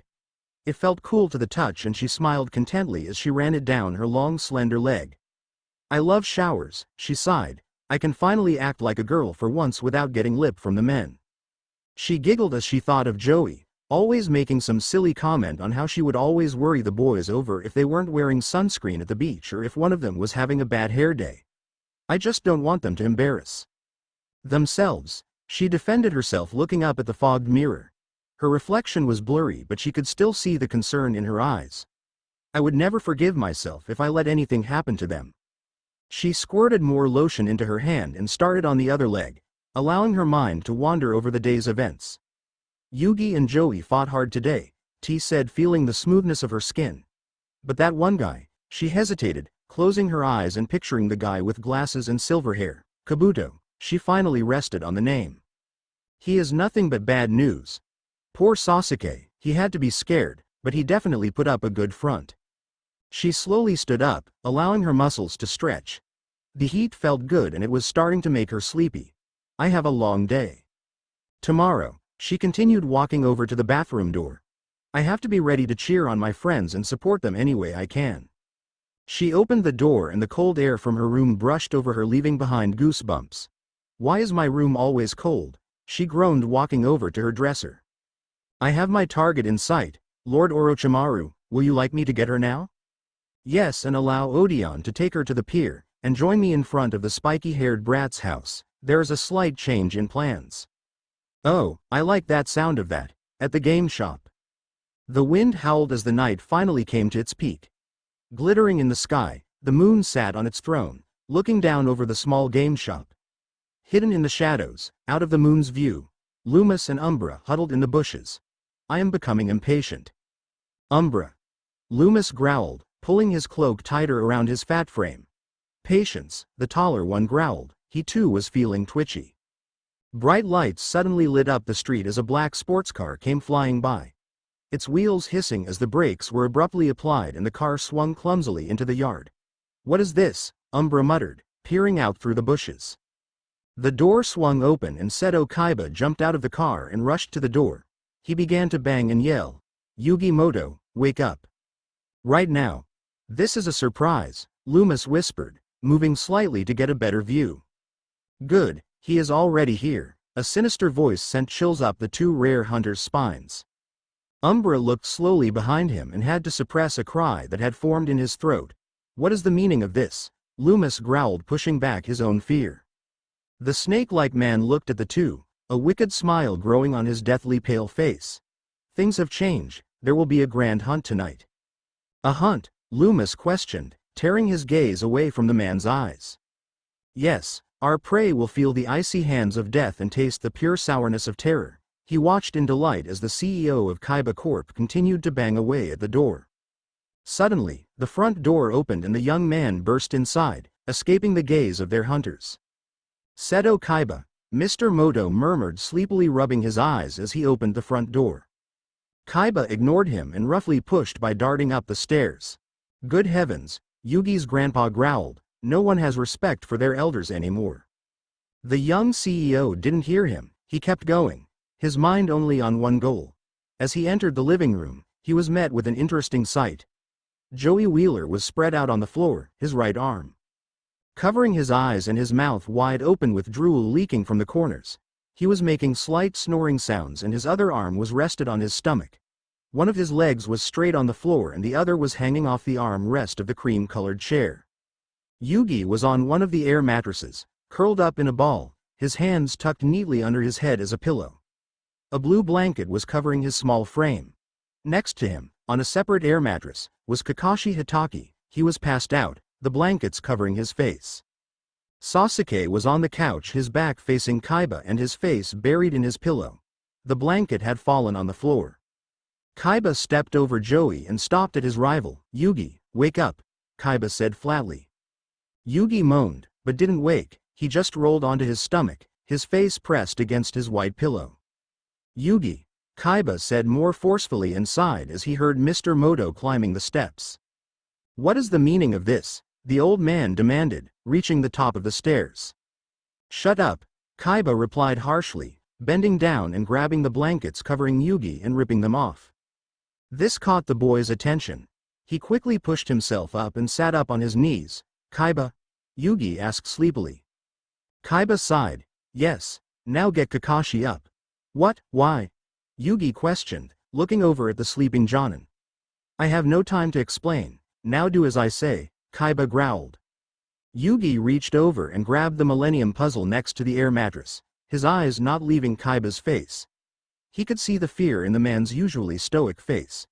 It was uncharacteristic and it made Yugi very uneasy. Partner, are you hearing this? Yes, Yugi, let me take over, Yami answered and waited patiently as Yugi slipped the chain around his neck. The puzzle flashed and Yami took the boy's place. Kaiba, something is wrong, Yami said quietly, trying hard to not wake the others up. I know that you twit, Kaiba seethed, I don't have the time to sit and chat, now wake him up before I do. Yami wobbly stood up, less than graceful than he wanted to, the air making it hard for him to maintain stability. Kaiba, he began, his voice now slightly rising above a whisper, I can't help you unless you tell me what is wrong. Kaiba took a deep breath in, his eyes narrowing in anger, he moved forward and pushed his rival out of the way, sending him to the floor and walked over to Kakashi. Before he could do anything, the man's eye opened and he looked at Kaiba with a sympathetic glance. I'm awake, he said quietly and slowly sat up, and I've heard everything. He winced as he gradually stood, his injuries began to ache and his muscles screamed in silent protest. Help me, Kaiba choked out. Kakashi looked at him curiously. Someone, I'm not sure who, but someone took Mokuba. He told me to come to the pier and to take you, he finished, his voice quaking. Kakashi couldn't tell if it was anger or pain. All right, just settle down, the Jonin responded calmly as he took a step forward. Kaiba clenched his fists, his eyes narrowing. Don't tell me to settle down, he growled. Yami picked himself up off the floor, his eyes not leaving his rival. He had to admit, he was taken aback by Kaiba's behavior. He had always known Kaiba to be strong and confident, even in the face of immense danger, he always kept a level head. But now he was reminded of the Kaiba back in Duelist Kingdom. The one that was willing to commit suicide than lose a chance to save his brother. You don't understand, Kaiba continued. I only have an hour, time is wasting. Kakashi looked over at Sasuke, he was well aware that the boy was awake, listening. Just like he had. We need to be rational about this, he began turning his attention back to the young CEO, it may be a trap. I don't care, Kaiba hissed. He took a deep breath, his eyes scanning the room, and he became more aware of the eyes on him. Mr. Moto had now moved behind the couch and Yugi was watching him, sympathy clear in his violet eyes. Look, Kaiba sighed, I helped you when I didn't have to. I could have left you there to fend for yourself. But Mokuba was the one that took pity on you and... Kaiba stopped and swallowed, his throat felt dry and scratchy. Now I am asking you to help me, for his sake. Kakashi nodded and said, don't worry, we'll get Mokuba back. He stepped over to Kaiba and began to follow him towards the stairs. Wait, Yami said, you'll need more help, if it is Merik. No, Kaiba said strongly, he turned back to face Yami, he didn't ask for you to come, and I don't think it is Merik. But, Yami protested. Kaiba shook his head, I don't need nor want your help Yugi. He went down the stairs, his footsteps slowly fading. Kakashi scratched the back of his head, I have a bad feeling about this. But, someone who doesn't help his friends are lower than scum. He then descended down the steps after Seto Kaiba. Yami frowned as he heard the door swing shut and the roaring of a car as it sped off, his stomach began to sink, he too had an uneasy feeling. Loomis, Umbra, and Orochimaru watched as Kakashi and Kaiba entered the vehicle and sped off. Kaiba seems really mad, Umbra murmured. Orochimaru turned around, greetings Kabuto. Loomis and Umbra's eyes widened, what, they said simultaneously. They whirled around, surprised to see the ninja, perched in the tree behind them. Kabuto smiled mischievously and pushed his glasses farther up his nose, Lord Orochimaru, it seems everything is falling into place. Did you get the girl? The snake-like man asked, his voice rising in excitement. He watched as his accomplice hopped out of the tree, landing gracefully beside him. Yes, she wasn't difficult to capture, he stated simply looking up at the shop, the lights were on downstairs. Should we pay them a little visit? Orochimaru nodded, a small dark chuckle escaping him, this is going to be fun. What about us? Umbra growled standing up, we are in this too. Orochimaru glared at them and smiled as the men froze, their eyes as wide as saucers. You will go back to the pier and follow your master's instructions. But we were supposed. Plans change. Kabuto cut Loomis off. Now get going, you imbeciles. The two rare hunters looked at each other, then deciding it would be best not to argue, they scurried off. Orochimaru waited till they were out of sight, then looked at Kabuto. Do you want to handle this? I can, Kabuto answered, turning his attention to his leader. Orochimaru nodded. I'm going to head back to the pier and converse with our ally. He quickly disappeared, leaving Kabuto standing outside of the shop. Well, Kabuto said calmly, walking towards the shop, let's get started. He began to run towards the shop and used his chakra to climb up the walls and towards one of the windows on the side of the building. He stopped at the window and picked the lock. He slowly opened it and climbed into the room. It was dark. He could make out a bed on one side of the room and a desk. A bunch of books and games were scattered across the floor. Must be in the spiky-haired brat's room, Kabuto concluded. He silently made his way to the door and listened. He could make out two voices talking. A smile spread across his face. This is going to be fun, he whispered to himself as he slowly opened the door. He made his way down the hallway and his eyes rested on the pharaoh and the elder man. They both looked funny to Kabuto in their pajamas. Some king, he thought. The pharaoh suddenly tensed up. The Millennium Puzzle began to give a faint glow and a gold iris began to show on his head. Kabuto could sense power coming from the king and it made him even more excited. Come out, Yami said forcefully. I'm impressed, Kabuto said, stepping out of the hallway. Mr. Moto blinked. How did you get in my house? He questioned. Through the window, he said simply. Yami turned to look at him, his eyes narrowing. Kabuto, was it? You came here for Sasuke. Kabuto laughed and watched with malicious intent as he saw Sasuke stiffen on the couch out of the corner of his eye. Well, he and the rest of you worthless brats. I'm going to call the cops, Mr. Moto said, and was beginning to head for the stairs when a dark object whizzed by his head and struck the wall. You are going to stay where you are, Kabuto corrected, pulling out another kunai. Yugi's grandpa's face went white as a sheet. Good heavens, he cried. Yami looked back at the wall. The kunai knife was lodged firmly wood. What makes you think we are going to come with you? He asked, turning his attention back to the man in glasses. Kabuto laughed and it bounced off the walls. Joey began to stir, his eyes slowly opening. Can ya keep it down? He asked groggily, turning over to his side. Because I have your little girlfriend, Kabuto answered, ignoring Joey. Yami exclaimed, his eyes widening, then he clenched his fists.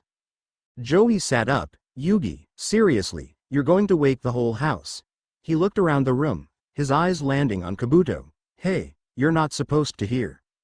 Kabuto raised an eyebrow. Joey, Yami began, we need to get going. Yugi. What are ya talking about? Joey asked, looking around the room. Everything else seemed normal. Am I dreaming? No, Yami answered. We need to do as he says. Kabuto smiled. He is right. Well, unless you want your little lady friend to have a little accident. Wait. You are that creep from earlier, Joey yelled quickly, standing up. The blanket fell off his bare shoulders. Nice to see you again too, Kabuto smirked, his eyes glinting in delight. All right, we will follow you, Yami said calmly. Get your cards, Kabuto instructed. If you want any chance at rescuing her, you are going to need them. Joey looked at Yugi, determination lighting up his brown eyes. We will knock that smile right off of your scrawny face. Yo, Gramps, keep an eye out on the kid. He is coming with us, Kabuto cut in, isn't that right? Little Sasuke. He looked over at the young Uchiha who had now sat up, his Sharingan eyes glowing in the darkness. Kabuto, Sasuke said, and he rose. His body whined in protest, waves of pain were going up through his side, but he shook them off. Well, Kabuto said, get your cards and come on. He walked over to the door but stopped in Yugi's grandpa, his hand glowing green. He touched the man on the shoulder and he fell to the ground with a thud. Grandpa, Yami yelled, running over to him, what did you do? Kabuto chuckled, he is only asleep. I couldn't let him interfere. He moved to the stairs, but if you want him to wake up, then you know. Yami slowly rose, his body shaking in anger, you're going to regret this. Kabuto didn't say anything, he just calmly walked down the steps. Sasuke walked over to Joey and Yami. Don't trust a word he says, he advised. He clenched his good fist and glared at the stairway. Yami looked at the boy, taking note of his eyes. That's not normal. The boy blinked and his eyes went back to normal. He took a deep breath. It was becoming painful to breathe. He knew he should have taken another pain pill when he ate that disgusting pizza. He frowned. Too late for that now. Come on, Kabuto called. Master Merik seems to be a very impatient man.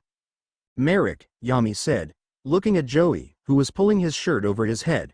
I knew it. Joey picked up his cards and grabbed Yugi's duel disc and handed to him. We got to stay on our toes. The pharaoh nodded and followed Joey down the steps. Sasuke close behind. Hang on T, we're coming to save you. Kakashi watched as the world around him went by in a blur. The ride was silent. The only noise was the calm purring of the engine. He glanced over at Seto Kaiba. The man's eyes were distant, lost in some deep thought. He sighed and looked down at his hands. No weapons, no nothing. This could get very dangerous. And if the man who kidnapped Kaiba's brother is who I think it is, then... He looked up as bright lights flooded the car. The car veered off the road and onto a walkway. They passed by steel gates and drove by a bunch of warehouses. Boats were docked against the concrete pier, their cargo still on board. The pathway narrowed and came to form a square loading dock for the boats. Kaiba parked near the edge. He took no time in getting out of the car, his eyes scanning the place. Kakashi hesitantly got out, trying to get used to his new surroundings. He could hear the water lapping against the dock and could smell the salt in the air. I say we split up and look, Kaiba said, starting to walk towards one of the warehouses. Kakashi watched him. It would be safer if we stayed together. We cover more ground separated, Kaiba replied. If you find anything, meet back at the car and honk the horn. Kakashi was confused. I'm sorry, wouldn't the loud noise attract their attention? That's what I want, Kaiba said menacingly. Nobody messes with my family and gets away with it. Kakashi could only stare as the older Kaiba brother disappeared behind one of the warehouses. He stood still and listened but could hear nothing out of the ordinary. He slowly made his way to the right of the dock, his eyes scanning the area. He passed by a couple of warehouses, all of them looking the same. Dull gray paint that was slowly chipping and red lines running horizontal on the walls. The only differences in them was the numbers painted on the heavy steel doors. He stopped, the air became heavy, and he scanned his surroundings, but couldn't find anything. I know someone is here. Cautiously he began to move forward, and made a sharp right, going behind one of the warehouses. He pressed himself against the walls, listening to the soft sound of approaching footsteps. Kakashi Hitaki, a dark voice called. Kakashi remained silent, listening. Come on out Kakashi, the voice repeated, low and calm. Kakashi peeked around the corner. A man dressed in a black robe, the hood covering his face, was standing a couple yards away. He was tall and had a dark presence to him. A bright gold light began to glow from behind the man. I can sense your presence, Kakashi. And I could sense yours, Kakashi answered, stepping out into the light. What have you done to Mokuba? I wouldn't worry about him, another voice answered, and maniacal laughter filled the air. Kakashi all of a sudden felt a rush of dizziness overcome him. He grabbed his head, a strange ringing sound began to sting his eardrums. He fell to his knees and could feel his consciousness slipping from him. That's right, succumb to my power. A voice began to whisper to him. What's going on? Kakashi groaned as a pounding headache began to form. You are now my mind slave. Give in, Kakashi Hitaki. Kakashi's forehead began to glow with a strange gold eyeball. His one visible eye became dull and he finally stood up. I will serve Master Merik. Thank you for reading the latest installment of Dragons and Shinobi. Please, let me know what you think. Constructive criticism as always. Welcome. How Prey Reacts Dragons and Shinobi Chapter 18. How Prey React. Kabuto led his prey towards their final resting place. He could feel his heart pumping with excitement. He gave a glance back to the group. They were sticking close together, like cattle. He gave a dark chuckle which turned into laughter as Joey sent a scowl his way. What's so funny? Joey snarled, putting a fist up. Kabuto didn't care to answer. The group looked ridiculous. Joey's hair was messy. To put it nicely, it was all frizzed up from him rolling around in the sleeping bag, and his shirt had traces of pizza stained down the front. Yugi was still in his pajamas and he hadn't bothered to wear shoes, his pale feet glowing under the streetlights. His Millennium Puzzle hung around his neck. The object had a slight glow to it. The pharaoh himself had a serious look plastered on his face, and he carried himself with pride. Well, as much pride as one could muster being out in his dark magician character print pajamas. And then there was Sasuke. The young genin was definitely on full alert, his eyes running over the landscape, memorizing every detail, and he was tense. His clothes hadn't changed, but his cast stuck out and he was slightly rigid. Kabuto debated on whether it was just alertness and fear that held the boy this way or if it was pain. He settled on pain. Sasuke didn't seem like the type to allow fear to show through his normal emotionless facade. "I don't like this guy," Kabuto heard Joey whisper to his royal companion.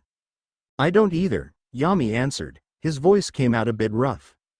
Kabuto gave another chuckle. "I can hear you," he informed, turning around and walking backwards so he could face the group. Joey gritted his teeth. "Yeah and yaw point? I ain't scared of you, yaw, four-eyed freak." "That's a mistake," Kabuto scoffed, his eyes glinting, but he turned back forward and led them down another street. They were passing through the sleeping city. Less people were out at this time. Those that were still out were either drunk to the point they couldn't walk straight, or they were the homeless who were now wandering the streets, looking for a place to stay. Kabuto and his prey went unnoticed by these night walkers. They passed like ghosts through the dying streets. They rounded another corner. A group of shady-looking men didn't give them a second glance before passing around a pack of cigarettes. "Where are we going?" Joey asked as he began to wish he had worn shoes after stepping on a sharp piece of glass. He cursed his bad fortune, tears welling up in his eyes as he pulled it out, blood seeping through his hands. "The pier," Yami answered, stopping to wait for Joey. "The pier?" Joey stopped, confused. Yami nodded, his eyes resting on Kabuto. "Yes. Kaiba came earlier saying that someone had kidnapped Mokuba and he needed to head to the pier. He took Kakashi with him." "What does Kakashi have to do with this?" Joey questioned, scratching the back of his head. Yami sighed. He was unsure. "I don't know, but I feel it has something to do with Merik." Kabuto gave a short laugh. "Listen to you two, trying to talk things out. Perhaps you are trying to calm your nerves?" He could make out the lights from the pier up ahead. "Like prey, you fidget. You know that something is coming after you, but you don't know what. It begins to drive you insane, doesn't it? The not knowing. The anticipation." "Enough," Joey yelled. "The only one who should be scared here is you." Kabuto just let out a dark laugh, adjusting his glasses on his face. He squinted as bright lights entered his field of vision. "Well, it isn't rare for prey to buck up either, trying to appear larger and stronger than they actually are," he taunted. Joey clenched his fists, his anger coming to a boil. "Calm down," Sasuke directed Joey, walking up beside him. The hot-headed duelist looked down at him. "He wants you to get worked up." "Well, he is doing a good job of it," Joey seethed, but he stopped and took in a deep breath, then continued to follow. Yami began to tune them out and focused more on his surroundings. The city's constant snoring of drunken conversations, wandering vehicles, and the buzzing of alarm systems began to fade as they neared closer to the pier. The bright lights were disrupted by the shadowing outline of gates and warehouses. The air was heavily laced with the smell of saltwater and fuel from the boats. He squinted and could make out two hooded figures standing in the distance, we're like lambs being led to the slaughter, Yami thought, and could feel his own frustration weighing like a brick in his chest. "And here we are," Kabuto announced as the two cloaked men began to walk towards them. One was really tall and the other was short and stout. "Welcome," the taller one said amusedly. "If you would follow us, we will take you to the starting point for this little game." "Game?" Yami pressed, his eyes narrowing. The shorter one laughed. His laughter sounded like a pig snorting after a good meal. It made Yami sick. "Yes," he began, "we will explain the rules in a minute." Sasuke began to fade back behind Yami and Joey, his eyes scanning his surroundings, looking for an escape route. "If I can slip away, then I can go find Kakashi while these two deal with these losers." He bit his lower lip, though, slipping away will prove to be difficult with Kabuto around. The two robed men and Kabuto led them through the large steel gates. Their footsteps began to echo in the silence. "This place is giving me the creeps," Joey whispered, his eyes darting from side to side, taking a particular note of the long shadows. Sasuke allowed himself to fall farther behind, His muscles began to tense up as anticipation took control of his emotions. The sound of the ocean was becoming more audible, but otherwise the silence was deafening. They passed by the large warehouses and Sasuke was sure he could sense eyes watching them from the roof, but his eyes couldn't make out anyone in the dark. Up ahead the path began to narrow out, creating a single path towards a square dock, which, with a crane being stationed there, seemed to be a loading dock for boats. Now, here is where we stop, the taller rare hunter began. Out of the corner of his eye, Sasuke could make out another pathway leading to the left of the dock that would most likely take him to more warehouses or a captain's lodge. That's my escape route, he thought, slowly coming to a stop, and turned his attention towards Kabuto and the two robed freaks. Now what? Joey demanded. First, let me explain the rules of our new game before I take you to your starting points, Kabuto began, reaching into his weapons pouch and retrieving a kunai knife. This game is going to be a race against the clock, he pointed towards the square dock. The crane began to move and revealed a giant red and black square box that on the front housed a digital clock. The timer on that will be set for an hour. You will have that time to defeat your predator, if you may, and escape. If you do escape, you may go, or you may continue to look for your captive friends, but you will still only have an hour. What happens when we run out of time? Yami asked, crossing his arms over his chest. A light breeze brushed his bangs into his face. Kabuto began to laugh as another presence joined him, clothed in a black cloak like the two rare hunters, but he had a gold chain around his waist and a gold rod was in his hands. A millennium item? Yami's eyes grew big. That must be Merik. If you fail to escape in the time limit, then the box will drop and you all will be transported to the Shadow Realm, the mysterious man said calmly. His baritone voice rang through the air. Joey clenched his fist. You're not going to get away with this, ya creep. I think I already have, he answered. Yami shook his head. A low chuckle reverberated from his chest. What is so funny? The man asked, stepping up beside Kabuto. Joey could make out the dark outlines of his face, but the rest of the details remained hidden by the veil of shadows. You are such a coward. If you really want to end this little charade, then why not face me head on? Yami questioned, his eyes staring down the group of rare hunters and the lone ninja. The man held out his millennium rod and pointed straight at the pharaoh. Why, my gracious king, would I want to get my hands dirty? He asked sarcastically.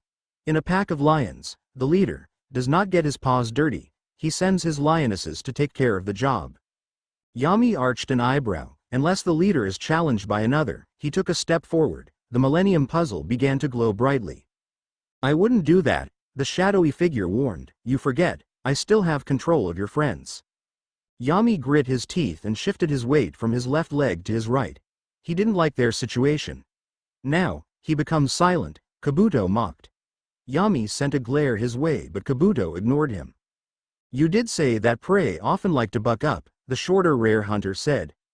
Kabuto shook his head and walked over to the group. We will now split you lot up. Joseph, you will go with the shorter of the rare hunters. Yugi, you will go with the taller one, and Sass, he stopped dead. Yami and Joey whirled around, realizing with dread that the boy was gone. Where did he? Joey started but didn't finish his sentence. Kabuto cursed under his breath and turned back to the mysterious man. I am going to go report this to Lord Orochimaru. He will not be happy to know his prize has escaped. The man nodded. Do what you wish. I no longer require your services at the moment. Kabuto smiled at Joey and Yami. Have fun with Merik, and he disappeared in a puff of smoke. So this is Merik, Yami thought, his eyes resting on the man. Well, let's go get going, the taller man said as he walked over to Yami. Unless you don't want to play, of course, then we will just dispose of your friend. Yami didn't answer him, he just silently followed, giving one more glance back to Joey, who just gave him a thumbs up before following his guide. Don't worry T, we're coming to rescue you. Partner, Yugi's soft voice echoed in Yami's thoughts. Yes Yugi, Yami replied. He rounded a corner and followed the rare hunter into a dark warehouse. The air smelled of rust and was heavy and damp. I'm worried about Sasuke, he is no position to be out on his own. Those men, they can really hurt him. I understand Yugi, but there is nothing I can do about it now. We have to find him before we leave. If Kabuto finds him before we do, there is no telling what he will do to the poor kid. Yugi, Yami began as calmly as he could. This conversation was becoming distracting. We have to have faith that Sasuke can take care of himself for the time being until we can come to his aid. Besides, we don't know what he is capable of. Yugi. True, and Kakashi is somewhere around here with Kaiba. Hopefully nothing bad has happened to them. Yami stopped and sighed. He scanned his surroundings again. The warehouse was filled from floor to ceiling with crates. They were very close together and were strategically placed to create a maze. This is where you start. When you hear the horn, that is when you may proceed. The rare hunter informed before he left, the large steel doors closing and locking behind him. The warehouse was dimly lit and Yami could feel chills running up his back. He felt like he was in a horror movie. I have to find the others. Yugi is right. Kaiba and the others are here, and hopefully still safe. For if we can get back together, maybe we can take down Merik tonight as a team, and end this deadly game. And that was the end of chapter 18. Thank you guys for reading and I hope you all enjoyed it. Also, I wanted to thank those who have favored, followed, or commented on this story so far. Well, until the next chapter, happy reading and writing. Okami Dragon out. Escape Dragons and Shinobi Chapter 19. Escape. Kaiba stopped in front of one of the warehouses. His patience was growing thin. I need to find Mokuba and quickly, he said to himself, his eyes scanning over the warehouse. This one was slightly different than the others. Instead of the red horizontal paint, this one was blue. Kaiba took a card out of his duel disc and looked down at it. To the untrained eye the card was nothing more than that, a playing card, but Kaiba could feel its power. The Egyptian god, Obelisk the Tormentor, this is what they were after. Hey. Well, they won't be getting their greedy hands on it.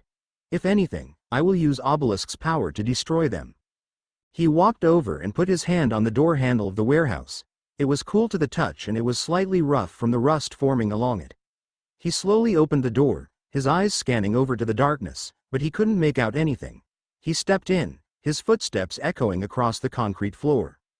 It was unnervingly silent. The only thing he could hear was his own breathing. The air was uncomfortably heavy and warm, as if it has been sitting still for years. Mokuba, Kaiba called. The only reply was an echo. Just as he turned to leave, the door suddenly slammed shut and lights began to flicker on. Who's there? Kaiba demanded, whirling around, his eyes adjusting to the light. A man in a long dark robe faced him, his face hidden under the hood of his robe. Greetings, Mr. Kaiba, he said. He began to walk forward, the lights highlighting the purple tint in the robe. A gold chain hung from the hood and an eye was stitched in white. Who are you? Kaiba growled, his eyes narrowing into slits. My name is of no importance. All that you should know is that you are now an unwilling participant in Merik's game. He pulled back the hood of his robe, revealing his thin face. White hair was spiked up on his head and his eyes had a deranged look in them. His mouth was curled into a wicked grin. Kaiba gave a snort. Thanks but no thanks. I am not interested in his stupid games. I am just here for my brother. The man's grin widened, and that is why you must play, for if you don't, you will never see your little brother again. Kaiba's eyes widened. You better not have harmed my brother. He clenched his fist and began to grit his teeth. If you touch one hair on his head, then you will be sorry. The man laughed. Then play the game. Fine, but be warned. Kaiba began his duel disc activating. I do not lose. Hungry eyes stared at Kakashi. He was pleased with how this plan was going so far. Maybe his new ally was smarter than he thought. With Kakashi under their control, Sasuke would have no choice but to admit defeat. Orochimaru licked his lips. It was only a matter of time before Kabuto brought him his prize. He began to pace around the mindless Jonin. His eyes were dull, lifeless. Kakashi, Kakashi. Orochimaru shook his head. You promised me that if I tried to touch Sasuke that you would kill me, but now you can no longer protect the boy. He stopped in front of the Jonin, his hand gently stroking the side of Kakashi's face. The pain you will feel, once you find that you are the reason he turns his back on Konoha. I am sorry to disturb you, my lord. Kabuto's voice rang through the room. Orochimaru's eyes widened and excitement filled his senses. You have brought my prize? Kabuto was silent for a moment then answered, no. Sasuke slipped away when Merik's men were discussing the rules for his game. Orochimaru let out an angry hiss, his anger coming to a boil, and he hit Kakashi hard, sending the lifeless Jonin flying back and smacking hard into the wall behind him. How could you have been so careless, Kabuto? he seethed, turning to face his subject. Kabuto adjusted his glasses, remaining surprisingly calm. "My lord, this is a minor setback, don't worry, I will find the boy." "No," Orochimaru said, a sinister smile coming across his face. "I have a better idea." He walked across the room and towards a steel door. He knocked on it, and waited for an answer. "What is it?" Merik's voice sounded faint from behind the heavy steel door. "I have another idea," Orochimaru said, the pitch in his voice rising with excitement. "I'm listening," Merik said impatiently. Orochimaru licked his lips. The bloodlust was getting harder for him to control. "It seems like one of our targets have escaped our clutches. Why not use Kakashi to track and confront him?" he suggested. It was quiet for a moment before Merik answered, "Yes, that is a good idea, for I can also use Kakashi as a way to ensure I get what I want." The door began to open and Merik came in. He walked past Orochimaru and towards the Jonin who was lying on the floor. "Rise, my mind slave." Kakashi's body began to rise slowly. Kabuto's eyes widened in delight. "I never thought Kakashi would be a willing participant." "Well, not that he really has a choice, but no fuss, it's perfect." Merik smiled proudly. "Nothing can defy the power of my Millennium Rod." The Millennium Rod began to glow and Merik could feel its power pulsating through his veins. It made the hairs on his arms stand up with excitement. "Now, my mind slave, you will go after out escapee. Use any means necessary to break his will and convince him to admit defeat." Kakashi soon disappeared in a puff of smoke. Orochimaru let out a dark chuckle and Merik joined in. Kabuto on the other hand began to walk away and out towards the unfolding battle zone. "I want to see this with my own eyes. The destruction of Kakashi Hatake and our little prey squirm under the pressure." Sasuke rounded another corner and disappeared behind a large crate and watched as two rare hunters relieved the two lookouts in front of one of the warehouses. "They're hiding something in there." Sasuke's Sharingan snapped on and he studied them. It became quickly clear that these men were not a threat and he could easily get by them without much thought. He moved forward, quickly and quietly, making sure to keep along the shadows to avoid being spotted. He pressed himself against the wall of another crate that was set in between the guarded warehouse and the warehouse next to it. Going through the front door wasn't an option. Not only were the two rare hunters guarding it, but there may be more guards on the inside and he couldn't risk making a commotion. His eyes scanned the roof of the building in question, but the steel-plated roof also seemed unlikely to get through without grabbing unwanted attention.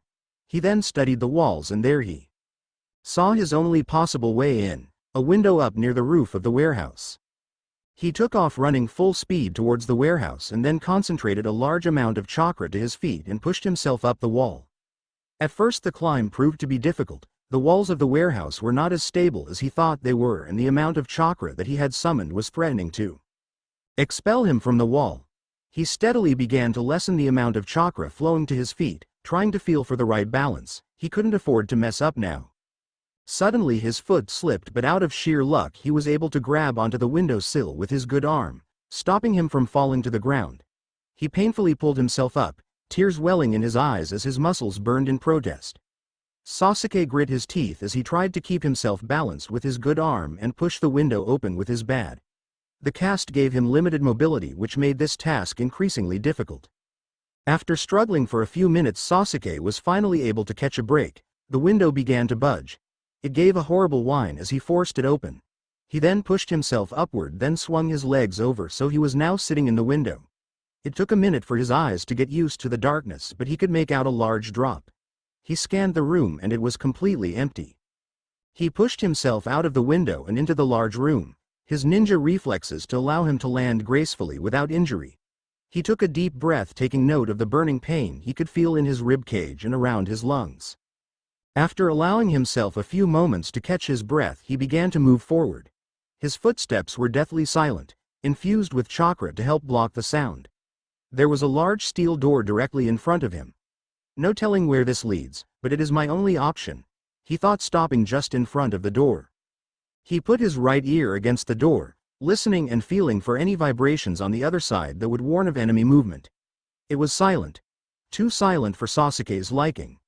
He waited for another moment, then he could make out faint footsteps. They became louder as they neared and then began to dissipate as they passed. A hallway. Sasuke decided was on the other side of the door. He slowly grabbed the handle and cautiously opened it, wincing as the old door began to screech. He slipped through the door swiftly and quickly shut it. Now where? Sasuke questioned. He could take the route that the rare hunter was headed down, but if he was caught then he would cause a scene which he wanted to avoid if at all possible. The only thing going for him at the moment was his ability to stay hidden. Right. Sasuke settled and began to move down the hallway. It was dimly lit. Some of the lights were broken, the glass bulbs laid shattered across the dusty floor, and others were flickering lazily, giving this place an eerie aura. Suddenly, Sasuke picked up the sounds of more footsteps. He had to become scarce and fast. He increased his speed but still made sure he was staying silent. He could make out another door to his right and he took it. He slowly began to close the door but left it slightly cracked so he could watch as the rare hunter walked by. Who's there? A voice cracked and broke through the silence. Sasuke slowly turned around. The room was dark and there was a bunch of cardboard boxes stacked against the back of the wall. The air was heavy and laced with dust which tickled Sasuke's nose. In the corner of the room, though, was another boy, sitting propped up against the wall. His eyes were locked on Sasuke. I said, "Who is there?" The voice repeated, this time louder. Wait. Sasuke thought, his eyes widening. I know that voice. Mokuba? Sasuke asked and slowly made his way over to the boy. Making sure to switch off his Sharingan. He was quiet for a moment and then the boy whispered, "Sasuke? Is that you?" "Yeah," Sasuke answered. He was careful not to spook him as he knelt down and assessed the situation. Mokuba's hands were tied behind his back and his feet were tied together as well. His face was red and his eyes were moist with tears. He was wearing light blue PJs with little dragons on them. "Are you hurt?" Sasuke asked, going through what the Ninja Academy had called the abduction checklist. This checklist was meant to be a way for the ninja, who was on an abduction retrieval mission, to keep their client calm and collected in order to ensure a safe rescue. Mokuba shook his head, "Just a couple bruises but nothing serious." Sasuke nodded, "Let me untie your hands." Mokuba slowly scooted forward to allow Sasuke room to untie him. "Can you do it with your injured arm?"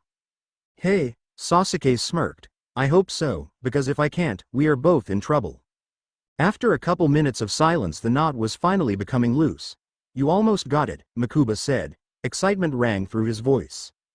Sasuke pulled the rope off of Mokuba's hands and tossed it aside and then moved to work on the ones holding the boy's feet. Mokuba moved his arms. They felt stiff from the lack of movement and they were slightly sore. "Thank you," he said, giving a small sniffle. Sasuke pulled the rope loose on the boy's legs and helped him get up. "Now, how do we get out of here without getting caught?" Mokuba asked, keeping his voice quiet.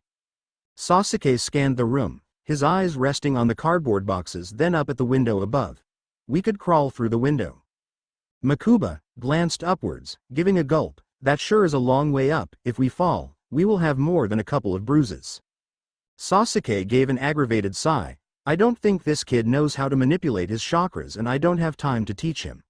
The young ninja walked over to the cardboard boxes. "We can make it to the window by building a set of stairs with these boxes."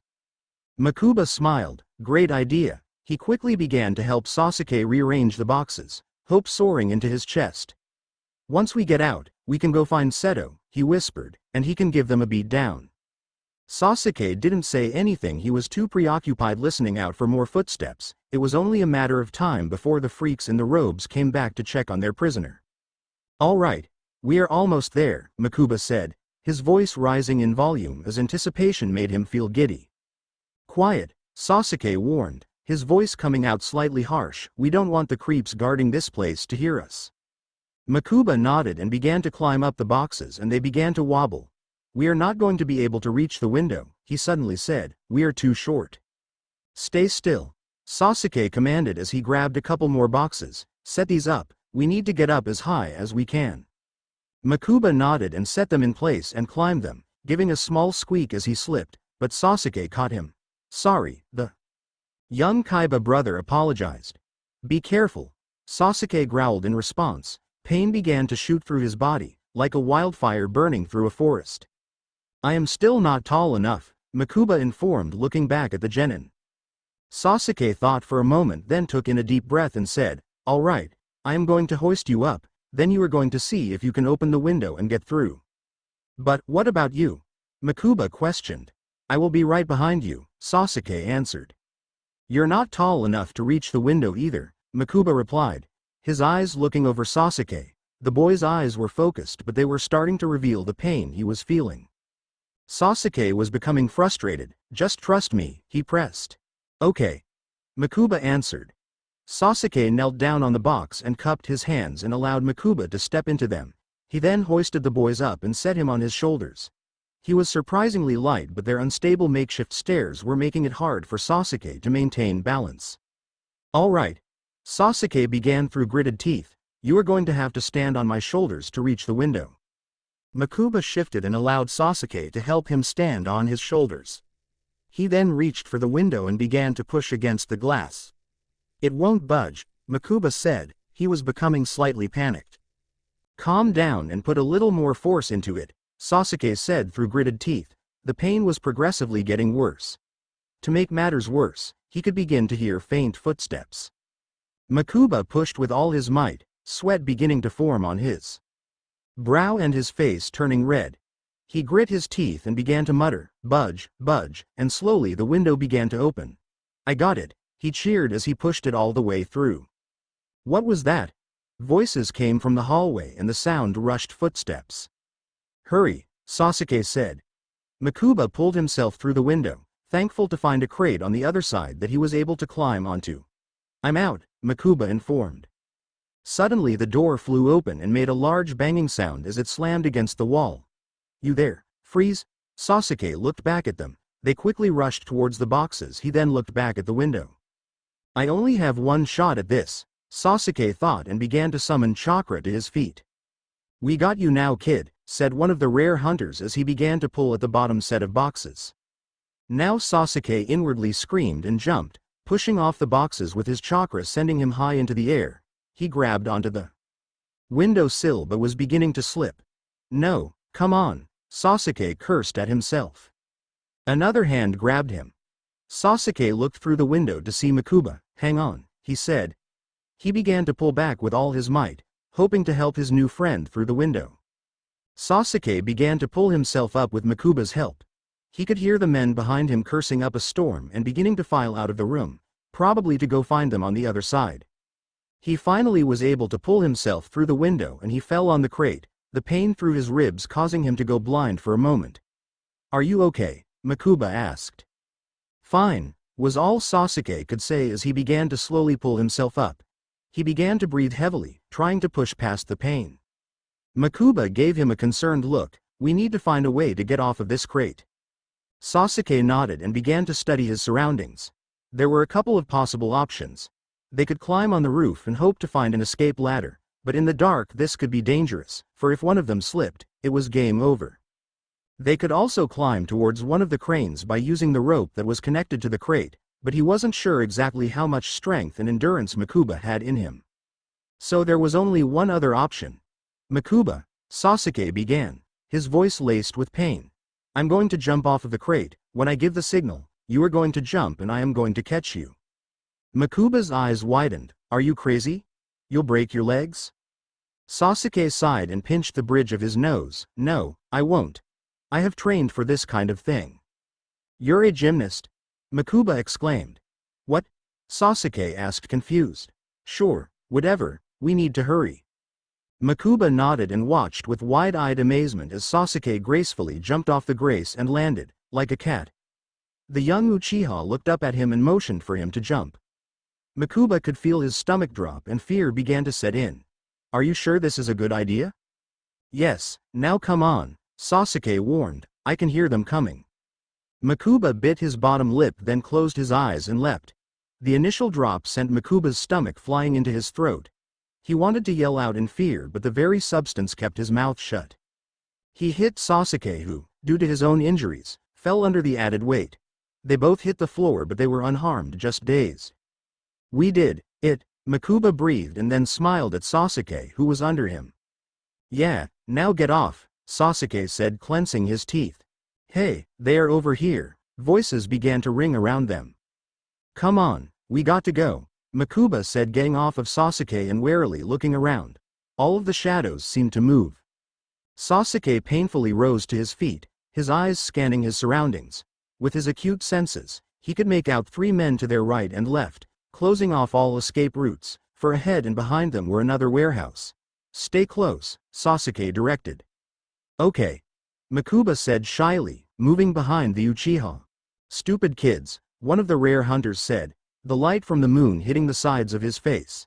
The man had white hair and a long, narrow face. You are making things hard on yourself. Just come quietly and we won't hurt you. Sasuke gave a dark chuckle, his eyes flashing with anger. You guys should be sorry, you have caught me in a bad mood. Well, that is the end of chapter 19. I hope you guys are enjoying the story so far. I am having so much fun writing this and you guys have suggested some good ideas, some that I may just use. So, if you have more ideas or just want to comment, please feel free. Also, constructive criticism is always welcome. Well, until the next installment, happy reading and writing. Time Dragons and Shinobi Chapter 20. Time. I do not own Naruto or Yu-Gi-Oh! This story is completely fan-made and does not represent the views or beliefs of their respected authors. Frustration would have been a light way to put how he felt. Kaiba shifted his weight impatiently and watched as his opponent set another monster down in defense mode. This had been going on for the last 20 minutes, and it was making him aggravated. He had to keep clenching and unclenching his fists in order to keep his anger in check. All he does is defend, dodge and draw. What is he searching for?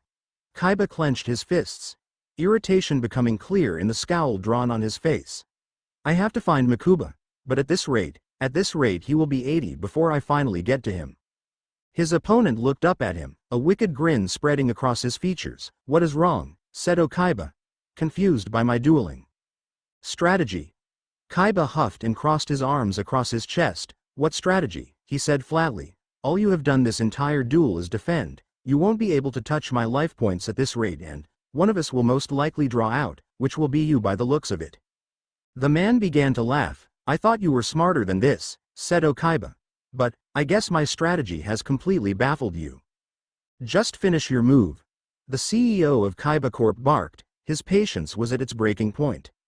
Fine, the rare hunter said as he took another card from his hand. I placed one more card face down and end my turn. Finally, Kaiba grumbled as he drew his card. He looked at it, a slight smile coming over his face. The blue eyes white dragon. My faithful servant can easily blow away all of his defenses. He looked over the field. His opponent had locked himself behind a barricade of monsters which consisted of Giant Soldier of Stone, Def. 2000, Gear Golem the Moving Fortress, Def. 2200, Three-Headed Gedo, Def. 1400, and the monster he had just set down was unknown. His own field was on the offensive, though not getting very far. His wide dragon head, 80. 1500, wasn't able to get over most of his opponent's defenses, though, he noted, he could get over that pesky three-headed Gedo. His other monster was Battle Ox, but even its strong 1700 attack points were not able to scathe the monsters that his opponent had set up. But his Blue Eyes. Blue Eyes was a different story. This powerful engine of destruction could tear down his wall and send his opponent into a frenzied panic. Kaiba frowned. This rare hunter had surely been made aware of his battle strategies. Merik didn't seem like someone to allow his allies to go into battle unprepared.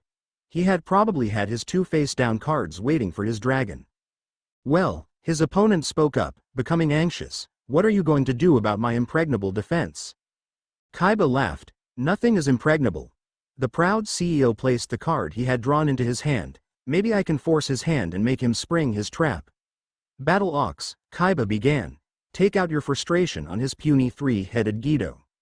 The ox gave a snort, then charged into battle, raising his sharpened axe high into the air. Then with a loud battle cry he brought it down on the three-headed monster and split it in half, both sides evaporating into pixels. Battle Ox jumped back to Kaiba's side of the field and stared down the rare hunter. The rare hunter shook his head. So you got rid of one of my monsters, is that supposed to frighten me? You still can't get past the other 3. Kaiba chuckled. I would have to disagree with you. The rare hunter raised an eyebrow but didn't seem to be buying Kaiba's threat. I will proceed to my main phase 2 and sacrifice my 2 monsters in order to summon my Blue Eyes White Dragon, Kaiba said confidently as he placed the card onto the duel disc. Dragon Head and Battle Ox disappeared in a burst of colorful light. The light didn't leave the field, instead it flew up into the air and lit up the whole warehouse in a grand display before manifesting into a dragon. As the light began to dissipate, the dragon took on a light bluish hue and his eyes glowed with power and ferocity. He lifted his head and gave a mighty roar, shaking the whole warehouse. His opponent took a step back as the dragon turned his attention to him. He opened his mouth, light blue smoke coming out of its mouth. "Well," the rare hunter began, "isn't this a pleasant surprise?" He looked down at his field and a smile was pulling at the corners of his mouth. Kaiba eyed his suspiciously. He knew my dragon was calm img. He then looked down at his hand and took out 2 cards and put them face down on the field. "I lay 2 cards face down and end my turn." "It is my turn," the rare hunter said, and then he drew his card, his eyes lighting up like a child on Christmas morning as he opens his presents. "Mr. Kaiba, I am going to inform you that you will lose in the next few turns. You see, your life is on a ticking time bomb controlled by fate. When I draw the final card to complete my puzzle, then you will fall into a pit of despair as your final chance to save your brother fades away with the sands of time." Sasuke and Mokuba. Sasuke clenched his good fist and watched as one of the rare hunters finally moved, heading right towards him. The young ninja waited until the rare hunter was almost on top of him before he sprang into action and swiftly moved to his right and used his foot to trip up his opponent, sending him falling to the floor. Before the rare hunter ever reached the ground, Sasuke had him by the hood of his robe and he swung him around, throwing him into the next rare hunter that was coming towards them. They both fell to the ground with a thud. They quickly tried to scramble to their feet, but Sasuke was already 1 step ahead of them. He kicked the one closest to him. The rare hunter gave a groan of pain as he fell on top of his comrade. The other 4 began to quake. "What is with this kid?" one of them whispered. Sasuke heard him, a smirk coming across his handsome features. He switched the Sharingan on and glared at the remaining rare hunters who were starting to turn deathly pale with fear. "I will take Merik's stupid punishment." One of them began backing away. "I am not going to get into a fight with this demon." "Why run?" Sasuke began, his voice low and menacing. "I am just a defenseless child. I thought you said you guys could hurt me." The other 3 moved cautiously towards Sasuke. "Come on kid, you are just going to get yourself killed." Sasuke let out a low chuckle, his eyes flashing with anticipation, his adrenaline running through his body taking away the pain he felt earlier. "I will push my luck," he said. The 3 rare hunters charged at him, one of them pulling out a knife he had hidden inside his robe. Sasuke focused his chakra into the bottom of his feet and then leapt into the air, allowing his chakra to push him off the ground. He did a flip, landing behind his opponents. They were slow to react and Sasuke already had one of the men by his arm, forcing him around and punching him square in the face. He broke the man's nose and blood spilled onto the concrete. The man grabbed onto his face, letting out a wail, his eyes watering. Sasuke didn't waste any time. He front kicked the man in the chest, sending him onto his back. The hit had caused all of the air in his lungs to leave his body, forcing him to emit this gasping sound. The other 2 rare hunters finally were able to spin around and face the young ninja, their eyes narrowing into slits. "I am going to make you pay for what you have done," the one with the knife hissed. Sasuke didn't respond. He just put his good hand in front of him and waved them to come forward, a taunting smile painting his features. His opponents began to do a sidestep motion, circling around the young Uchiha, watching him closely. Sasuke got into a defensive stance, his eyes going back and forth between his 2 opponents, taking note of their movements. The one on his left moved first. He swung out at the ninja, but Sasuke stepped backwards, evading the attack. The second one followed up on the attack and tried to slash Sasuke with the knife, but he also missed as Sasuke took another step backwards. He reached out and grabbed the rare hunter's wrist and bent it painfully back, causing him to let go of the knife. He then kicked the knife towards Mokuba, who quickly picked it up. The other rare hunter went at Sasuke again, becoming frantic as his teammate continued to groan. Sasuke used the man he had as a human shield, causing the rare hunter punch his own comrade. Sasuke's shield let out a long slew of choice words as he glowered at his teammate. Sasuke then pushed his captive forward, knocking him into his friend and knocking them both to the floor. Sasuke then darted towards Mokuba. "Come on," he said urgently. Mokuba followed Sasuke through another narrow passageway between the warehouses. That was incredible, Mokuba said, through gasps of breath. He was having trouble keeping up with the young Uchiha's speed and his lungs burned with the strain, but adrenaline and fear kept him going.